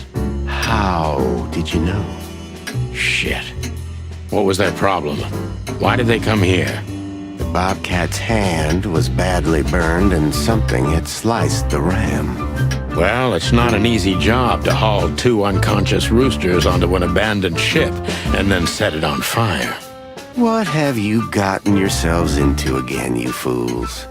Those 2 work for Ibn Wessler. You don't say. Well, in this case, it was nice to know you, gentlemen. Don't celebrate in advance, Doc. As you can see, we're not so easy to kill. Just tell us everything you know. And give us some strong painkillers. Well, all right. Ask away.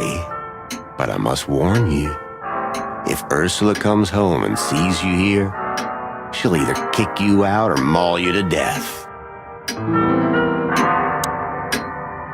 Well, just get on with it. Have a little patience, Owl. Joking aside, how are you, Doc? Long time no see. Oh, you should get shot more often, then you'd see me more. Yeah, right. I'm on it. I'm still alive. Clawville's still standing, to my surprise. Ursula still bears with me, to my even greater surprise. What else can I say? You don't need anything else then, right? You know, I could use a big house, a normal job, and a ton of money. And it'd be great if that ridiculous King Hector would finally resign from the throne. So you still support the Separatists? Wow, this old owl's heart is beating. But your life partner is a bear. Not a problem as long as I don't marry her. You're a goddamn hypocrite, Bubo. Why, thank you. What does this tell you, Bubo? That you tore off the corner of a painting? Not that. What do you make of it? That somewhere a painting is missing a corner. Don't cluck with me, old man. I'm not. I'm completely serious. Then, thanks for the help. Don't mention it. Love is still in the air, I see. I'm a prisoner, boys. Yeah, the prisoner of your stupidity. Easy for you to say. You can't get rid of a woman like her so easily. Why? Because she's a bear and weighs a ton? No. Because no matter how much I hate her, I still love her more than anything. Aw, touching. Hold your tongue, McChicken. What do you know about Madame Zavas and her affairs? Zavas, huh? Who? That woman's probably even more dangerous than Ibn Wessler himself. Oh, great news. Is there some kind of link between them? Ibn's contacts span the entire city, and his new girlfriend, that Natasha, worked in the brothel once. How do you know that? Everybody knows. Oh, great. We almost died for that information. Why didn't you ask? Just shut up, okay? So that Ram and his partner, did they talk about something? About their plans, where they're going next? The Bobcat didn't say a word, he just growled. But the Ram couldn't shut up, and he talks like a butler or something. He's got a very strange vocabulary, I must say. What did they say, Bubo? Get to the point. After they've done the job killing you, I guess, they said they have to kill a rat, too. A rat? Figuratively. An informer. Someone who spilled the beans and hurt Mr. Wessler's interests. An informer? They called him a sneaky little bastard, too, if that helps. That's gotta be Zip. Of course, Zip. Damn it. Well, then that flea bag's done for. Hold your horses, Marty. Zip is like a cockroach, practically immortal. I guess. We gotta help him then. I'm afraid you're right. We still owe him one. One? I didn't even hear that, Bubo. So, who tried to get us out of the way, and why?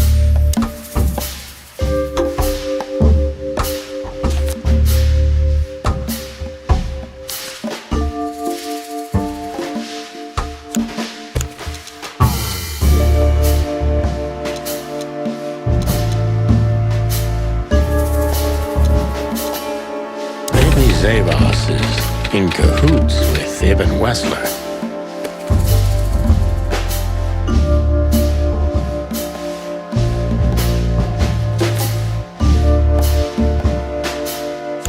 But why?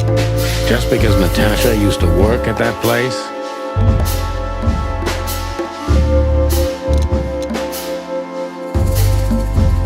Ibn Wessler wants to hide the tracks leading to Natasha's past. Or maybe it was Natasha herself.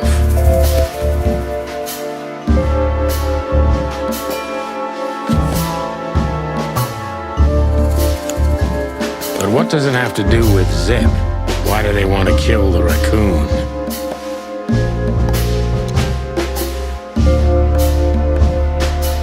Zip knows something or has something that can unveil Natasha and Ibn's secret. We need to find out what it is.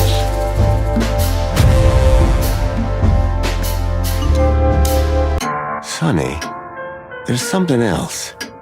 Your car is here behind the building. Ursula covered it with a tarp. What? Why? She saw it in front of the brothel. And she also saw the madam's girls trying to take it apart. Furry gods. What did she do to them? Well, a couple of dames with guns are not enough to scare my dear Ursula, that's for sure. But relax. She didn't tear them to pieces. She just chased them off and got away with your car. You know, for once, that's wonderful news. Yeah, I wore my legs down to get here. Warmest regards to Ursula when she gets back, Doc. She may have saved our lives. Of course I will. Now, cluck off, will you? Ah, you're the best, Bubo. I know. Will you kindly get lost?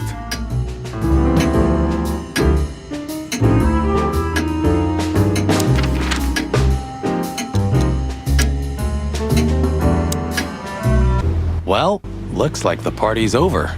Yeah, it looks like it. And just when I was starting to get into the mood. Damn it. I thought I was gonna see you shake a tail feather tonight, boss. Yeah, let's not go that far. Oh, what? Clock me. I really don't need this. We don't have to talk to him. He's blind. He's not gonna notice us. If only we were that lucky. But he can smell chickens from 100 feet away. I could already smell you boys. Ah, hello, Morty. What's up? Are you lost, old lizard? Me? Lost? No way. If I'm not mistaken, your rickety little shack isn't this way, Morty. It's miles away from here. Don't you worry about me, you overgrown eggs. I know where the road's taking me. Jeffy threw you out again, huh? Don't you worry about that either, pal. That little bastard. All right, listen, Mort. I'll talk to Lewis for you, okay? Luckily, he's right here. Don't bother because of me, sonny boy. It's nothing. I can walk. No worries. I just want your legend to live on, lizard wizard. Thanks, boys. But you really don't have to. Not one more word, Mort. There he is again. Good old LaGrasse. You're doing this on purpose, aren't you? What? Not calling him by his real name. Lamar or Lawrence is okay. Laszlo, maybe. But LaGrasse? All right, I admit it. I know that's not his name. He's Louise, right? Okay, I don't care anymore. I'm done. Lewis has had quite a busy night tonight. Hey, Lewis. Here again? I just left something here, Sonny, but nothing important. Are you sure everything's all right, Lewis? You seem, distracted. I'm fine, Sonny. Don't you worry about me. What are you doing here anyway? You look quite battered. Now we got both hot and cold tonight, literally and at the same time. But we're alive, and we're hoping maybe we can find Natasha here. I'm sorry, Sonny. I haven't seen her since her performance. Well, thanks. Keep your eyes open, all right? And my ears. Listen, Lewis, I need some help. A favor. Sonny, you know, for you, anything, my friend. 5 times a day, even. Okay, I deserve that. So, how can I assist you? Again. You know old Morty, right? Yes, I know him. Indeed. I know he's not a saint, and he doesn't smell like flowers. His manners are disgraceful. And he drinks a lot? He's friends with weirdos. And he's in and out of jail? So we know he's not an easy character, but he has nowhere to go. And he is an old friend. Or something like that. So, he needs a room, right? You guessed it, pal. Well, no problem, gentlemen. I can handle that. Thanks, Lewis. Again. I don't know how many times. Much obliged. Don't mention it. One day I'm gonna ask you for a favor in return. Anything, long ears. If you see anything interesting, will you tell us, pal? Of course, Sonny. I'll keep my eyes and ears open. Great. Thanks, buddy. You can bunk at the Atlas with Lewis for a while, Mort, but only on one condition. Tell me, sonny boy, anything. Leave that little chihuahua, or we'll have to pay him a visit and strangle the little rat. Oh, and finally, visit the hospice, okay? They're gonna help you there. Okay. You convinced me, Birdie. I'll do it. Both? Both. Just leave me alone, okay? Take care, lizard wizard. Yes. You too.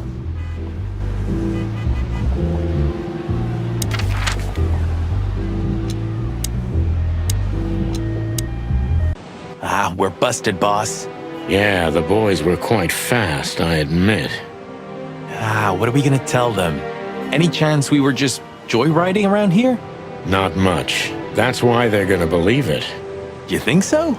Just watch and learn, cub.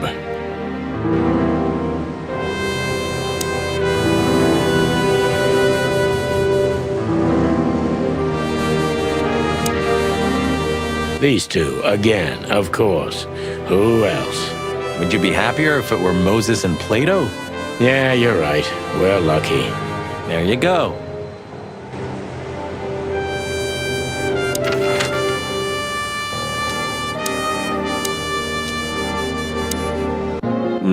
Sonny, you sure they'll welcome us here?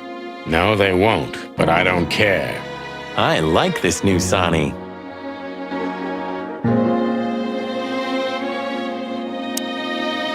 Our little actress. She was good. She deceived me, too.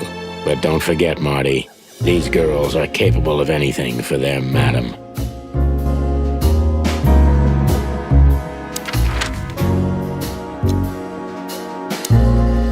Damn, we're late. I don't see him anywhere. But that jerk's here. Yeah, the famous scribbler Tim in the flesh. He must have seen something. And because he's here, he must have caught a whiff of a serious case. We should interrogate him. Oh, let me be the bad cop, Boss Bird. Permission granted. Yes. Scribbler Tim, second-rate journalist and first-rate ass-kisser. He's a huge fan of the chicken police. Hey, Timbo, my old pal. Hey, hello, boys. What a lovely welcome. You're not scared to see us, are you? Who? Me? What are you thinking? I'm always glad to see you working. Especially together like this as the legendary chicken police. What the hell's going on here, Tim? That's exactly what I was thinking. You see, what the hell could have happened here, right? Very strange, indeed. Where's Zip, Timbo? Keen observation, boys, because that's the most exciting thing about the story. Let me guess. A ram and a bobcat appeared and took him with them. Well, you could say that if it happened, but it didn't. Then what? Isn't it great? Here's the twist. Start talking, Tim, or we'll have to see if you can really fly. Come on, Sonny. I was supposed to be the bad cop. Shut your beak, Marty. Hey, quit playing tough, will ya? You know I'll help you even if you don't threaten me. I always do. Mostly. Stop babbling. Just answer the question.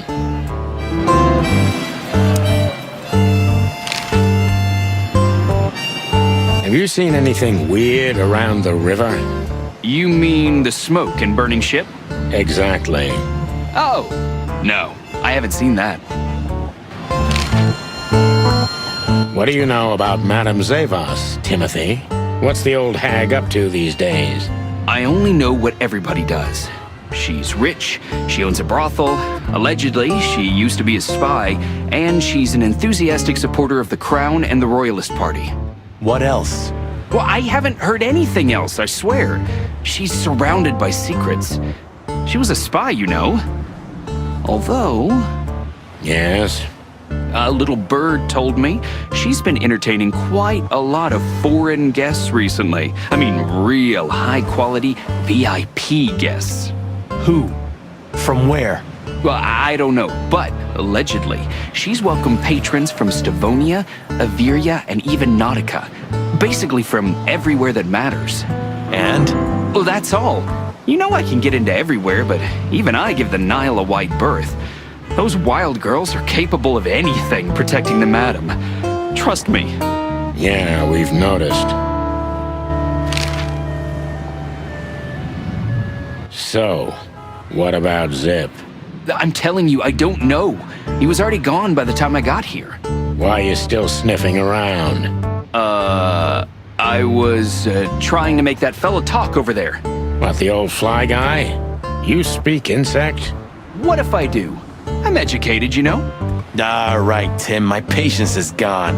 It's time you start singing like the songbird you are. Hey, that's seabird. Okay, back off. We're old friends, aren't we? Exactly. That's why I haven't smeared the walls with you yet. Ouch.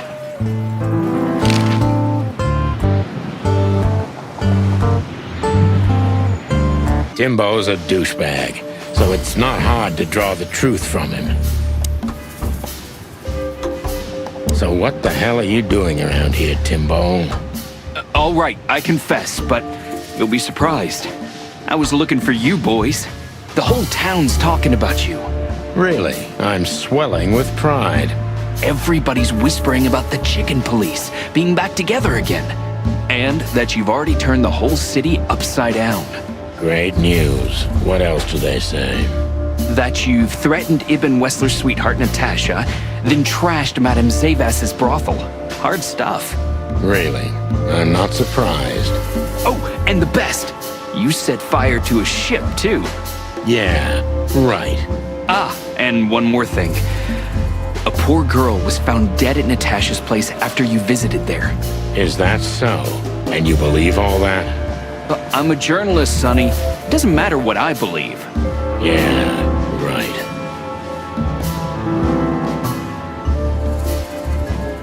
And why were you looking for us here, of all places? You offend me, Sonny. I'm your biggest fan. I knew the hop dog's gonna be on your list. So it was a lucky guess. Something like that. And I'm wasting time here often anyway, so I had nothing to lose. And here we are.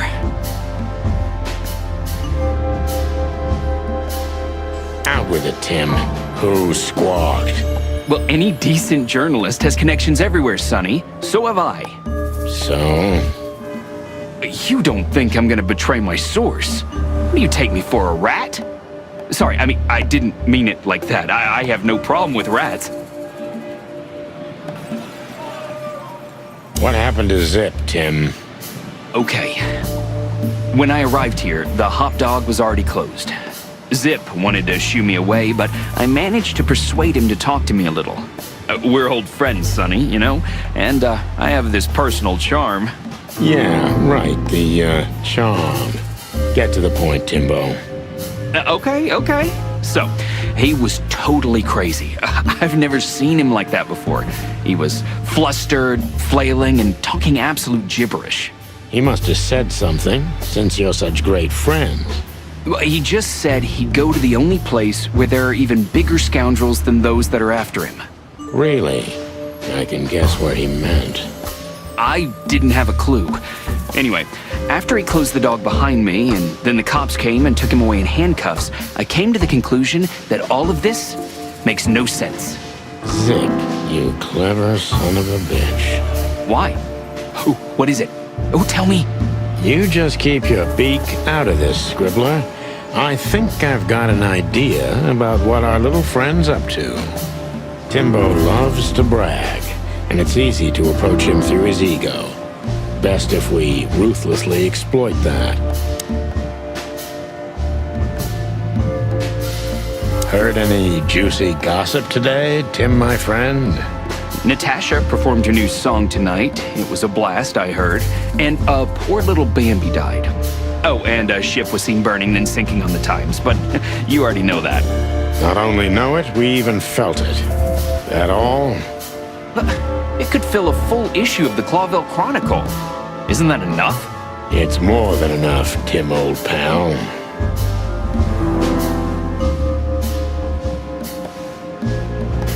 As you're so well-informed, Timster, tell me about Madame Zavas. Well, they say she's kinda angry because someone trashed her brothel. Oh, and that someone was allegedly you and Marty. Yeah, you already told us. Good story. Anything else? With a little more truth in it. Allegedly, Ibn Wessler's men were seen around the brothel. I have a hunch that they were the same two guys that came here, too. Gee, that may even be true.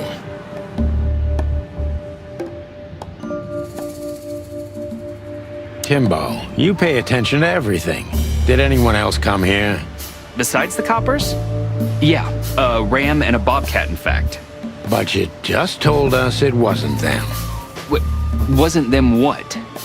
I didn't say they took Zip, because that's not how it happened. Don't make me mad, Tim. We're really not in the mood for this. Hey, I'm only telling you the truth. They stopped here in a fancy big car, looked around, then left. Zip was no longer here. Neither were the coppers, okay? Tiny Tim is a true fan of ours, and it's time to finally use that to our advantage.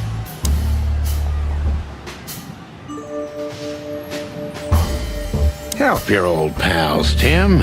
What was Zip doing before they took him away? Hey, you're trying to grease me up with all that sweet talk, Sonny honey. Of course not, Tim Tim. We're old pals. I'm sure we are, but I don't remember you telling me that without an ulterior motive. But you know what? I don't care. Feels good anyway. I'm glad to hear that. So... Zip was acting crazy. He was running around, knocking over everything and throwing things away. Then he suddenly disappeared into the kitchen. I guess that's when he made the call, because soon after that, the coppers arrived. And in between? Well, I didn't see him in between. Why didn't you go inside? He's your friend, isn't he? Well, I tried, Sonny. The door was closed. I knocked, even yelled. You know how a yelling seagull sounds like, but nothing. I think I have a hunch what that was all about. Good for you, Sonny. Zip was hiding something in the dog, right? What do you mean exactly? Well, you tell me. You're good old friends, aren't you? Well, that's right, Sonny, but Zip's not the kind to easily share his secrets. But now that you put it that way... That's more like it, Tim. Tell me, what do you know? I don't know what it could be exactly. I mean, maybe it's not even relevant, but I'm sure Zip was trying to get rid of something when I arrived here. What and where? I don't know, okay? I already told you too much.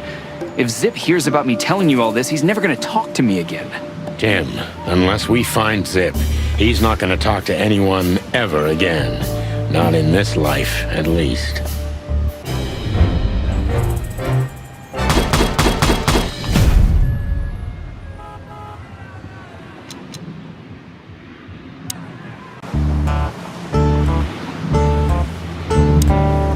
Look at this mess. Looks like he was in a real hurry, or was trying to erase his tracks. Because he was trying to hide something.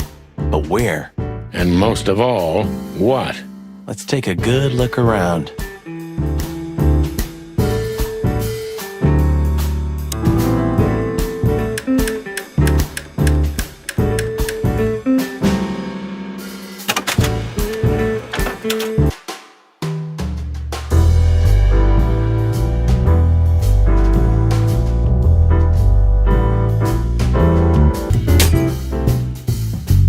Look at this. I'm looking, but what the hell could it be? No idea, Marty. Guess it's best if we ask the owner himself. Where do we find him? Well, Timbo told us he's with even worse bastards than the one chasing him. That's it. The Parliament. No, Marty, but close. Then, no way. Oh, yes, Marty. Zip is at the Clawville City Police Department. Could it be that simple? And that wild? Well, the cops took him. So it's obvious that he called the cops by himself to scare away Wessler's henchmen. Timbo was right. Doesn't he know half the police is in Wessler's pocket? He probably does, but this was his only chance. Then he really is in big trouble. So? To the PD then? No, I haven't got a better idea. Believe me, I'd love to have one.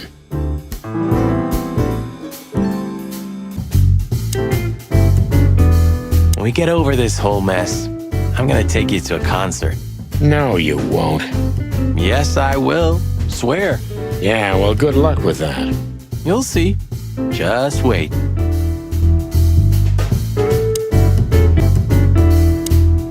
Have you found what you were looking for? No, Timbo, but we wouldn't tell you even if we did. Ah, but you have. You are an open book to me, Sonny. So, thanks for the intel. Be careful what you're writing, Timmy boy. I'm a cop for only the next 121 days. After that, I can gut you if I want, and get away with it. And when did you being a cop stop you? He has a point. Just keep a low profile, okay, Timster? Okay, I get it. My beak is sealed. Zoop.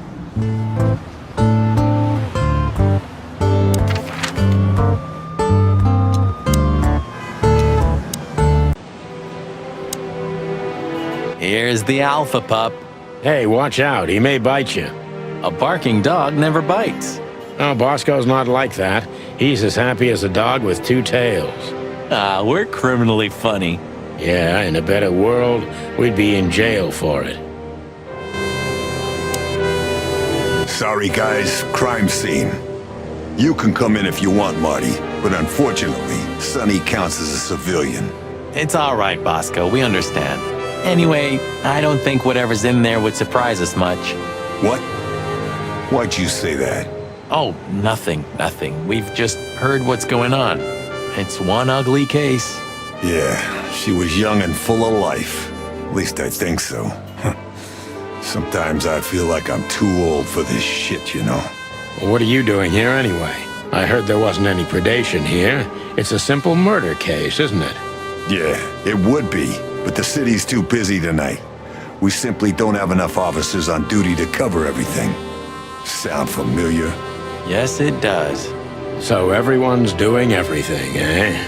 And nothing. Not what they should, anyway. But you know, I'm not even here. I just stepped in to take a look at the case for the boss. I'm already heading back to the PD. We just happen to be around here too, so we'll be on our way now. See you soon? Yeah, afraid so. Hey, boys. I see you're working hard. Hey, what about you? What the hell are you doing here? And we were just driving through when we saw the party. And who are you trying to feed that bullshit to? Yeah, we're not eating it, Sonny. This isn't your neighborhood. So, out with it. Why are you here? Pull back the spikes. What's going on? Just fill us in, Phyllis. Oh. Young girl, around 25 to 30 years old. Pretty? Some kind of doe or something? Impala, you moron. Aye, she was an Impala indeed, Phyllis. Wait, how do you know that, Marty? One of the officers mentioned it. Don't blow your top, okay? Carry on. We don't have all night. So, the girl was naked. There's no trace of predation. We don't even know how she died. It's the coroner's day off. Another thing that only happens in Clawville, huh? Which reminds me, what are you even doing here? We're securing the area. Yeah, I can see that. I beg your pardon, Marty. I said have a nice time doing nothing, boys. I mean, securing.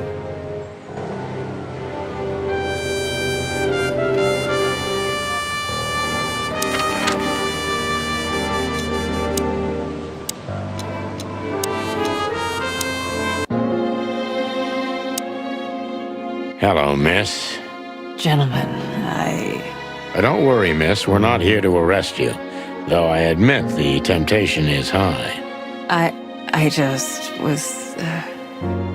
We know, doll. You did what the madam told you to, right? Please, don't be embarrassed. It's not your fault. Hey, Marty, you're not gonna propose to her, are you? Please, gentlemen, this is very embarrassing and unpleasant for me. What do you want here? Are you tempting fate? Do you want to die? If we wanted to die, we just had to let the ship burn. You know, the one you put us into. I had nothing to do with that. It was Ibn Wessler's goons. Wessler's goons? Did they knock us out, too? No, that was us.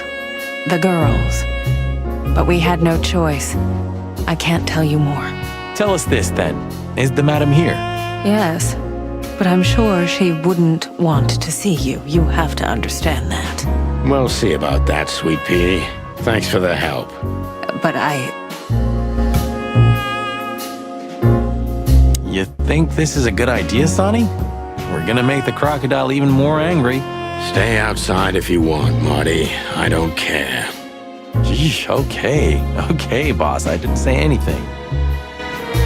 The end is nigh. The dead walk among us. Greetings to you too, madam. Are you surprised to see us? I must admit I am a little. But I also must admit I'm relieved. Yes. Relieved? Wasn't it you who put us on a burning ship, by any chance? No, it wasn't me, Mr. Featherland. Though I can't deny my part in it either. How comforting. Look, Mr. Featherland, your investigation clashed with my business and my personal interests. I couldn't let it slide. That's all there is to it. Nothing more. You're expecting any other explanation in vain. You really are cold-blooded, aren't you? Not my fault. I'm a crocodile. It has nothing to do with you being a crocodile, madam. Whatever you think. So, what can I help you with, gentlemen?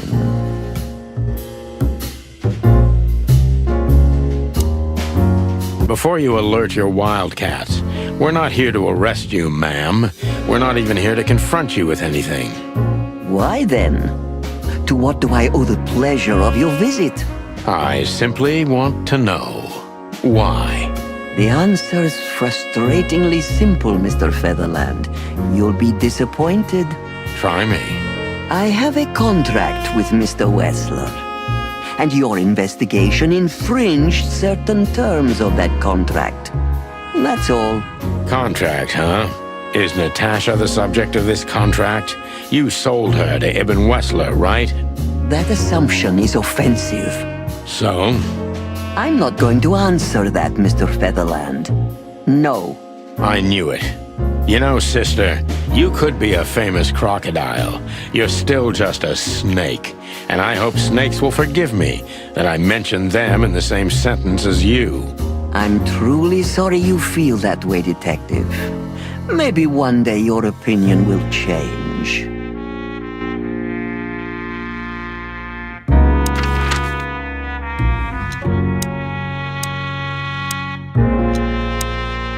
Look at what the wind of the sea dragged in. Our gull friend in the flesh. I can't believe it. Is this guy everywhere? The gull sees farthest who flies highest, Marty. Yeah, that guy's never given up, that's clucking sure. Hey there, Timster. Long time no see. Hey, boys. What a lovely surprise. Do you also have a deja vu, Sonny? It's like all of this had already happened, isn't it? Yeah, now that you mention it. I wasn't following you boys, I swear. We never said you were, Timbo. But what exactly are you doing here? It's a little far away from Roachtown. Okay, I confess. I was following you. But I simply had to know what this is all about and how it's gonna end. It's my job, after all. But you have to understand, pals. We're not your pals, Tim. And I'm telling you for the last time, get the clock off our backs, or it's gonna end up a lot different for you than you think. Ah, that's harsh. Even from you, Sonny. Did something happen? Did you get dragged into something personal? And on New Year's Eve again? Yeah, I mean, what's the chance of that? Bloody New Year's is back? Is there a connection between the two? What happens if it reappears again? Make him stop, Marty, or I'm gonna twist his beak off. Hey, okay, I get it. Yeah, my beak is sealed, and I'm gonna keep it low. Very good. You're not so stupid after all, Tim. You must have been just pretending. That's a good one, Sonny.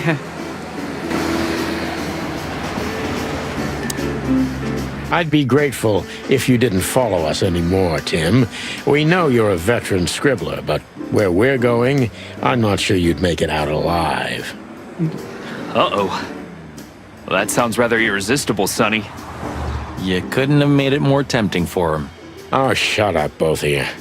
Okay. Okay. Ho-ho! Is that the chicken, please? Hello, Hercule. Good to see you here. I'm always here, lads.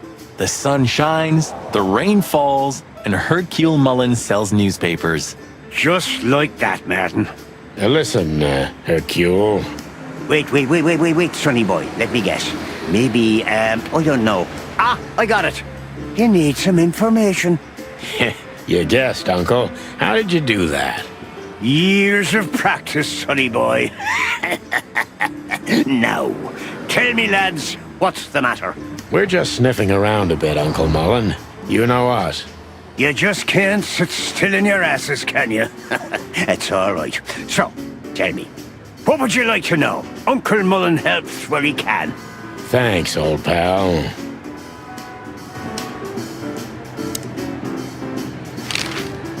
What a night we're having. We even ran into Bubo. And you're still alive? Give praise to the great wild ones, lads. We do. What's going on with the old owl? He didn't tell us much about himself. I hear the old owl's doing quite all right, since more and more cops step outside the line and more gangsters shoot themselves in the foot. Busy days, huh? Something's coming, lads. It's in the air, and I can feel it in me beaver bones, too. Clovel's boiling. Yeah, we feel it as well, Uncle Mullen. We managed to run into Philmar, too. Good old Phil, huh? I've heard he's not been doing so well of late. He didn't look so good, that's for sure. At the age of the private eye is over, lads. Now animals either sue each other or turn to the local crime lords. Only jealous or betrayed housewives remain for private detectives. Phil would never admit to that. He's too much of a romantic. Are we still talking about Philmar?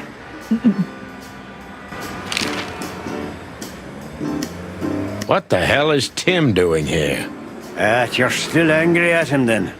He's not really a bad fowl, and he simply idolizes you. Be gentle with him.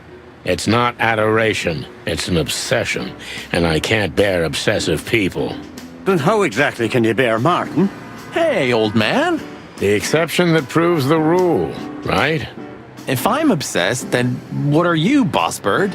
No, that's different. I have no other choice but to be with myself. The toughest prison on the planet, right? Get a room, you two. Listen, Hercule, what do you know about Madame Zavas? Why do I have the feeling you're not interested in her girls? Because you know us, Uncle. I hope you didn't mess with her. The old Cayman has a rather bad reputation, to put it mildly. Crocodile. But you're right. We shouldn't have messed with the old gal. She set fire to a ship with us in it. Boys, I've heard she loves drama, but that is a whole other level. Yeah, right. We barely got out alive. What else should I tell you about her then? Maybe try not to anger her, if that's possible. Thanks. Good advice. I see everything's like it used to be. Yeah, if only my back was the same. Huh, you're telling me?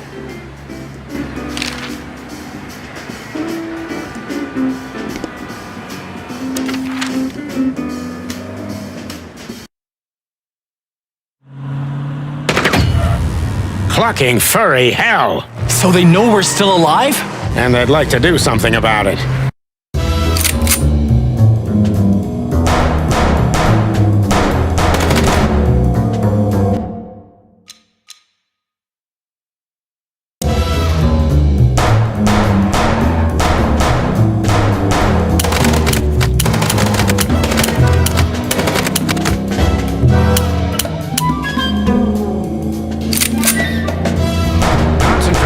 For the God's sake! Can you drive like you're not a fucking lunatic? Shut up and shoot, you big feather pillow!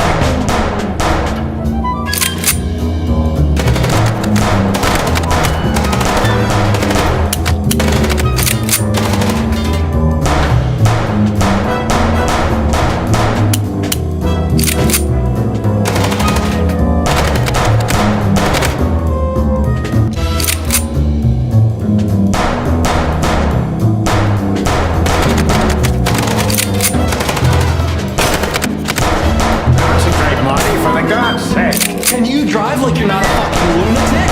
Shut up and shoot, you big feather pillow!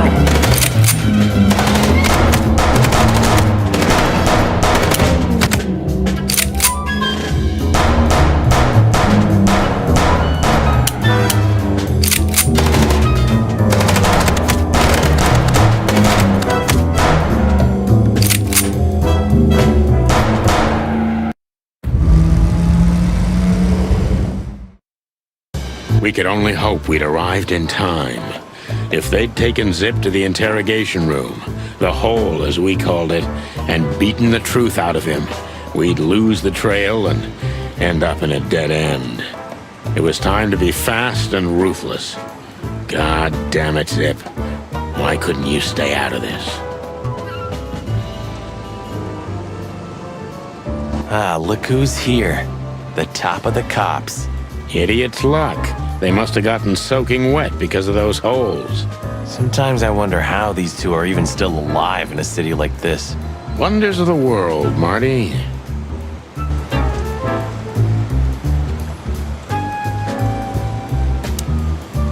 Martin! Yes, Chief. You know what I've heard? I have no idea, Chief. You think I'm stupid, Birds? No, we don't, Chief. What the ever-loving fuck do you think you're doing? Chief, if I may... Sonny, shut the fuck up. You're not on duty. You're suspended, if you remember. So I'm not your chief right now. Oh, we just stepped out for a coffee, Chief. Then we saw something suspicious at the Czar Club, and we investigated it, and, Suspicious, right? You investigated, right? Yes, sir. Do you take me for a fool, chickens? And what do you know about the burning ship that lit up the entire Times? Burning, what? Wild lords, that sounds awful. Don't play innocent with me, Santino. You both stink like you're in deep, deep shit. Well, you don't think we had anything to do with that, do you? I don't know. But if you do, I will find out. You better know that. I swear, Chief.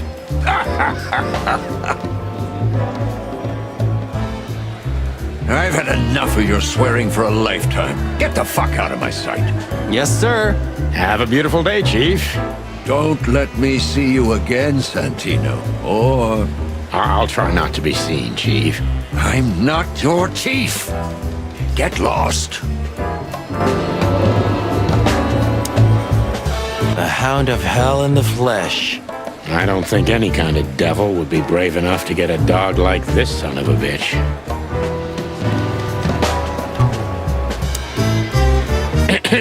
A busy day, sir? Sonny, you think I'm just joking, right?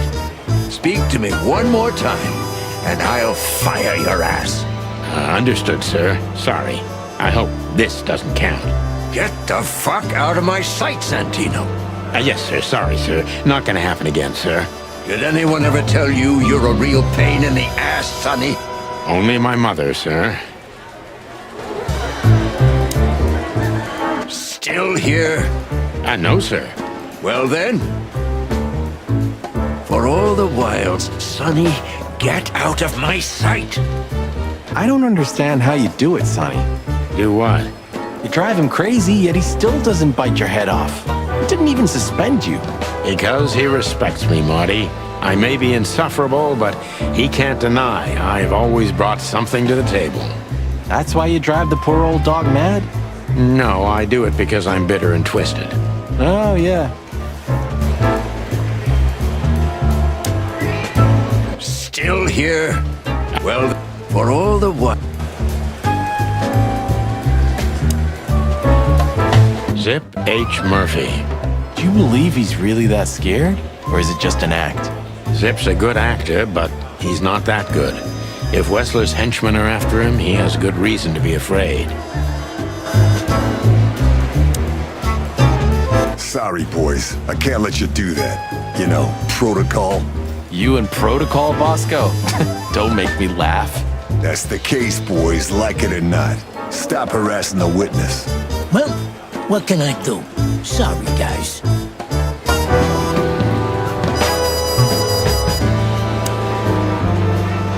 Sorry, boys. I can't let you and That's the... Well... Hey, Monica. Hey, boys. I hear the city's on fire since you're back together again. Not yet, but all is not lost. Metaphorically, I mean. So, how can I help you? We need some information, if you're not busy. Of course I'm busy, and of course you need information. But I'll help you, as always. You're an angel.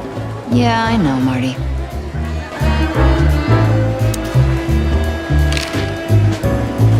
Do you know anything about a girl named Deborah Ibanez? You mean the Bambi whose body was found in Natasha Kutsenko's weekend house with huge red letters on her back? Don't call her a Bambi.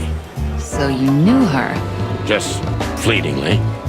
Anyway, I don't even want to know. I don't know much about her. Moses and Plato are on that case. Thanks for the intel, Mon. Anything else worth mentioning? You were at the scene, right? We? Of course not. Sonny, you can't lie to me. You just can't. Is this some kind of interrogation? Just leave us alone, Monica. You're an open book for me, Sonny. Remember that. Guess who we had the chance to meet? Madame Zavas, the legend herself. So you're that lonely? I didn't think that was your thing, Sonny, but you know what's best for you. We were there to investigate. Of course. And were you successful? To be honest, they beat us and tried to burn us alive. Inside of a sinking ship. Wow. Busy night, right? Even for you. Yeah, so what do you know about the madam? Nothing much. She's not had any run-ins with the police recently. Of course, because half the PD goes to her. Well, I'm not gonna say anything about that. Look, Mon, we suspect Madame Zavas is in cahoots with Ibn Wessler. Any idea why? No, but those two mean trouble by themselves. I don't envy you boys.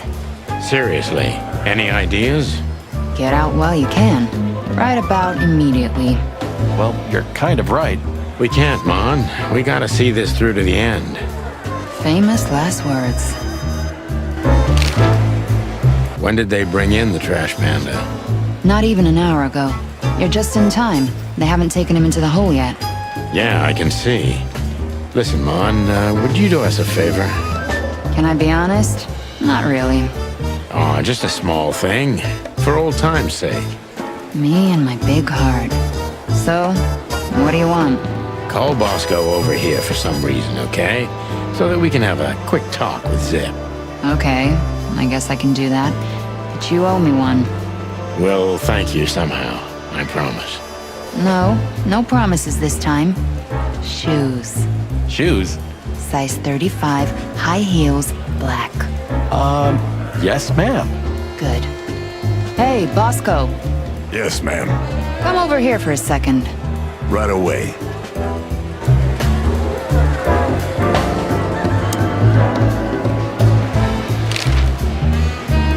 Hello, Zip. Hello, boys. What's up? We were trying to visit you, but guess what? You were nowhere to be found. Yeah, I don't get it either. But suddenly the cops appeared and, Cut the crap, Zip. We talked to Tim. We were at the dog and at Bubo's, Zip. Two meatheads were talking about gutting a rat. A rat? An informant, Zip. We immediately knew it was you. Isn't that flattering? I can explain, boys. My life was in danger. These lunatics want to kill me, and I have no idea why. They wanted to cook us, Zip. We're lucky to be alive. Then we walked our feet to the bone and almost got shot to pieces just a couple of minutes before. What Sonny means is we're not in the mood for bullshit. Or raccoon shit. But boys, I have no idea what they want from you. I don't know what they want from me either. We have time. And by the looks of it, you have too, pal. So start telling us what you have to do with all of this.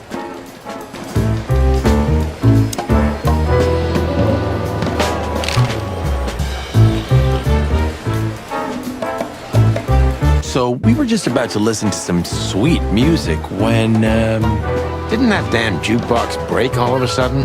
Oh, damn it. Damn it, indeed, Zip. There was a wristband behind it, with numbers on it. 984-237-22 to be exact. What? All that from memory? How the hell? I have no idea either, and it scares me too, but that's not the point. Tell us about it. That is, if you want to leave this place on your feet. Okay. You got me. I'll talk, but only if you promise that the cops won't know about this. Do we look like we're on duty?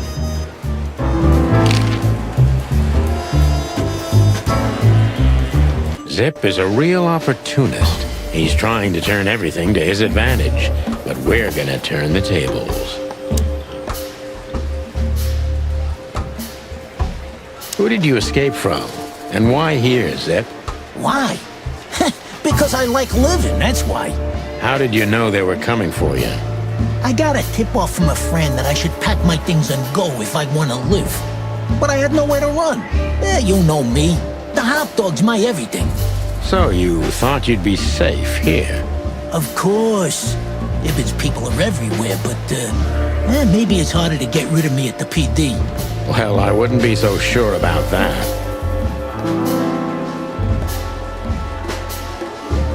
How did you manage to piss off Ibn Wessler? I don't know, all right? I don't have time for this. Sing like a bird, or I can't guarantee your safety.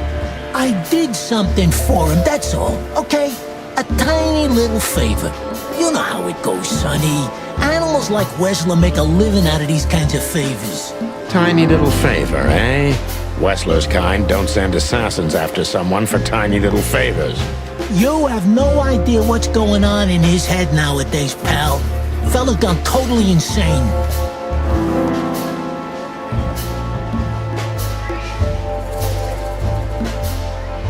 What did he have on you, Zip? You know the drill. I asked something of him once, and he told me one day he's gonna ask me for something in return. And that day finally came, right? Yeah. And I had to do it. Because even if I got out of it, he'd drag me back for good. Or worse. Nail your hide to the wall. Yeah. That's the least he would do. Believe me. What did you have to do for Ibn? I never hurt anyone, all right? Let's make that clear right now. I never said you did. I just had to get rid of a package for the boss. That was the job. Quick, clean, simple, right? Yeah? What kind of package? A very heavy one. Dead bodies are kinda heavy, Zip. How did you know it was a dead body? I didn't. I was bluffing, but thanks for the answer. You lousy chicken. Zip's a secretive little specimen, but knowing his past, it's no surprise. I must take advantage of this and trap him with it.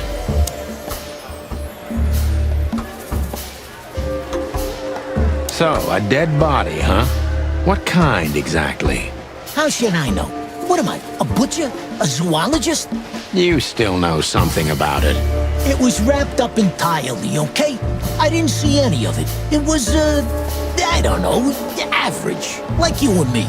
Scaly, hairy, furry, feathery, or bald? What kind exactly? Hey, I don't know, all right? I told you it was wrapped up.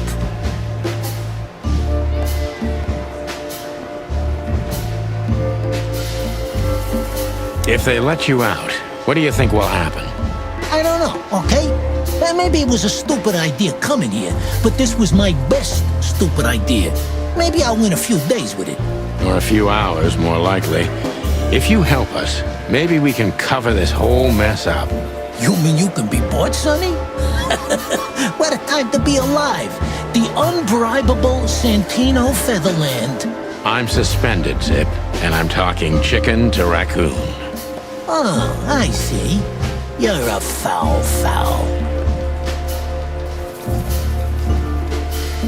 Why did you keep that wristband? Because it seemed important. And because, you know me, I'm trying to turn every situation to my advantage. That's the way Zip works. How, exactly? Who knows? It seemed important. It just fell out of the body bag and I thought, look, this shit seems important, so why not? That's why they want to kill you.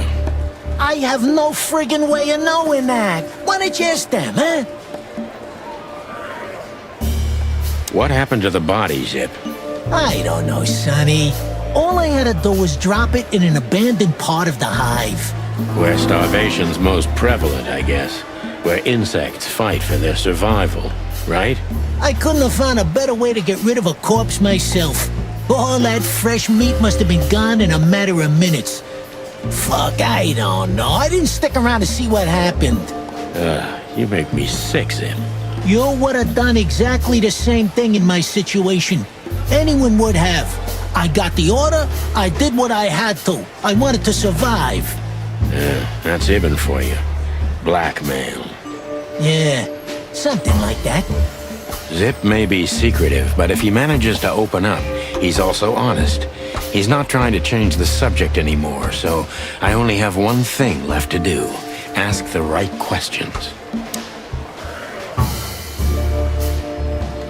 So, he wanted to blame it all on the insects. Why would he do that? They're easy prey. Yeah, I get it. Insanely simple, Sonny. Ibn Wessler's not the only one who takes advantage of the tensions, you know. It's the easiest method of sweeping things under the rug. I've heard that Wessler's trying to break into the substitute meat industry. Surprised? What do you think will happen if Wessler saves Roachtown from starvation with a new, cheap, and accessible faux meat product, eh? Boom! He's gonna be a hero. And maybe he'll get voted into the Council of 12. Clucking hell. I'm asking you for the last time. What's with the wristband? I honestly have no idea, Sonny. It simply fell out of the bag when I threw it down in the alley. At first, I wanted to leave it there, but then, well, you know me, huh? And that's the whole story? That's the whole story. At first, I thought it was some kind of, code. But on a wristband, it's usually an ID number instead. Like on prisoners? Exactly. But I know from experience that prisoners don't get bands like this. Not in Clawville. It looks more like something from a hospital. Maybe you're right, Zip. While we're at it, was it Dr. Bubo who gave you the tip-off to get out of the hop dog? Yeah, it was. Why? Thanks, Zip. You've helped us put some vital pieces into place. Well, that's great. Hey, then help me, Sonny. I don't want to rot in here or end up in the alley of the Hive. We'll see what we can do. You gotta help me. Be glad I'm not charging you as an accomplice to murder here and now. Just keep your head down. Understand? I will, Boss Bird. I will. That's more like it.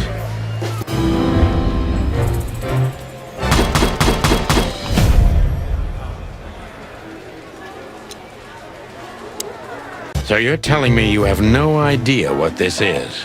It's a wristband. I see the same thing as you. This was the only thing left of the dead body. And me, you know me, they don't call me Sticky Fingers for nothing. So you just took it? Maybe for some blackmailing? Who knows? Maybe it just hurt my sense of justice. I wanted to know who I buried. You're a real bastard, Zip. A real first-grade bastard. Should I say thanks? Thanks. Just lay low, Zip. Real low. Thanks for the advice, Sonny. So where to next? Where did that wristband come from? I got bad news, Marty. I only know one person who knows about medical stuff. Oh, no. We were just there. Sorry, partner. Bubo again.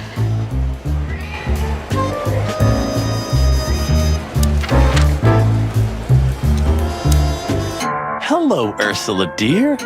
Oh, what's the rush? Is there something wrong? Wrong? Wrong? That dim-witted, insane, ragged old stinky owl. That's what's wrong. Whoa. It's all right, Ursula. Just tell us what happened. What happened? You happened. And Wessler's goons. It was supposed to be the only day of the year we could have relaxed a little. We're sorry, Ursula. You're right. Like I care, Marty. Tired of this. Tired of the bitter old owl, and I'm tired of waiting. And? Never mind. I'm going. This time, I'm going for good. Hang in there, Ursula. And if there's anything we can do to help. Anything? Of course there is, my dear. I never want to see your faces again. Ouch. I'm gonna try to talk to the old owl, all right? Good luck with that. Oh, and Ursula, thanks for all you've done for us. With the car. You know, I'm starting to regret it. That was... rough. Yeah. But understandable. I only see Bubo once a year, and even that's way too much. A lot of people feel the same about us. Yeah, that's true.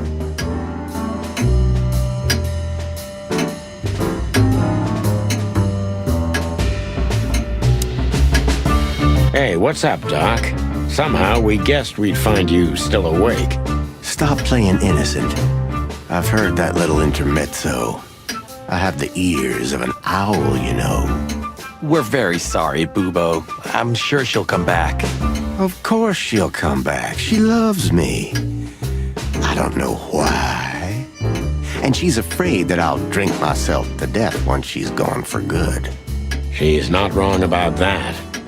What do you want? Haven't you caused enough trouble already?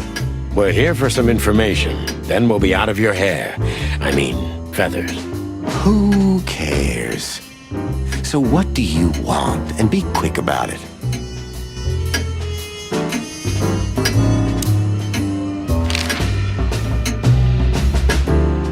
What do you know about this wristband, Bubo? Zip said they gave these to patients in hospitals. That's why we came back to you. Something similar, yes, but not exactly the same. It's different. And? And what? Well, what do you think? Where's this from? How the hoot would I know, Sonny? What am I, some kind of psychic? That I put my hands on it and tell you? Okay, let's try another approach. Do you have any idea why Wessler's men were looking for Zip so hard? I don't. How should I know? Why should I care? He had to hide a body. The body of someone Wessler killed. The wristband is from the corpse. Really? That rang a bell, old owl. Well, boys, if I'm right, you're in deep shit. That's more like it. Tell us, Bubo. So, Wessler, the wristband, and a corpse, huh? It looks very much like I know the connection. Or at least I have a hunch. Out with it, Owlface. Okay, don't peck me, chickens. Hobart Ibn Wessler has a relative who happens to be a resident at an insane asylum. The band is very likely from there. Wait, a relative? What kind of relative? Yeah. You don't know? I thought you were the detectives. Anyway, Ibn Wessler has a twin brother, Albert. Albert Wessler. You put it together very skillfully, Marty. Yes, Albert Wessler. He's a madman kept in solitary confinement. Do you think he's the corpse? But why? How the hell should I know that? Thanks, Bubo. If what you told us is true, then this time we'll owe you one. Will wonders never cease? So, Albert Wessler. Which asylum do you mean, Bubo? It's got some fancy long name. I don't remember, but I have a brochure. Let me find it for you. Thanks, Bubo. Well, here it is. Let There Be Peace Forever. Mental Institution for Ill and Damaged Minds. Quite a beakful. Where can we find it? I've never heard of it. It's a good 6-hour drive from Clawville. Maybe more. But you'll find everything in the brochure. You're the best, Bubo. You finally proved useful. Whew. Finally? Now get your chicken scratchers out of here while I'm asking nicely. Just one more thing. What's that, Bubo? If that someone was really Albert Wessler, the trouble's bigger than you think. It's always bigger than we think, Bubo. We're used to it. You don't understand. Ibn Wessler never loved and respected anyone in his life like he did his brother Albert. So what? Then the problem's bigger than we thought. A cornered rat bites. Well, thanks for worrying about us, Doc. But there's no way back from here. Too far, too late. We're like hounds, old man. Once we've caught someone's leg, we never let it go. Ooh, not while you're alive, eh? Yeah, exactly. Well, Goodbye then, fellas. And I wouldn't mind if you never visited me again. The pleasure was all ours, Doc.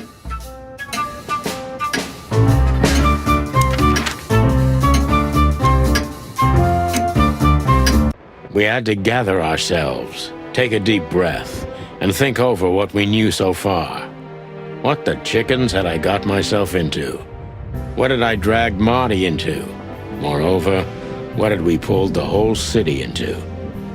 This was going to be one of those cases that changed things forever. But I wasn't worried about myself. It didn't matter to me. Too many pieces had been plucked off this old rooster. But Marty's different. He's too good of a bird and too good of a cop to end up like me. A secret twin brother? Sonny, I'm starting to feel like we're really in a detective novel. A cheap one. Yeah, but, listen, Marty. What is it, Boss Bird? I think it's best if we go our separate ways. What? Are you joking? I know you have a weak sense of humor, but there's a limit to everything. I'm not joking, Marty. Well, I certainly hope you are. Whatever comes next, you don't need to be mixed up in it. You have someone to go home to. Guys, damn it, Sonny. Can you hear yourself? What do you think? I endured all this to give up now? What do you take me for? No, pal. You're not getting rid of me so easily. I just want you to keep your career and your life intact, you moron. Just accept it, shake my hand, and go home. Your wife, Laura's waiting for you. One more word, Sonny, and I swear I'm gonna bash your beak in. I risked my life more than once tonight. You know why? No. Why? Because we're a team. We have been a team for almost a decade. I don't care what Blood Boil says or whatever's on a goddamn piece of paper. We're the Chicken Police, Sonny. And we always will be. I'm sorry. You're right. We're gonna go to that insane asylum and wrap this shit up fast and clean. Yeah, just like you said, even if it kills us. Thanks, Marty. Without you, I'd most likely already be sleeping the big sleep. Birds of a feather flock together, right? Like you say, partner. Let's drop this before you start crying on me, okay? I hope not. You almost just did. Clock off, Marty. That's the spirit, the Sonny I know and hate.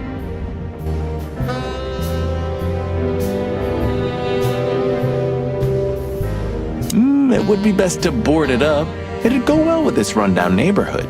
It may be run down, but somehow I still feel like it's honest. Sure. You could live in Cockroach Town. That's an honest place, too. Has a similar stink. Believe me, Marty, I thought about it. Why am I not surprised? What do you think, Marty? What? You care what I think? You must have hit your head pretty bad. Stop fooling around, Marty. I'm serious. So what do you think about everything? Well, I think we're in deep shit. But to be honest, Ibn Wessler is in deeper shit. Do you think he really murdered his brother? But why? And what does it have to do with Natasha and the threats? Doesn't add up yet. Something's missing.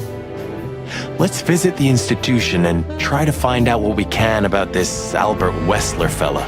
Exactly.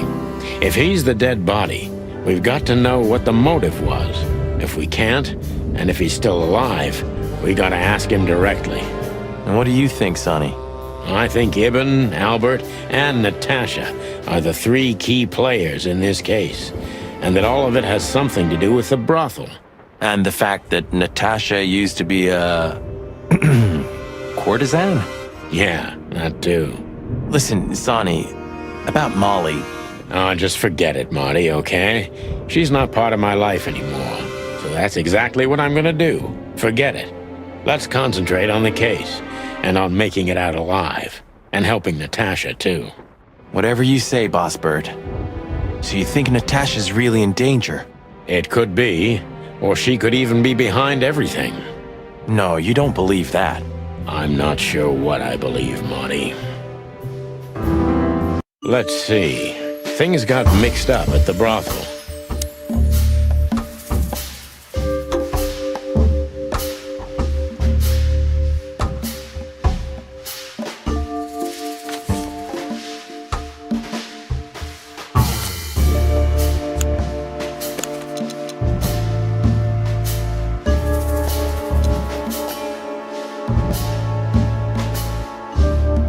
Natasha used to work there, that's obvious. And Ibn wanted to keep that a secret.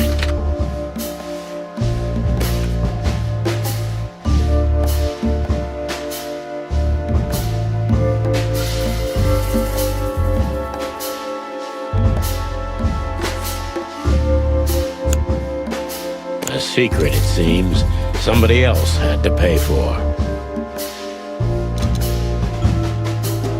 Somebody died for that secret. Zip hid the body, but he kept the wristband.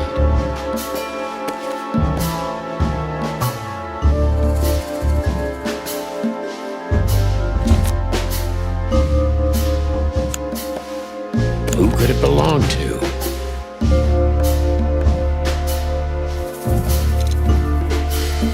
Body was almost certainly Albert Wessler, a resident of an insane asylum. But why did he have to die?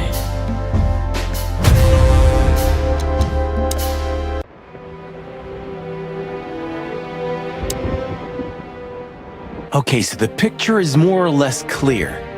Ibn's got his brother killed because he learned Natasha worked in a brothel. No, that could be the case, but I believe the roots go deeper than that. Which we'd only learn if we talk to him.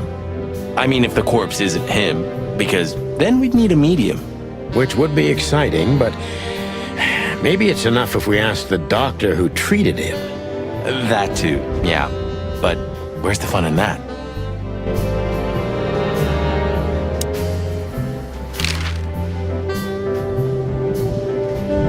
So what do you think happened to the corpse? Probably been eaten. Horrible to think about, but even if half of what they say about the hive is true, starvation, riots, arson, predation. You're telling me.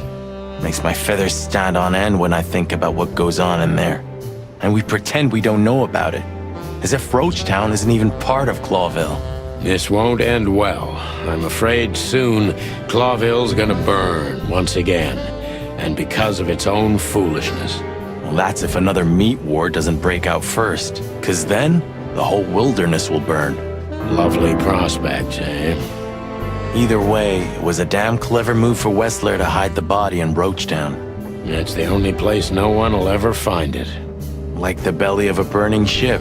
Oh, I think that was an intentional red herring. Sounds about right. Okay, so the picture is more or less... No. Which we don't... Which... That too.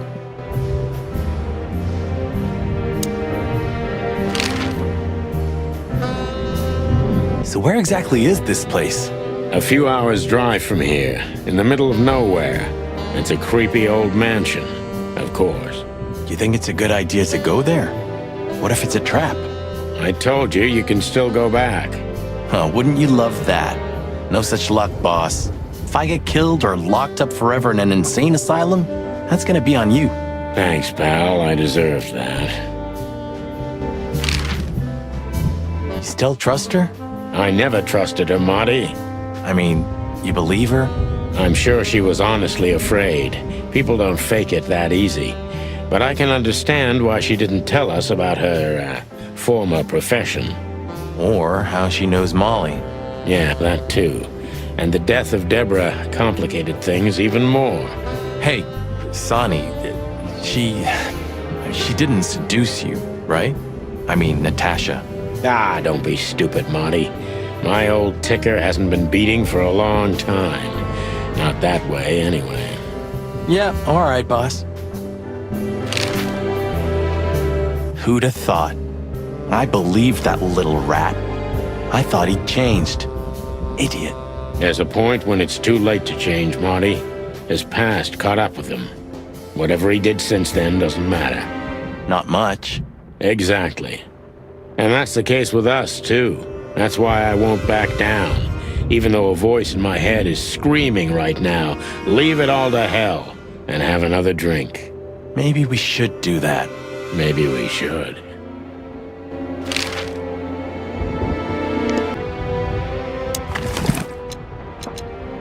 You're the best, Bubo. You finally proved useful.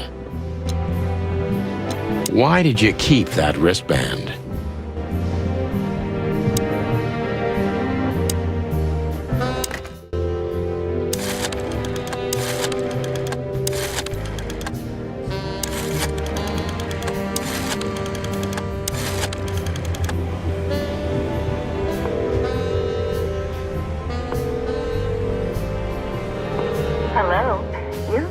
the Let There Be Peace Forever mental institution for ill and damaged minds. What can I do for you, sir? Or madam? Well, I'd like to inquire about a patient who I believe is being treated at your institution. His name is Albert Wessler. I'm sorry, sir, but I can't give out that information if you don't have the password given to relatives. Do you have one? Unfortunately, I don't have that. I'm not a relative. I'm calling from the Clawville Police Department. Oh, I see. In that case, officer, I'd advise you to visit our institution personally. Our director and I would be happy to answer your questions. Thank you, miss. I guess I'll do that. We'll welcome you with open arms, sir.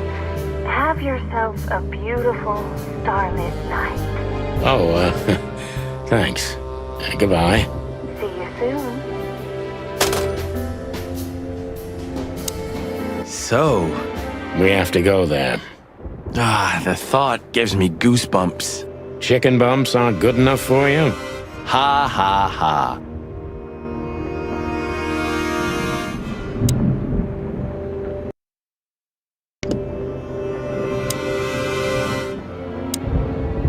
So, I get the couch? It'd be better if I called Lewis. He'll open up a room for you to sleep in. Whew, great idea.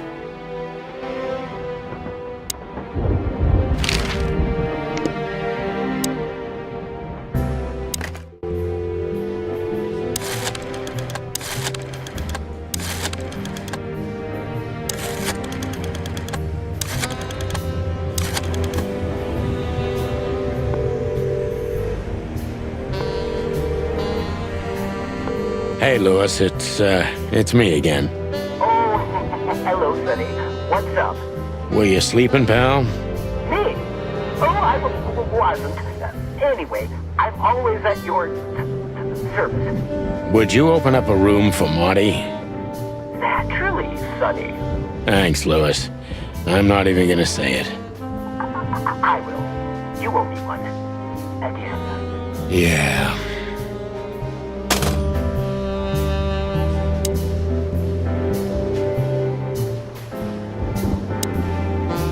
Sorry for the mess, Marty. I rarely have visitors. Don't worry about it, Sonny. I didn't expect anything else. Thanks.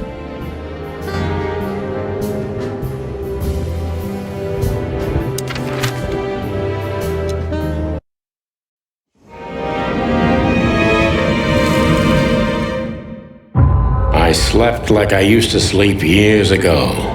Like a miner or a soldier. Empty, dead tired. Then I saw Tessa, my darling little daughter. But no matter how hard I tried, I couldn't recall her face. I reached out to her, but she just kept getting further and further away. Then I saw Molly. But she wasn't real, just the ghost of a memory. I'm here, I cried. But all I heard was laughter. Not hers. Who's there? Suddenly, she appeared. Natasha. Just stood there laughing. But her eyes were cold. Then she said something. Painted red. Painted red. Painted red. That was just a dream, Sonny. Nothing more. I looked at Marty and I saw the same thing in his eyes as he probably saw in mine. It's time to hit the brakes, to turn back, go home and forget about all of this. Of course, I stepped on the gas instead. Honestly, I wasn't expecting anything good, but this... Ooh, just like a horror movie.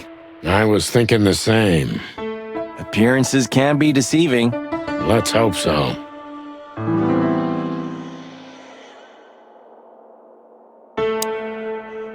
This picture... It's very... special? This it's special?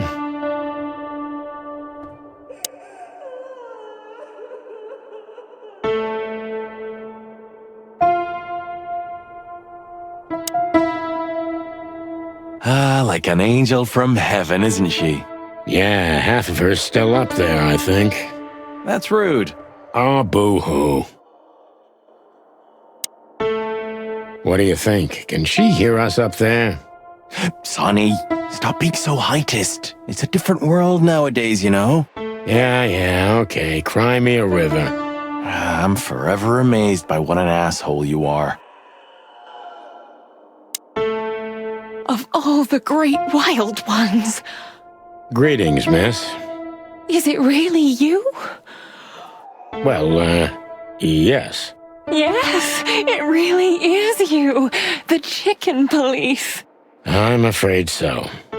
Of all that's furry and plumey, that's fantastic. Oh my goodness. Miss, we'd like to ask...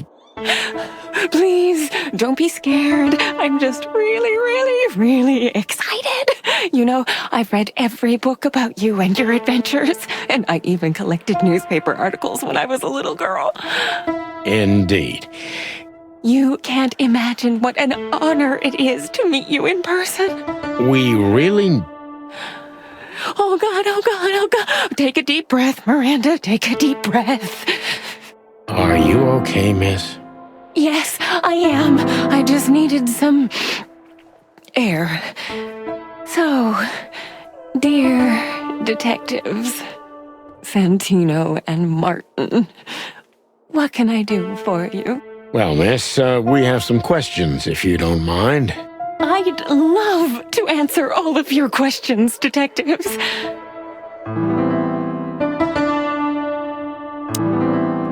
Sorry, but I still can't believe it's really you. Neither can we. You can't imagine how wonderful it is that I can help you in one of your cases. Does this mean it will become a new book? And maybe I will be in it? Miss, those books aren't really... Don't even tell me. No, I don't want to know. Let it be a surprise instead. No, I didn't mean... Leave it to me, Sonny. I'm good at this. Thank you, miss. Your words are very flattering, and we are honored. No, I thank you. I'll never forget this day. We won't either, that's for sure. We're happy to bring you joy, miss. Anytime.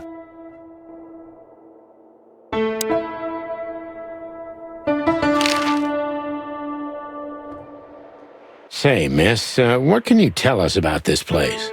Our institution was standing even before the Great Meat War, and during the war, it was transformed into a military hospital. Since then, we're relentlessly working on treating injured minds under the leadership of Dr. Quetzal, the famous specialist. The place seems pretty empty. Do many people work here? We have 32 residents and 7 nurses, including me. We also have a 3-person maintenance and cleaning staff, and, of course, the heart and soul of our institution, Dr. Quetzal himself. I see. Now, this Dr. Quetzal, is he the director here? Exactly. Director, scientist, researcher, patron, and doctor. And even a friend. Quite a guy. He certainly is. So who is this Dr. Quetzal exactly? He's a world-famous researcher of the mind, Mr. Featherland. He published countless books in the fields of psychology and psychotherapy. Psycho... what? Unraveling the mind. It's the most crucial mission of the century, Mr. McChicken. That's really good to know. So this doctor's some celebrity, right? Does he usually meet, other important persons? I'm not sure I know what you mean. Well, like, Mr. Hobart Wessler, for example. Ah, yes. That's something you should ask the doctor himself, but unfortunately, I don't think he has time right now. He's swamped, is he? Exactly, Mr. Featherland. He is very, very, very busy. All the time. I thought so. What can you say about this, miss? Have you, seen anything like it? Of course. Our residents wear these for identification. But how did you come by it? They only wear them inside the institution. Huh. I see. The wristband does belong to one of our residents, but I'm afraid I'm not allowed to tell you more due to regulations. Oh, come on, Miranda. It's us, the chicken police. I'm sorry, I can't. Miranda, this case is a matter of life and death. Lives are in your hands. All right. I'll do it. Albert Wessler. The patient's name is Albert Thaddeus Wessler. Figures. Just as we thought. Thank you, Miranda. We'll never forget this. Please, don't make me blush. And don't tell anyone you heard it from me. Oh, we won't. I promise. So when can we talk to Mr. Wessler? I need to ask Dr. Quetzal. Please wait here. Thank you.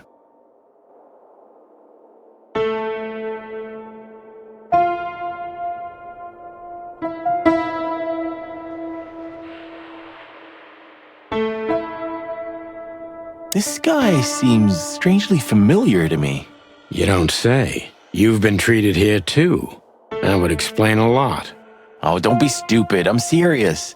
Take a closer look. No. Well? No, it can't be. Are you telling me it's him? M.B. Davis himself? I'm sure of it, pal. It seems the gossip was true. The eternal king of jazz in a madhouse. Oh, no. The poor devil. It doesn't matter how big a star you once were. Ending up lonely and crazy in a rotting insane asylum in the middle of nowhere is like the universe restoring its balance. That was very poetic of you, Marty. Almost deep. Careful you don't drown. Cluck you. It doesn't... That was... Cluck you. Dr. Quetzal will see you. He's waiting for you in his office. Up the stairs, all the way down the hall, until the last door. What a surprise. It's enough to mention Wessler's name and all the doors are open. I wouldn't want to get mixed up in this, but do you think Albert is in danger? Danger? What do you mean? We haven't heard from him since he disappeared, and we're really, really worried. I see. We don't know yet, miss, but let's hope for the best. Great wild ones protect him. Where is he? No idea, Marty. The smell of all that's furry. I'll never get used to it. Well, reptiles have a disgusting body odor, Marty, but they feel exactly the same about us. Exactly. Great wild ones, you scared the hell out of me. I already sensed your arrival from afar. You know, snakes have a different sense of smell, and birds used to be our prey once upon a time. Well, yeah. Luckily, we're living in civilized times. Lucky. Please take a seat. How can I help you, gentlemen?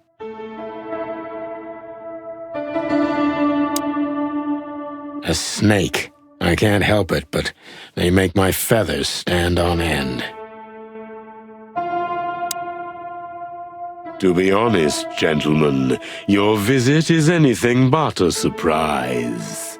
I could even say I was expecting it. What an introduction. Please forgive me. I have the bad habit of immediately getting into the middle of things. How very rude of me. My name is Dr. Sessuous Quetzalcoatl, but most call me Dr. Quetzal to keep it simple. The name is Santino Featherland, and this is my partner, Martin McChicken, from the Predatory Division of the Clawville Police Department. Your fame is one step ahead of you. We're used to it. Certainly. We have some questions about one of your patients, if you don't mind. We'd like to talk to him, if that's possible. Please be specific, Detective. Look, Doctor, we're too tired to play cat and mouse. Not that snake and chicken sounds any better. Very funny, I must say. Just what I expected from you two detectives. We know you know it's about Albert Wessler, Ibn Wessler's secret twin. Ever since we've said his name, all the doors have miraculously opened. That's what we call a bullseye. Well, yes. Why should I deny it? We're talking about a rather illustrious patient here, who's also a very particular medical case. Now, that's much more interesting. So, are you willing to talk about him? Because Albert, regrettably, has disappeared, and you are police detectives, I have no reason not to talk to you. Of course, I'm at your service, but you must understand, I can't disclose information about my patients. Not even if it's a matter of life and death? Everything's a matter of life and death in here, Detective.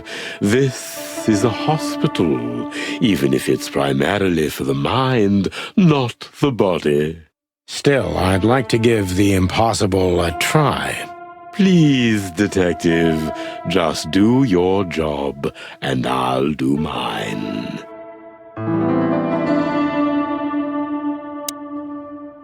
So, what do you want to know, gentlemen? Let's see. How long was Albert a resident of the institution?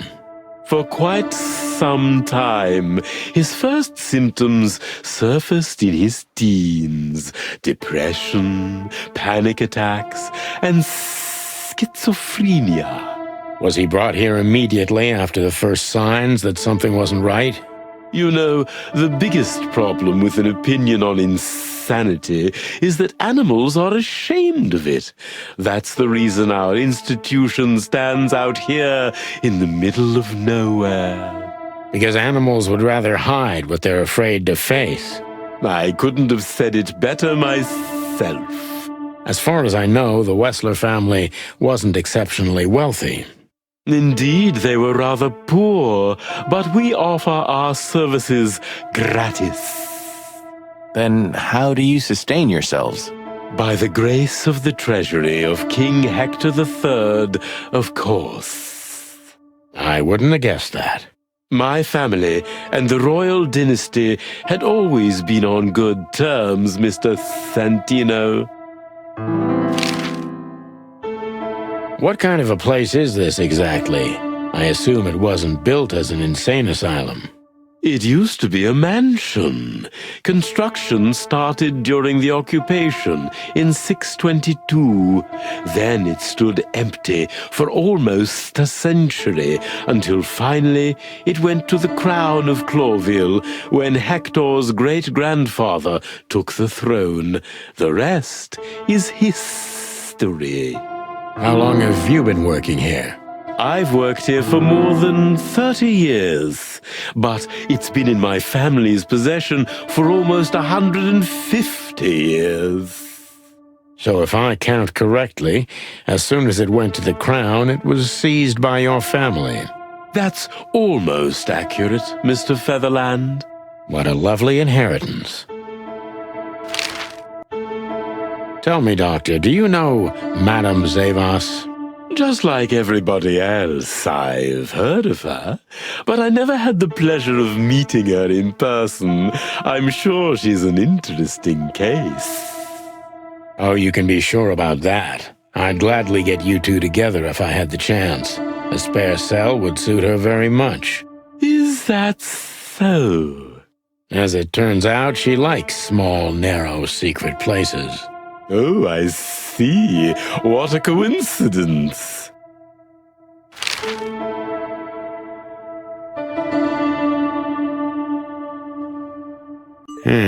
Dr. Quetzal's a real mystery. But I can turn that to my advantage. I just need to focus on the strangest pieces of the puzzle.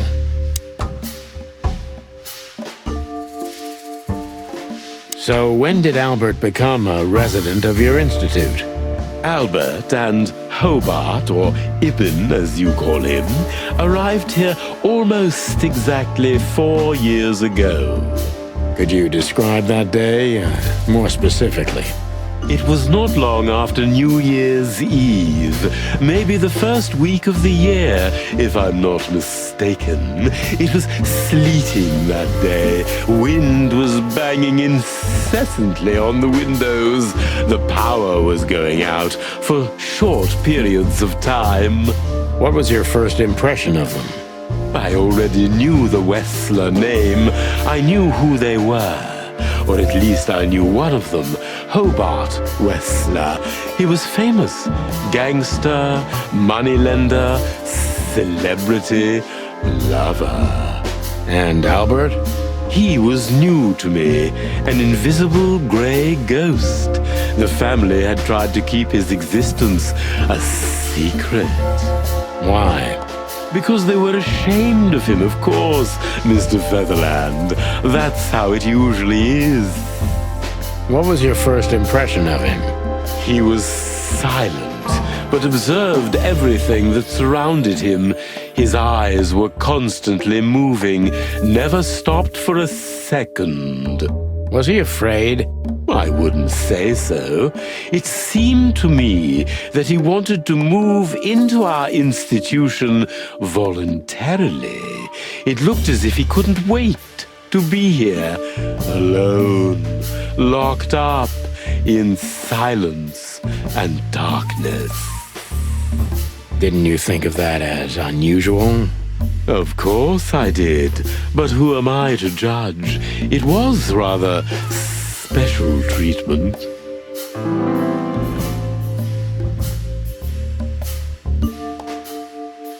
What kind of special treatment did Albert get? You know, if an institution like ours has to accept a Wessler as a guest, there's bound to be some favoritism. And complete secrecy, I guess. Yes, but that's the case for all our patients, Mr. Featherland. Of course. So in what way did he receive more than the others? Basically, we don't admit anyone into our institution without a complete and thorough prior assessment. In the case of Albert, we put that aside. So you didn't even know if he had anything wrong with him? Initially, no. He was more of a guest than a patient.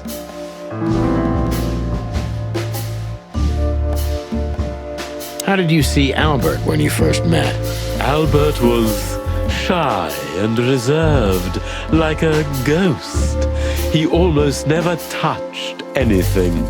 It was evident he was exceptionally intelligent. He measured and observed everything around him. What else?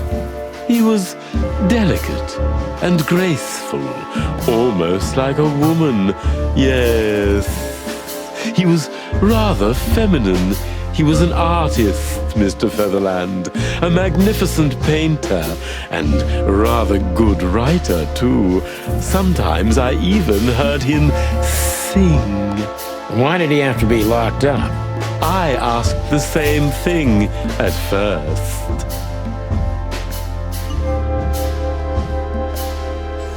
Are you telling me Albert had multiple personalities? We found out very quickly that there was no other reason for the cause of his seizures. He had a cold and calculating personality who sometimes, especially on stormy days, took the reins over their shared mind. He had these seizures from the beginning. Yes, Mr. Featherland, but they started to intensify after Albert left our institution for the first time. He did what? Left the institution? More than once? Oh, yes, Mr. Featherland. Albert left the institution on several occasions until the last time, when he failed to come back. Quetzal's not only very observant, but he's addicted to details. I must focus on that if I want to get closer to the truth. Focus. Addicted to details.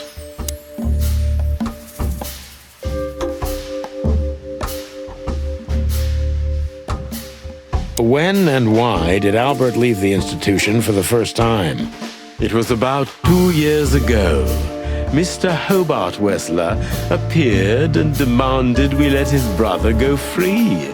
Naturally, we obliged. We had no idea if we'd ever see him again. But you did. He returned the same day. Albert was ecstatic. He was unrestrained. I could almost say happy. That was unusual for him? I had never seen him like that before, Mr. Featherland. He just smiled and stared at the empty wall for hours. Did he ever tell you what happened to him outside? Of course he did. Albert and I had a good relationship. He was working on a painting for his brother. Was it a painting of a lovely lady cat? Oh, exactly. So you already knew about that? Yes, Dr. Quetzal, I've seen it.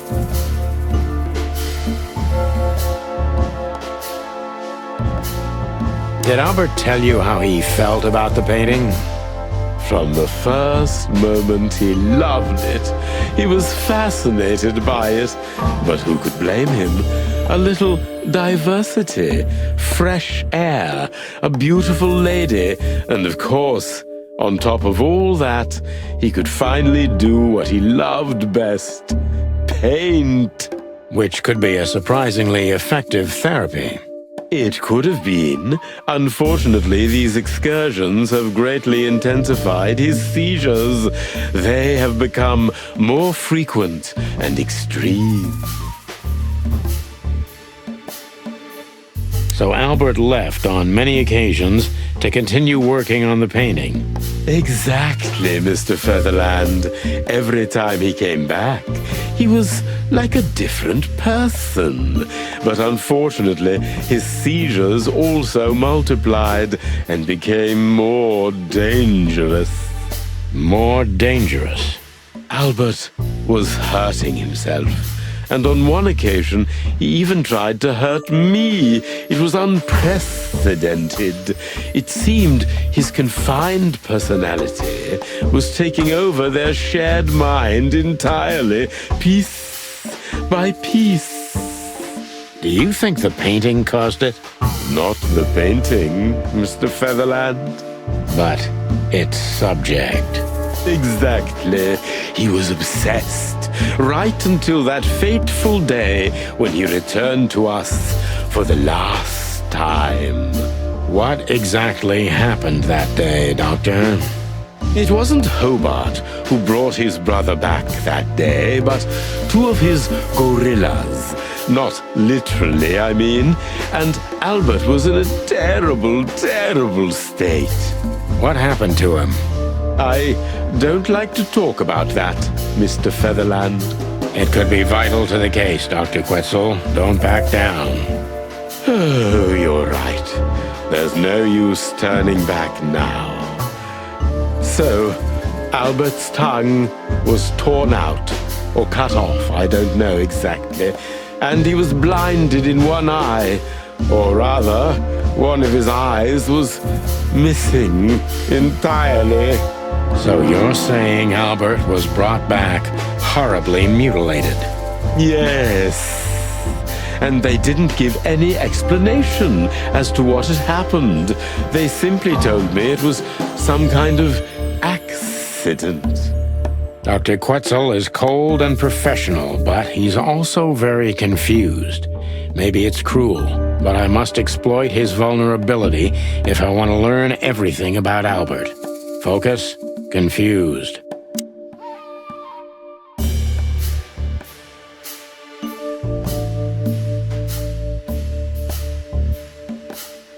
Maybe it's not easy for you to talk about it, but did you examine his wounds thoroughly?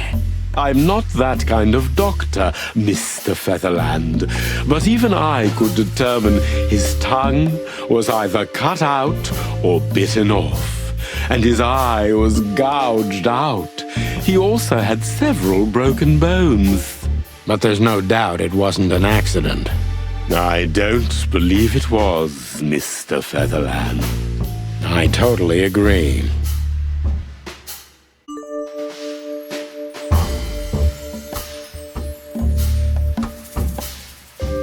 Concentrate, Doctor. What do you think happened to Albert? I'm sure it was Hobart. He ordered his men to mutilate poor Albert. But why would he do that? Maybe Albert saw something he could accidentally reveal. To whom? The four walls? A couple of crazies? You? To anyone, Mr. Featherland. I don't think it's that simple, Doctor. But thank you for your honest opinion. You're welcome, Detective. What happened then? How did Albert disappear? A few weeks later, Hobart came to visit Albert one more time.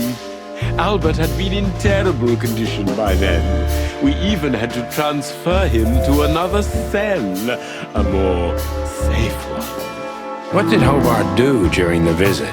He didn't do anything. He just sat and watched his brother, who was in an almost vegetative state by then. Couldn't you manage to draw anything out of him? You or Hobart? Nothing. For a while, he was trying to signal something. Perhaps he was too afraid.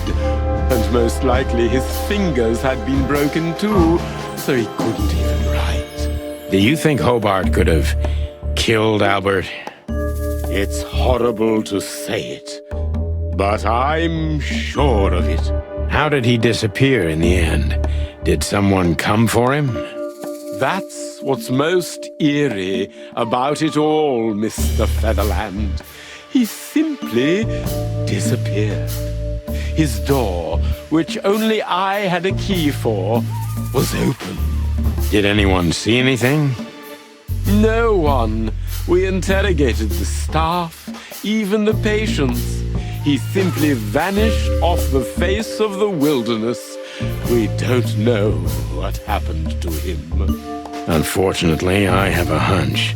Thank you, Doctor. You've been a great help. Oh, well, I'm glad I could be of help. But please, I now must attend to my work. We understand, Doctor. Thank you.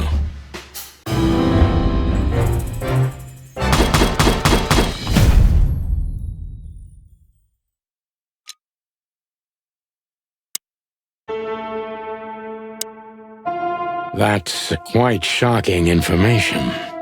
I think you understand why we kept it a secret.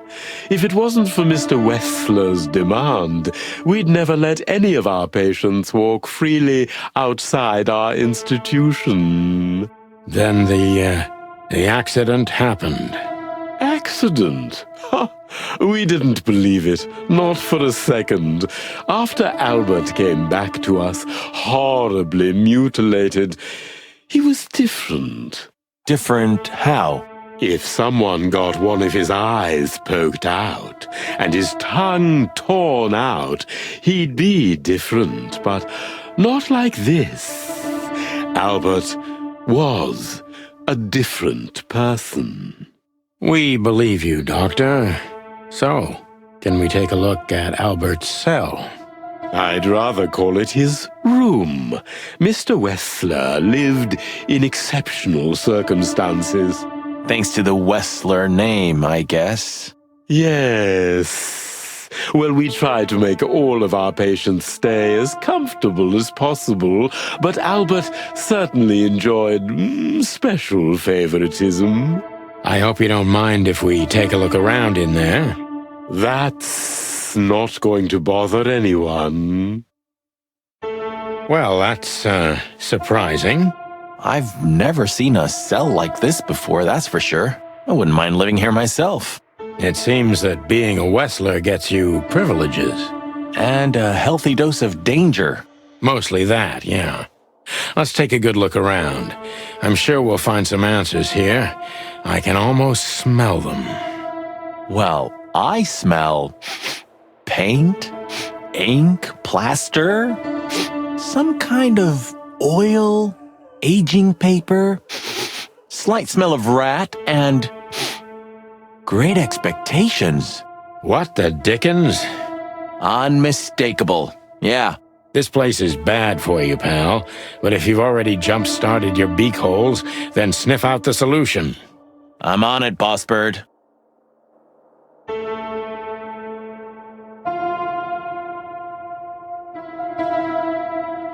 You know, I don't think he had it so bad in here. You mean apart from being separated from everyone you love in an ancient mansion filled with madmen? You're right. As always. The style. It's very familiar to me. You've been lonely for far too long, huh? Not funny, Marty. It is, a little. So this is an original Albert Wessler. I think so. It's pretty good, I must say. And I saw something very similar in Natasha's room. You kept me out of it. Sorry, little boy. Maybe next time. Whew, it's hot in here. Okay, Marty, that's enough.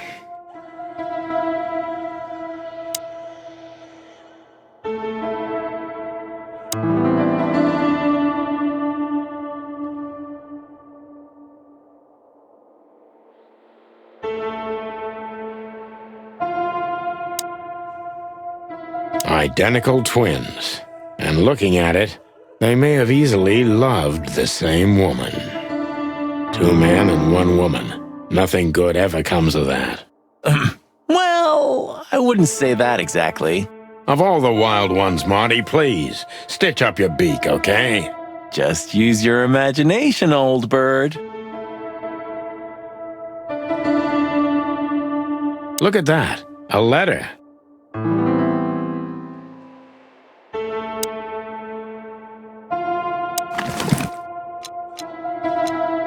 Identical twins. And looking at it, Albert was madly in love with Natasha and would have done anything for her. I'm afraid he did exactly that. What do you make of this? Apart from the fact the guy was totally insane? I don't know. What should I? That maybe we've been chasing the wrong person all this time, Marty. What do you mean? Everything will be revealed soon. Why do you have to be so melodramatic all of a sudden? If I'm right, this'll flip the whole case upside down. What's that, Sonny? A blurb from some horrible novel? I just have to think things through before I come to any hasty conclusions, Marty. Ugh, you're killing me. So, what now? Where to? Back to Clawville, where we can finally put all the pieces together. You're driving me crazy. But all right, let's go home.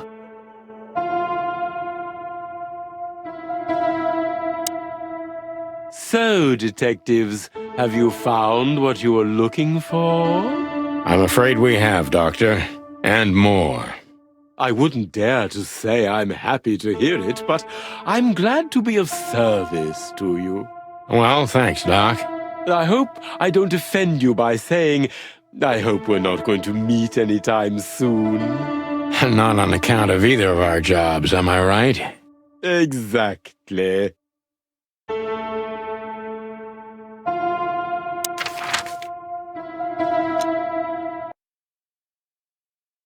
Oh, I don't believe this. Those 2 again? Take them out. My car won't last much longer.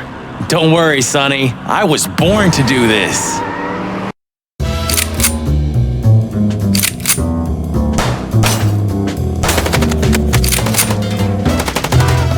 Concentrate, Marty, for the God's sake. Can you drive like you're not a fucking lunatic? Shut up and shoot, you big feather pillow.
Where did you learn to shoot?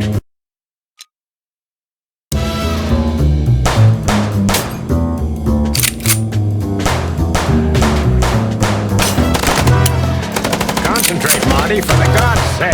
Can you drive like you're not a fucking lunatic? Shut up and shoot, you big feather pillow. Are you blind or what? Where did you learn to shoot?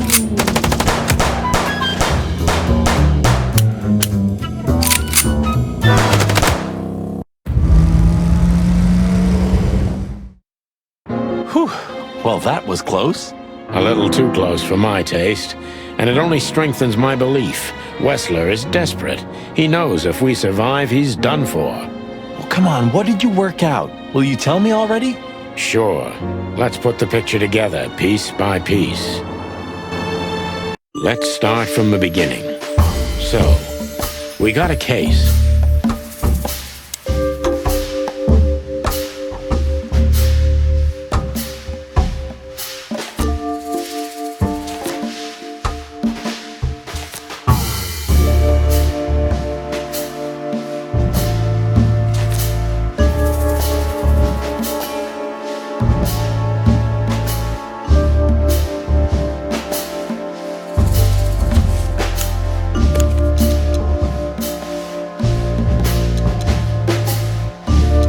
Natasha tried to show us the painting.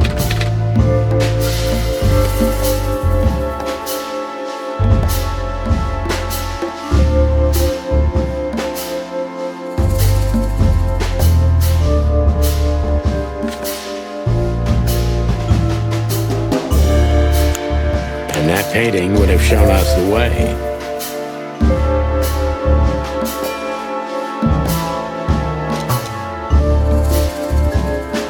And Albert Wessler. Albert painted Natasha, so he met her on more than one occasion.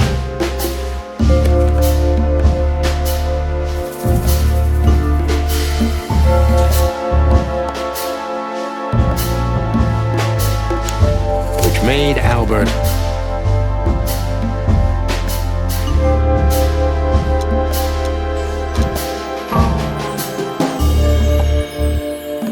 in love with Natasha. And on a fateful night, he killed his brother so he could take his place in secret and win Natasha's heart.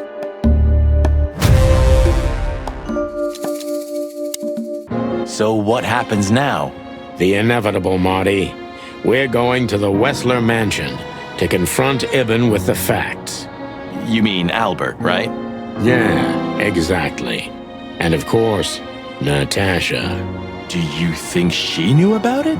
Something stinks, Marty. The whole case seems too intricate. Too many coincidences, right? Well, well, after 10 years, you did learn something, didn't you? 9. You're right. Huh. What? You just laughed, Sonny. What? No, I snorted. No, you laughed. Just leave it, Marty. I'll be telling this to my grandchicks. All right, pal, that's enough. Okay. So, Albert fell madly in love with Natasha and decided to have her for himself.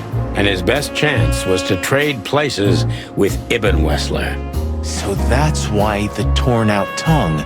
Yeah, Ibn couldn't squeal even if he wanted to. What a diabolical plan. More like insane. But why the messages then? Why the threats? Albert got what he wanted. He could have got away with it. I'm not a psychologist, Marty, but remember what the doctor told us. Albert has a seriously injured mind and a split personality. I think his two identities were at war with each other. So the messages were written by one of his personalities, consumed by jealousy? Something like that, Marty. But we can only learn the whole truth from him. You're right. So, are we going or what? We're going, Marty, to finally finish what we started. Well, if there's anything you'd like to do before, do it now, boss. You won't have a chance later. You're right, Marty. It's time to wrap everything up. Louis became kind of part of the team in the end, didn't he? You mean Leopold? Ah, damn it. Did I mess that up again? No, I'm just joking. You said it right this time. Huh. Hey, Louis. You weren't awake all night because of us, were you? I've never been this excited, Sonny. Seriously, it is a great honor to be part of the team. What is it? You, Louis, you don't stutter anymore. What?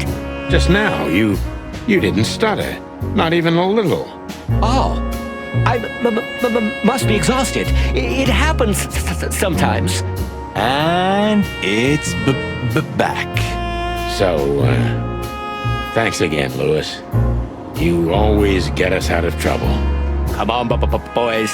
Don't even mention it. It is me who is grateful to be a part of an adventure of the chicken police. Maybe the last one, too. Hey, Sonny. Don't spoil his mood. He's so cute. Pardon? Nothing.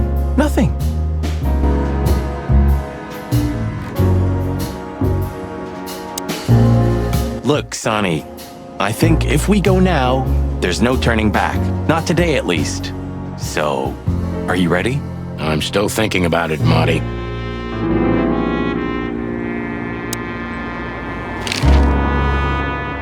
I just realized. Ibn at the Tsar Club. Yes, Marty. Albert's been Ibn for a long time now. Do you remember what Natasha said about him? That he's been acting strange recently? Exactly. Like he's not himself anymore. And was almost hitting us in the face, huh? Don't blame yourself, Marty. We couldn't have figured that out just by ourselves. The whole story's too twisted for that. Well, it's how we make our living, Sonny. And I'm sure we'll have plenty more twisted cases to come. Who knows, Marty? It's not up to us. It's mostly not up to us, in fact. Yeah, right. Do you think the asylum was in on it? I mean, covering up Albert's disappearance? You know that reptiles give me the creeps. One of them even set fire to that ship. But oddly enough, the doctor seemed honest to me. He seemed like a patient to me. Seriously, I thought everyone was crazy in that place. Yeah. Whoever fights monsters should see to it that in the process, he doesn't become a monster. Are you still talking about the doctor? Good question. So, what's the plan? We shove the letter and our theory in his face and see what happens? Something like that, Marty.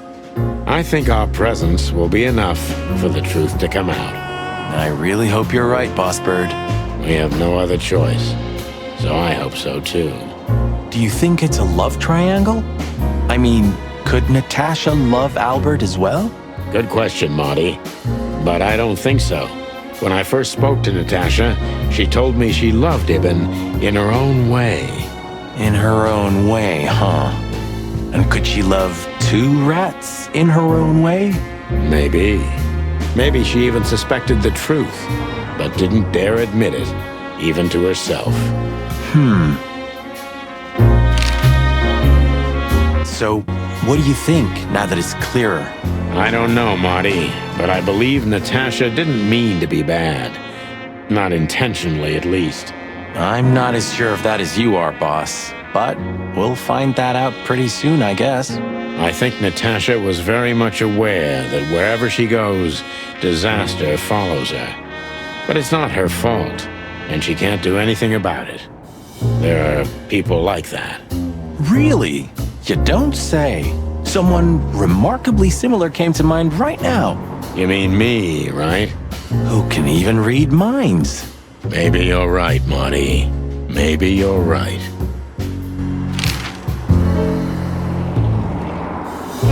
Okay, so when you feel we can leave, just point to the place on the map and we'll be off. Thanks, partner. I'll do that.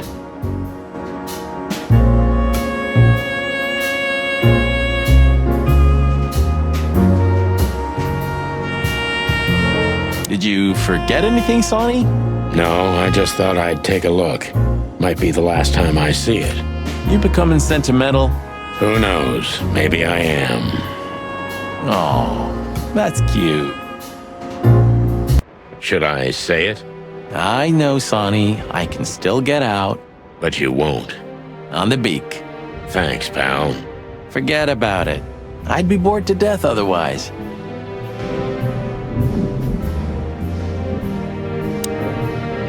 You know, pulling the trigger was the toughest decision of my life. You mean when you shot me? Yeah. But it wasn't hard, because you thought you'd kill me. Not at all, Sonny. I knew you'd survive. I wanted it to be a permanent injury and hurt like clucking hell. But I knew that everything would change from then on. That something was gonna break between us? Yeah. And that I was never gonna be the same either. With that shot, I also gunned down who I was, you know? It really did hurt like hell. I know. I almost bled to death. Almost was the goal. And? Did you manage to forgive me since then? Well, what hurt me wasn't what you did. I mean, of course it did, but what hurt the most was you not trusting me. That you didn't believe me. Not until you pulled the trigger. At that moment, I knew you were right. Ah, cluck. Yeah, cluck. All right, enough sentimental crap. We have an insane rat waiting to be put behind bars, and a woman you gotta get. What? Come on, Sonny. Even a blind bat can see it. Oh, well, cluck again. Yep.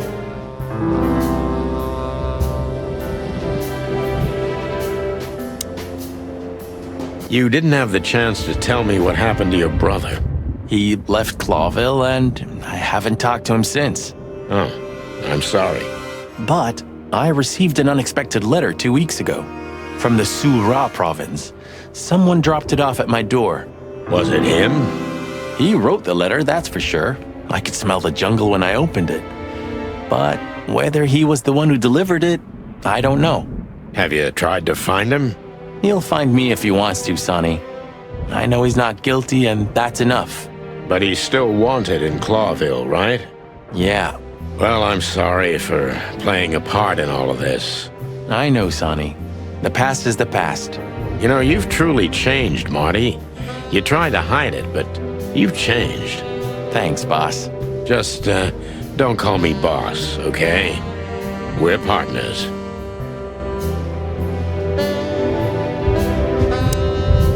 I've also forgiven you, you know. I don't remember asking for it. I'm not mad anymore. Blow me, Sonny. You always have to have the last word? Of course not.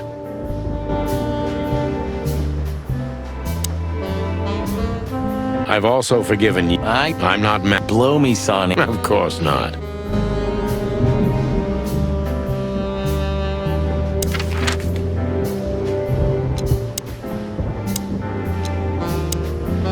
Well, if we have anything else to ask the old beaver, this is the last chance. Hey, don't steal my style. Just learning from the best. Let me give you some advice. Don't.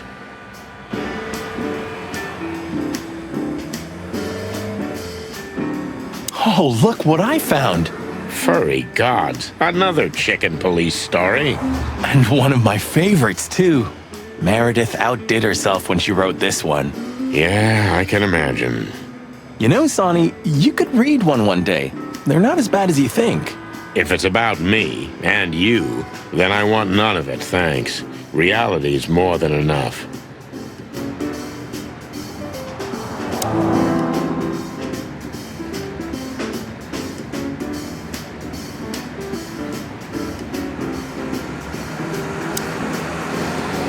Hey, old man. Sun's not even up yet, and you're already open?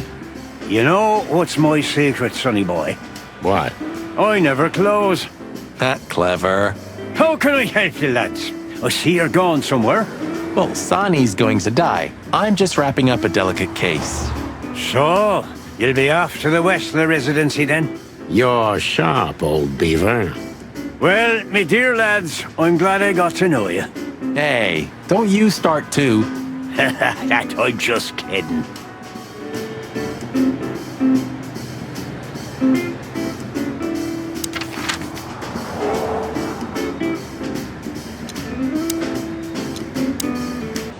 So, we're looking for more evidence?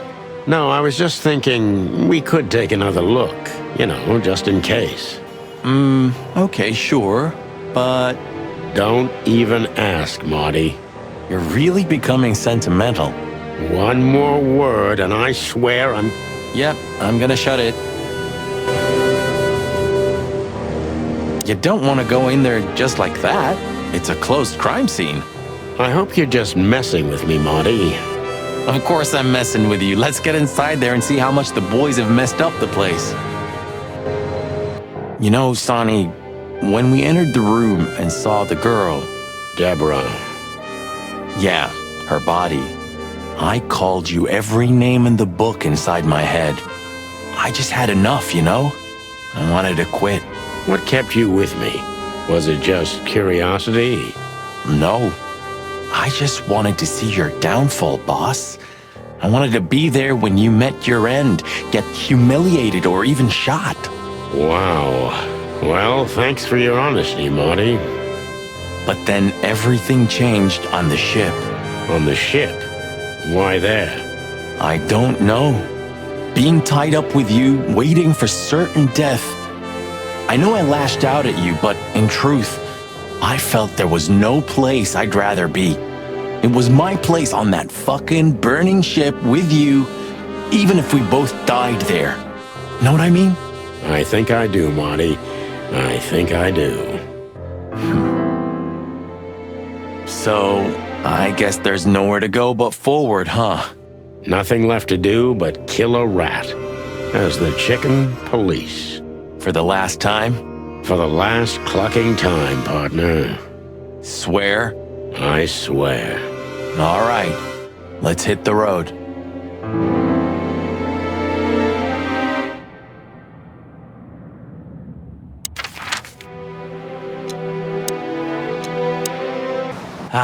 You know, Sonny, few places are as cozy as the hot dog at dawn. You have a point. The silence, the fog, the sunshine slowly devouring the sleeping city. The smell. Yeah, the Cobbler District has its own distinctive aroma, that's for sure. But wait, do you smell that? It seems Zip is ready with the first batch of coffee. That's waiting only for us, my friend.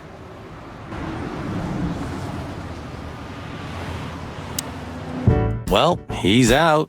He's brave indeed, or an idiot. They're often the same, Marty, and you should know. Hello, Zip. I see they kicked you out. You know, Sonny, they told me I could stay in there for 48 hours if I wanted. Well, maybe you should have done that. Shit, I had enough. Fuck it. You understand? When you interrogated me, you opened my eyes. I don't give a shit about him, about Wessler and his henchmen. Let them come if they want. It's not gonna be easy for them. You can be sure of that. That's the Zip we know and love. Thanks, Marty. So, why are you here? One last coffee before the end. Are you going to get him? We don't have a choice, Zip. We're grabbing the rat by the tail. No screwing around. No playing it nice.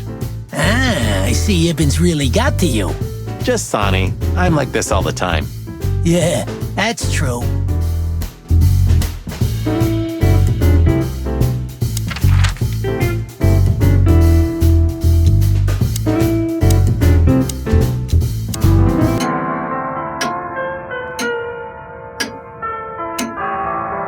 No hard feelings?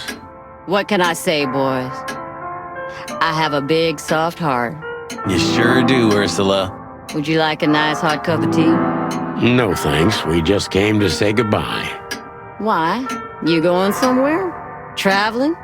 No, we're just visiting a nice place in the city. Sonny's gonna die. Shut up, Marty. So it's a case. Well, be careful, boys. And I'm sorry I snapped at you the last time. You don't need to say that, Ursula. We deserved it. You're a good boy, Sonny. And Marty's a downright saint. Oh, come on, Ursula. Stop that. Hey, Boobo.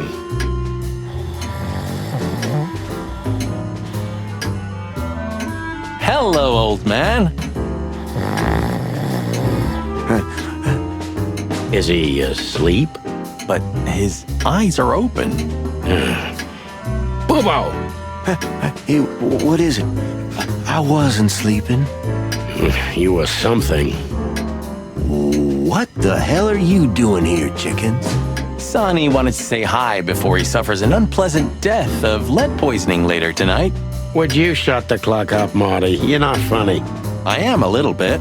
You're going to Wessler's, huh? Bingo. We're gonna put an end to this madness. Ooh. Or you're stirring up an even bigger madness, am I right? Well, that's always a possibility. Get yourself killed for all I care, but don't come here covered in blood, because I'm not gonna open the door for you, I swear. Oh, thanks for the support, old fart. Don't mention it, you old gizzard.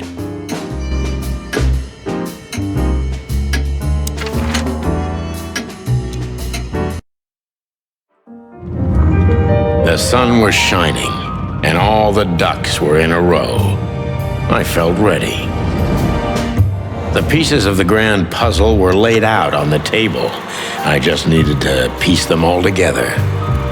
A revealing glance or a careless word, and I'd have the answer. I knew we were in the right place. I knew it was nearly over.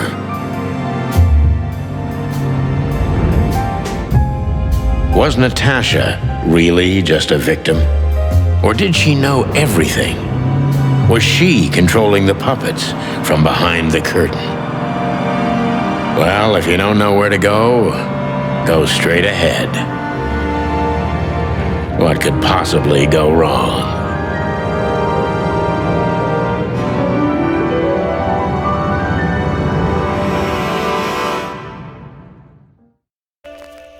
Here I am, Natasha. I hope you're waiting for me. Furry gods. I knew he was rich, but wow. Half the city is in his hands, Marty, and half the Council of 12. I think we'll catch a big fish today. Don't count your chickens. I'm sure Wessler's expecting us, and Natasha too, I hope. You hope? If I'm right, she could be our only chance of survival. Lovely prospects, huh? I've had worse. Really?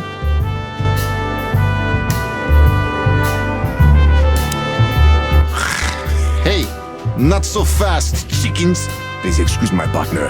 He didn't mean to be rude, it's just his terrible habits, as you may already know.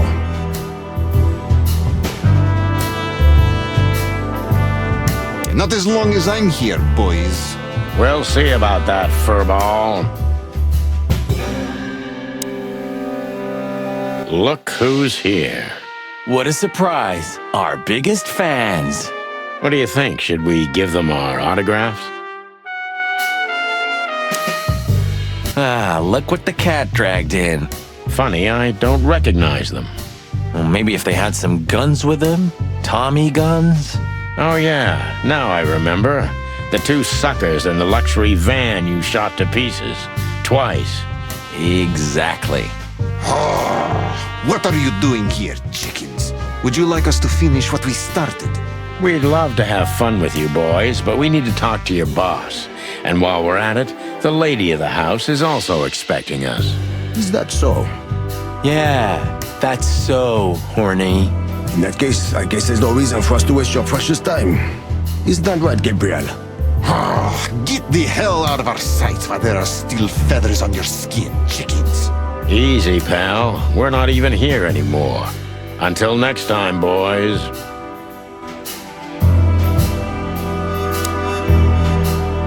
Do you sense that, Sonny?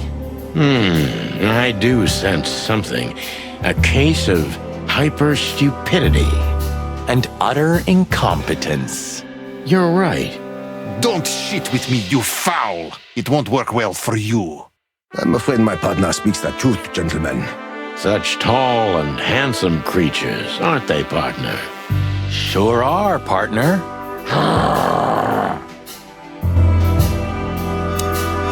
This must lead to Wessler and Natasha's suite.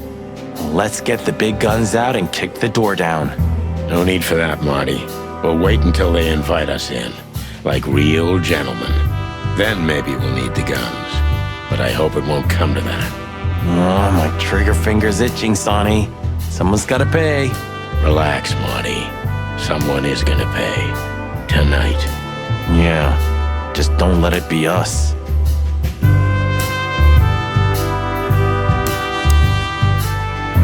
I wasn't expecting to see Olivia here. She's real close to Wessler. But how much does she know? Much more than me, I guess. That wouldn't be hard. Ah, what a pleasant surprise. Hello, Olivia. Sweetie. Get lost. What did you say, ma'am? Turn around and get the hell out of here now, if you want to make it out with feathers intact. Come on, Olivia. Don't worry about us. We know what we're doing. Martin. Huh? Don't you get it? You have to get out of here or you'll be in danger, and also her. Do you mean Natasha? Please calm down, miss. We have to talk to Mr. Wessler and Miss Katsenko. You really don't understand, do you?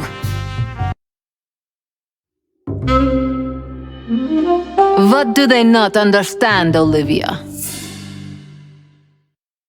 So, what is it exactly that our guests don't understand? I was trying to tell the detectives that Mr. Wessler's very tired and doesn't welcome guests this early. He gets rather irate if he's being disturbed at this hour. I'm sure Mr. Featherland and Mr. McChicken can wait here while Ibn refreshes himself. I'll entertain them until then. Thank you, Miss Katsenko. Please, Sonny. I thought we've already discussed this. Call me Natasha. Please, Natasha, can we talk to you in private? Martin? It's all right, Olivia. These gentlemen are my friends. Yes, Miss Katsenko. I tried to warn you. Thanks, Olivia? The truth is, Ibn isn't really in a good shape today, gentlemen. He's rather furious. Are you sure this can't wait? You commissioned us, Natasha, and we barely escaped with our combs intact. So you know who left the threats? Oh, we know much more than that, Natasha. We even know where you used to work. We talked to Madame Zavas. Wild gods! Why didn't you tell us? Do you think it's easy for a woman to talk about such things, that she used to be an escort? Along with Molly? So you know. Yeah, I know, Natasha. I also know all of this was a trap. Believe me, I tried to handle things the least painfully I could. You weren't even supposed to know. A lot shouldn't have happened. Poor Deborah shouldn't have had to die. Dear sweet Deborah. Cold, stiff Deborah. Please don't say that. A price worth paying? You cannot think I had anything to do with that. You just cannot. I don't know, Natasha. Please, Sonny, tell me, what is going on? You have to know, right? Please. Excuse me for making you wait, detectives. I'm having a rough morning after a long night. Is that so? Our night was also kinda long. To put it mildly. I was just telling the gentlemen that you were exhausted, my dear, and they should come back another time. I'll escort them out. Oh, honey, no need for that. My door's always open to the legendary chicken police. Please, come on in, guys. Let's talk in my room. Then this way, please. You just stay here, my darling. I'm sure our conversation will bore you to death. Please, go and refresh yourself, or tell Olivia to go make some coffee. Yes, dear. Whatever you like. Please, follow me, gents. Lead on, Wessler. So long, sweetheart. Goodbye. I tried to warn you. Thanks?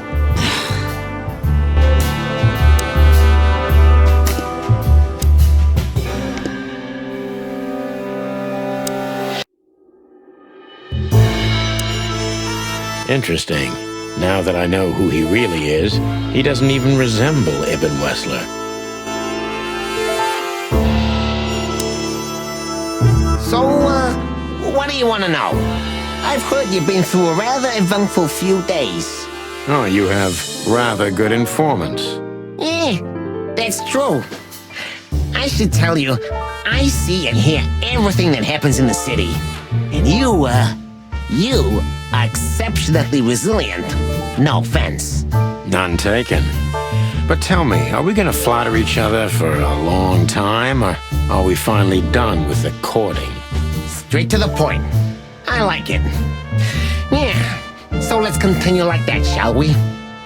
What do you want? How dare you intrude upon me in my own house?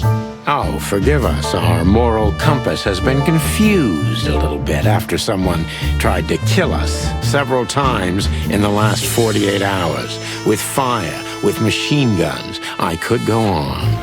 And while we're at it, you could answer some of our questions. If you've nothing to hide, you have nothing to fear. And then we'll just leave you alone. All right. I'll go along with your childish little game. I would have had a long and tedious day ahead of me anyway. So, can we start? With pleasure, Mr. Wessler. This painting.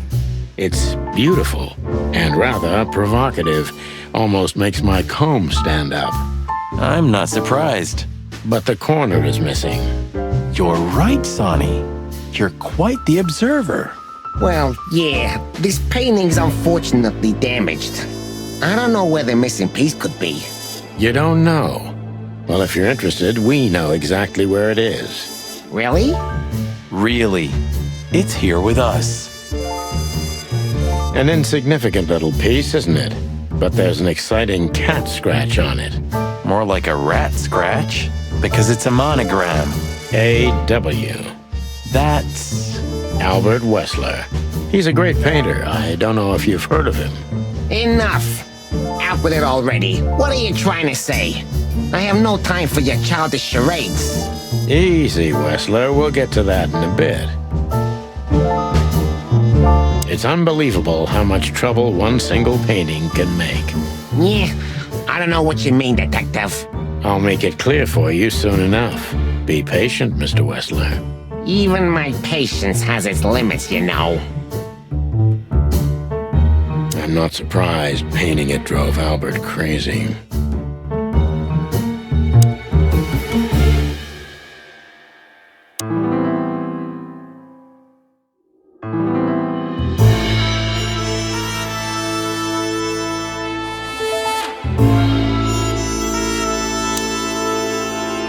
My time's precious, chickens. Get to the point before I lose my patience. Don't rush us, Mr. Wessler. We'll get to the point when it's time. I have no idea what she sees in you, but Natasha's been seriously worried about you. Yeah, she, really worries more than usual, but it's understandable. Those disgusting messages. Disgusting, all right. Do you know why that word exactly? Why did they write that specific word everywhere? Since you've been to the Nile, I guess you know the answer to your question. Didn't it bother you, Wessler? What Natasha used to do? Surely it must have upset you. Why? Did it upset you when you discovered your wife did the same thing? What did you just say? What did you think, chicken? That I didn't know? Yeah, don't make me laugh. I know about everyone who ever set foot in that place. I can even tell you who Molly's regulars were, if you're interested. You son of a bitch. Sonny, don't. Yes, Detective? Not yet. You're right, Marty. It's not worth it. You're funny, you know that? About the painting. Yeah. My brother Albert made it. He's a great talent, but, still, he's a rather troubled individual. Such self-criticism. What did you say? My partner means that you and your brother are very much alike. Identical twins, if I'm not mistaken. Indeed. But, what does that have to do with the painting? We'll get to that. Don't worry, Mr. Wessler. So Albert made the painting at your request, is that right? And the one that's in Natasha's room in the Tsar, too. Yeah, exactly. Is that a crime? No, it's not a crime in itself. This picture, it's rather strange, you know? Why do you think so? It's just me, Natasha, and my brother. The photo doesn't tell much in itself, yes. But if you already have the right information, suddenly it starts to talk. Really? He fell in love with her, didn't he? Who'd you mean? Albert, of course. He fell in love with Natasha. All those sessions while he was painting the pictures. Were you there every time? You mean, me? You. No, I mean, while Albert was painting, yeah, but I wasn't there all the time. Albert was there, all along. And do you think he could have fallen in love with Natasha? That's why he escaped? What do you think happened to him? Who tore out his tongue? I have no idea.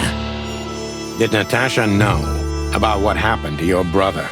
No, of course not. Do you love beautiful things, Wessler? Why do you ask that? Yeah, of course. You were afraid of losing her, weren't you? To him. Stop. Enough. If you want to ask something, ask clearly. Don't play with me. You understand? We're just doing our job. Then do it clearly. And quickly. Yeah, I'm really starting to lose my patience. We visited Albert's cell and found something he seems to have forgotten to take with him in his great hurry. That's a big mistake. A classic, even.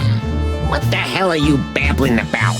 This is Albert Wessler's love letter to Natasha. More like a confession.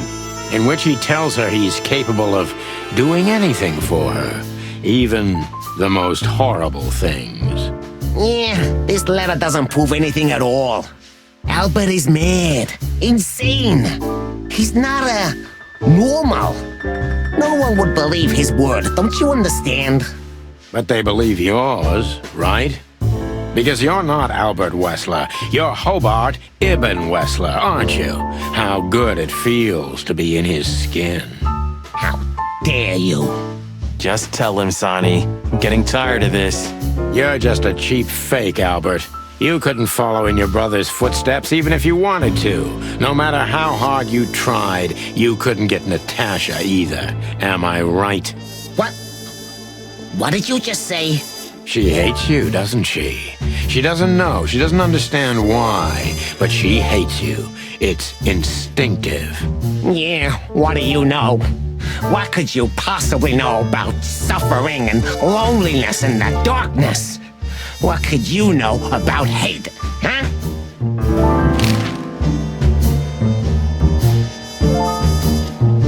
My time's precious, chicken. Don't rush us.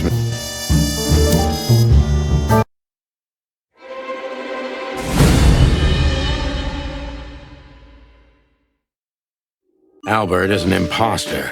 He's not who he says he is, and might not even know who he really is. I have to concentrate on this first, to soften him up, and to avoid us being shot in the gizzard, of course. What were you thinking, Albert? How long did you think you could keep it up? Until the end of my life, if needs. Yeah, I cared about nothing except for her to love me. Not for who Ibn was, but for who I am. Why did you think that would happen? Everybody noticed the change. Yeah, I knew it would be hard, Santino. But I also knew animals see what they want to see. I didn't have to behave like Ibn. They only had to believe I'm him.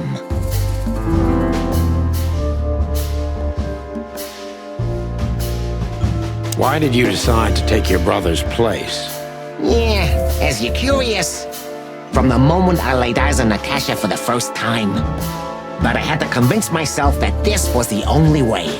You've never talked about your feelings for Natasha with your brother, am I right? Are you insane? Yeah, Ibn would have had me killed immediately. And no one would ever know. So instead, you've done the same thing, haven't you? What a comfortable excuse. Comfortable? Do you think all of this was just some kind of cruel game for me?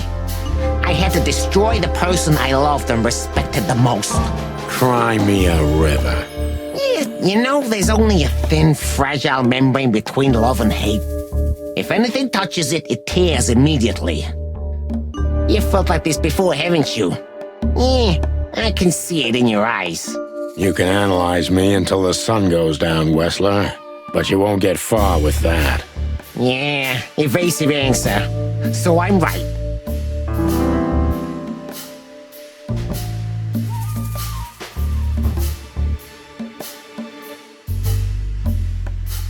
Did you ever believe that you were Ibn Wessler?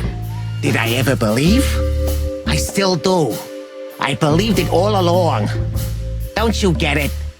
I am Ibn Wessler. And also, Albert Wessler. I see you're starting to understand.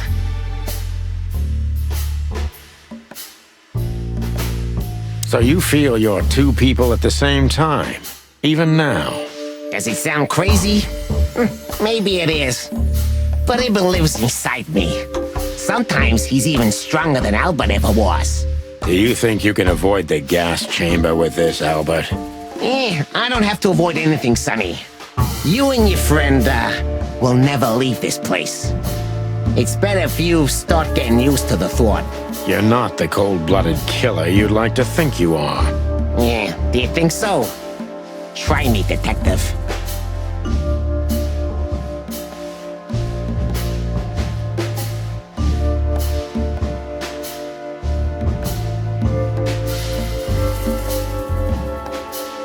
What made you think you could deceive Natasha?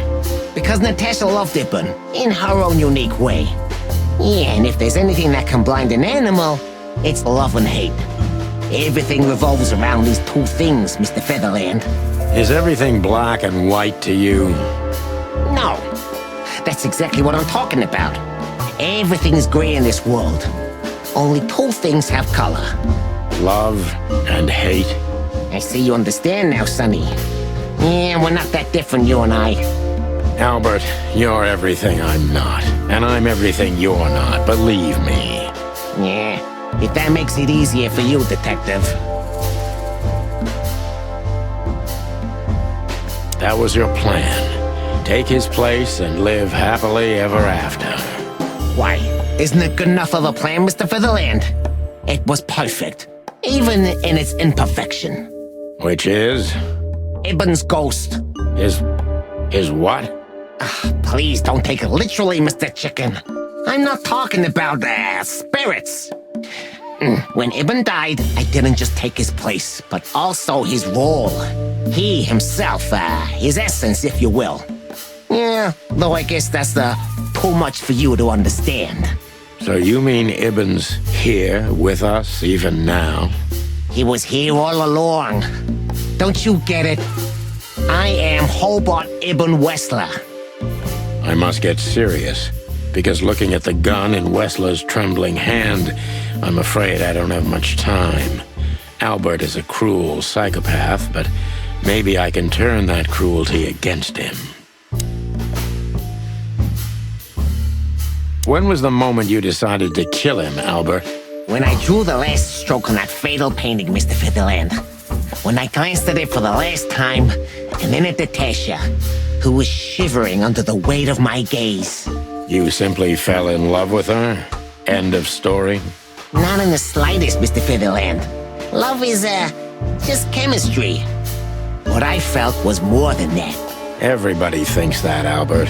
But we all feel the same. We're just fools. No, Mr. Featherland. Not at all. At that moment, I knew what I was gonna do. I knew that the world was coming to an end if I didn't do it. It implodes on itself and ceases to exist. I couldn't let that happen. I couldn't. Let him have her, right? You simply wanted her for yourself. I wanted her for ourselves, Sonny. I was him by then. He just didn't know it yet.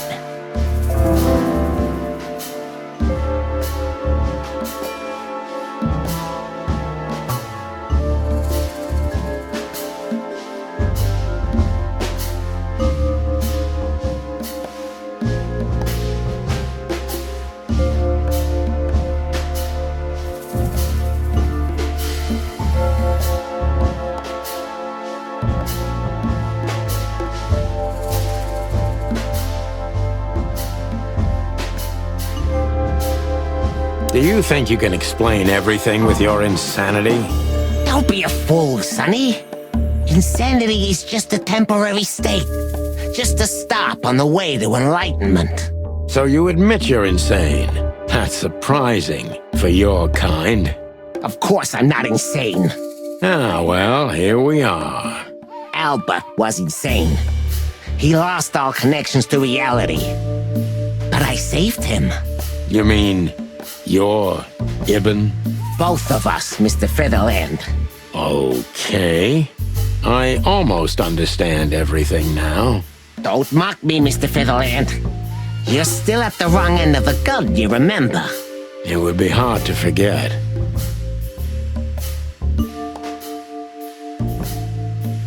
When did you decide that we too have to die? Can I be honest? I didn't want to hurt you, even after what you've done at the club, after interrogating Natasha and me so cruelly. I didn't care. You just saw what's on the outside, just scratching the surface.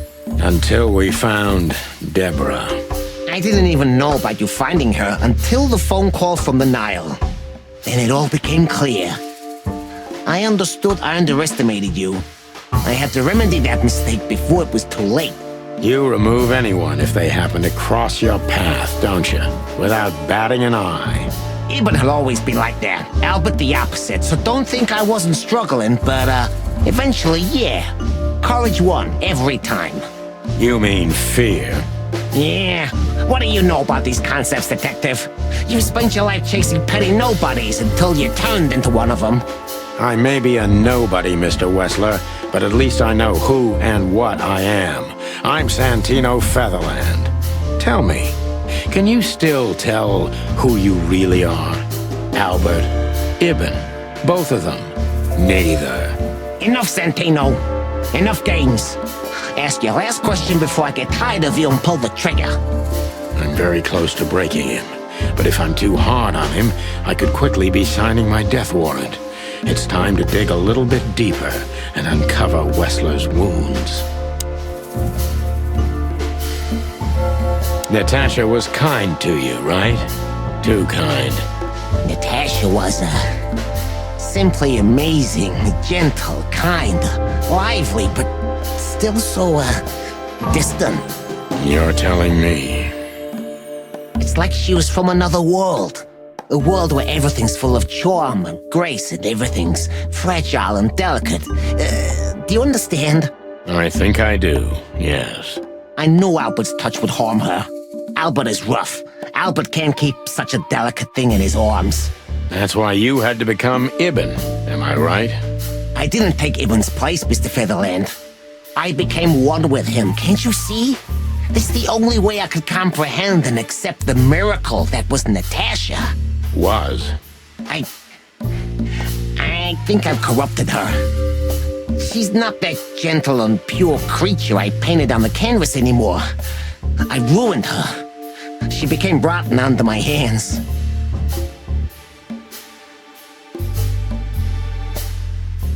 Maybe it's not too late, Albert. Tell her the truth and end this. No. You can't understand this. She can't either. I killed Ibn, but he also killed me, can't you see? We're nothing without each other. You can't be two people at the same time, Albert. Nobody can bear the weight of the sins of two souls. Ibn loved her. I admired her. Ibn was crazy about her. I've been crazy for a long time. Ibn idolized her, and I hated her. And if there's anything more blind, more devoted, more extreme, and more true than love, it could only be hate, Mr. Featherland. It's an endlessly exciting, thrilling, and warm feeling. And infinitely red. Just like love. You know you're not going to be able to go through with it, right? That you won't be able to carry the weight. But you still did it. Why? Yeah, if I didn't kill him and become one with him, Albert would have died, Mr. Featherland. And the threats? Which one of you was that? Albert or Ibn? Who wrote them? And which one of you killed Deborah? In my world, Ibn and I are inseparable. Just like love and hate are one and the same. And I hate Natasha so much that I could destroy myself along with her, just so she would die with me. Are you familiar with this feeling, Mr. Featherland? More than life itself. You see? We're not so different after all. You and I have nothing in common, Wessler. You know why? Why, Mr. Featherland? Because if I were in your shoes, I would have pulled the trigger a long time ago. Goodbye, Sonny. So long, Albert.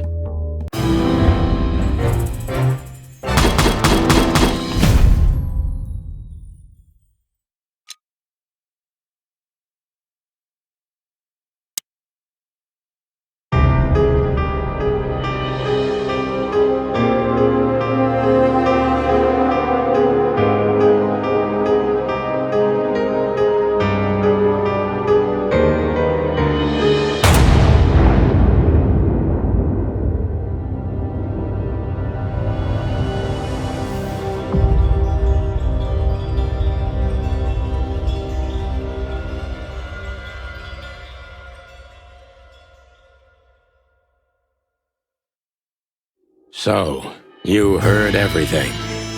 I heard everything. I'm sorry you had to find out like this. And thank you. If it weren't for you... Yes, both of you would be dead, I know. But believe me, I still thought carefully before firing. About who to target? You know, I truly loved Ibn. But this man wasn't him. You felt it, didn't you? Maybe I even knew it. I don't know. But I still can't believe it. It won't be easy to process for any of us. I'm sorry I dragged you into this. And regarding Molly...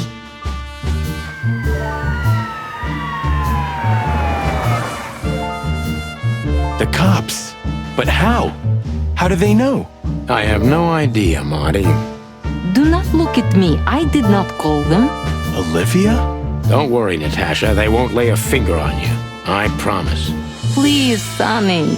You don't need to worry about me. I don't want to be rude, Sonny, but I'm more worried about us than her. Hello, boss. Hello, boys. Before you say anything, we can explain. No need for that, Santino. Monica already told me everything. Monica? Hey, boys. What were you thinking? That I would just let you get killed without saying goodbye? Thanks, Mon. Should we say we owe you one? You know already, boys. Shoes are my weakness. Hey, mine too. Of all that's furry, we don't want to hear that. And boys... Yes, boss? Don't believe you'll get away with it so easily. I want a report on my desk from both of you with all the details. Am I clear? Yes, sir. Thank you, sir. It'll all make sense, believe us. Right after I figure out myself what the hell just happened. What Marty's trying to tell you is that we had good reason to investigate outside the law. But we're sorry. What happened to you, Sonny? You're sorry? Did you hit your head? Why does everybody keep asking that? Why indeed. So can we go now, boss? Without getting handcuffed? Don't give me ideas, Santino. Thanks, boss.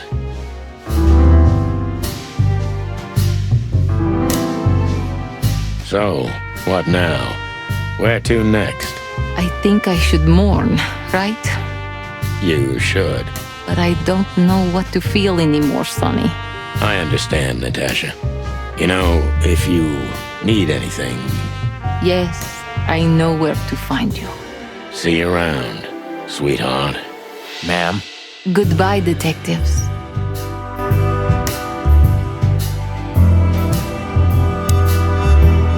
Damn, I wouldn't have thought it, but I'm glad the old hound's here. What? Are you waiting for me to change my mind? No, sir. Then stop pecking around here. Yes, sir. Santino, you're doing that on purpose? No, sir. Never, sir. Then get the fuck out of here.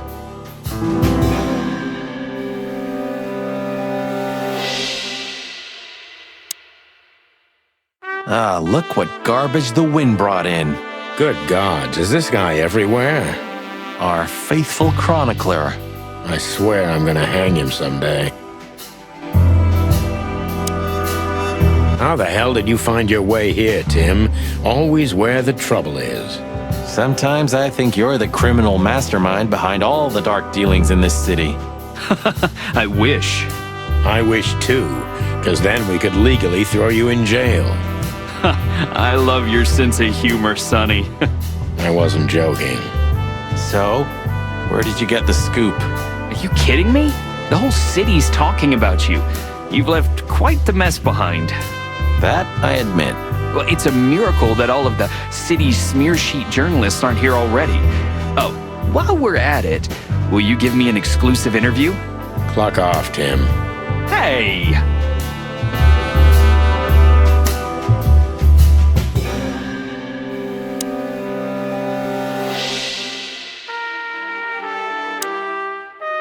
What about him? How the hell did he wind up here? I don't know, but it's suspicious.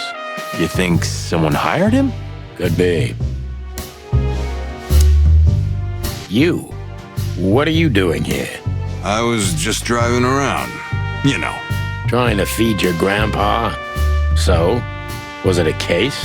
Were you, maybe investigating us? What can I say, Sonny? Am I busted? Did someone hire you to follow us? I just had to keep an eye on you and not get involved. That's all. I admit there were a couple of crazy situations when it was hard not to. But you managed somehow, right? A professional's a professional, my friend. Yeah, thanks. So you won't tell us who hired you, whatever we do? Unfortunately, I can't, my friend. I made a promise. You and your promises. Some people still take them seriously. You're a real piece of guano. You know that? Of course. I've learned everything from you, you old fart. I think I have an idea who hired you, Phil. Hey, stop it right there. I don't want to know who you think. Oh, are you afraid your reaction would give you away? Huh, you wish, pal.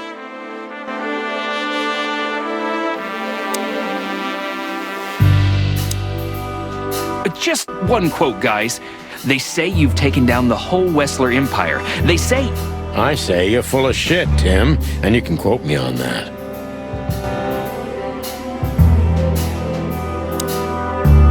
Just one quote. I say you're full of... And what about you, Sonny? I'll go home and sleep. Maybe for 3 days. I'll try to forget. I'm sorry I dragged you into this. If there's anything I can do. I'm not sorry, Natasha. It's better this way. We find out painful truths, but at least we see clearly now, don't we?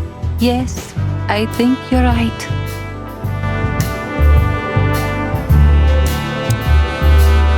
I don't know if I've ever seen Monica in daylight. This means she's real, not just the ghost of the police station. So, you can finally ask her out on a date. I didn't even hear that.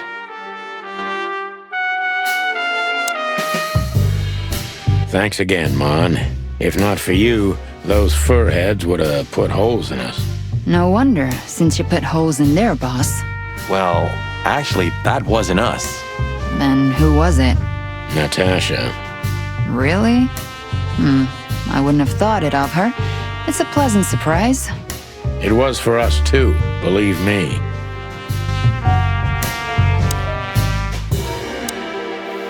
Look at that.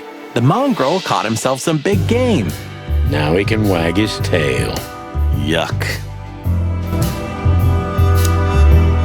You're a good boy, Bosco. Nice work.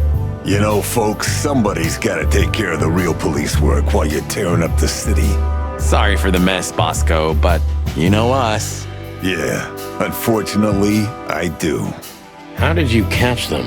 After the gunshot, I was sure these two would show up. They have a habit of doing that. They were already in cuffs before then, Sonny. We had the house surrounded. If you could have hung on, maybe nobody would have died. Hey, a second longer and it would have been us. That's your story? Cluck you sideways, Bosco. Nice catch, Bosco. You can mount them on your wall as trophies. Yeah, I wish I could, Sonny. Nice catch. Yeah, I wish I could. Gentlemen. Gentlemen? We're honestly very sorry it had to end like this. Yeah, this peacefully. For myself, I'm glad, gentlemen. I would have sincerely regretted it if we had to shoot both of you, but unfortunately, that seemed to be the only solution to this, rather nasty situation. Fortunately, it didn't turn out that way. Joyful. Don't think we'll be behind bars for long, chickens. Whistler may be dead, but his empire still won't crumble. Oh, look at that. He can talk. In complex sentences, too. Yeah, or something like that. Amazing.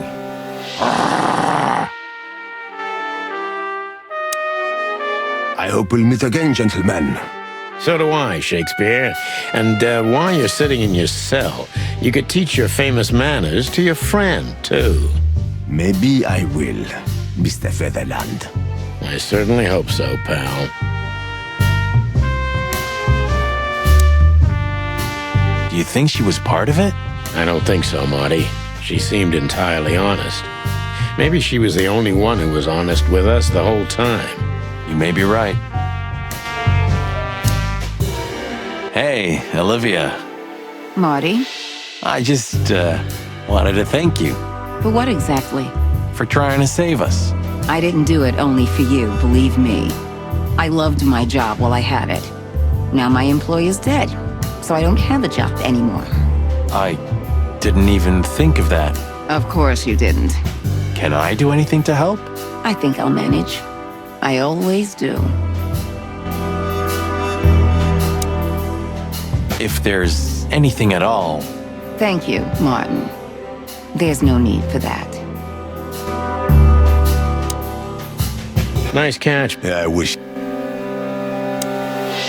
So long, guys.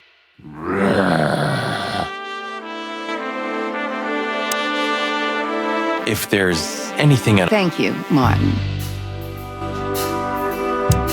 So, here they are, ladies and gentlemen. The Chicken Police in the flesh. Damn it, Tim. Drop it and cluck off. Oh, no, boys. This time, you deserve it. What the cluck did you say, boss?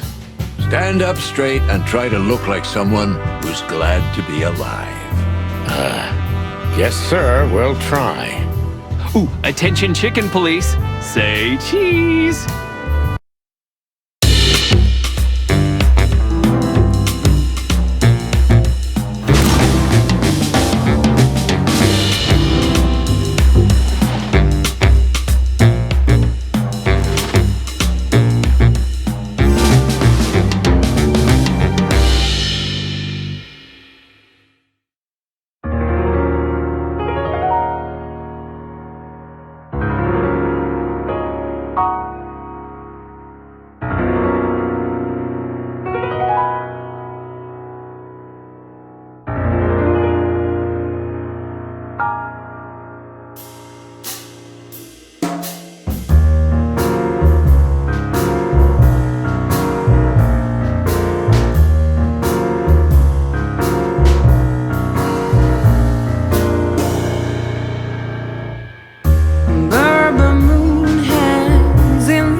To run away, but my soul keeps me turning back.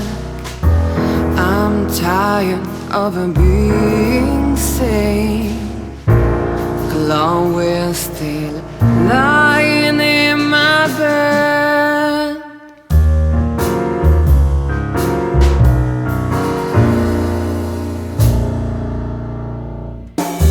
All the colors are dead inside.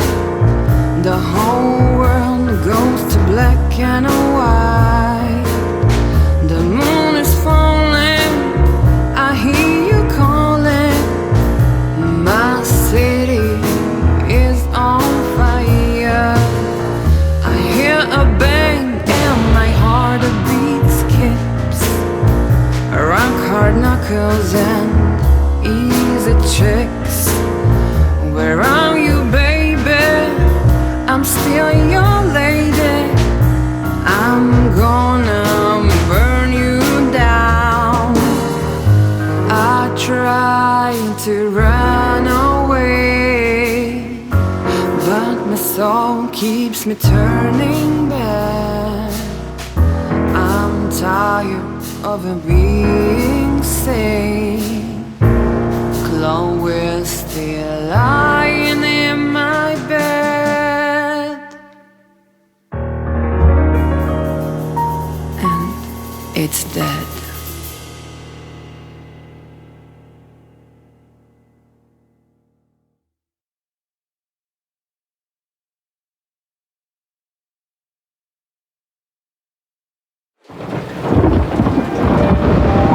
Natasha, You were expecting me, weren't you? I wouldn't say that, but I'm not surprised. I just wanted to talk to you.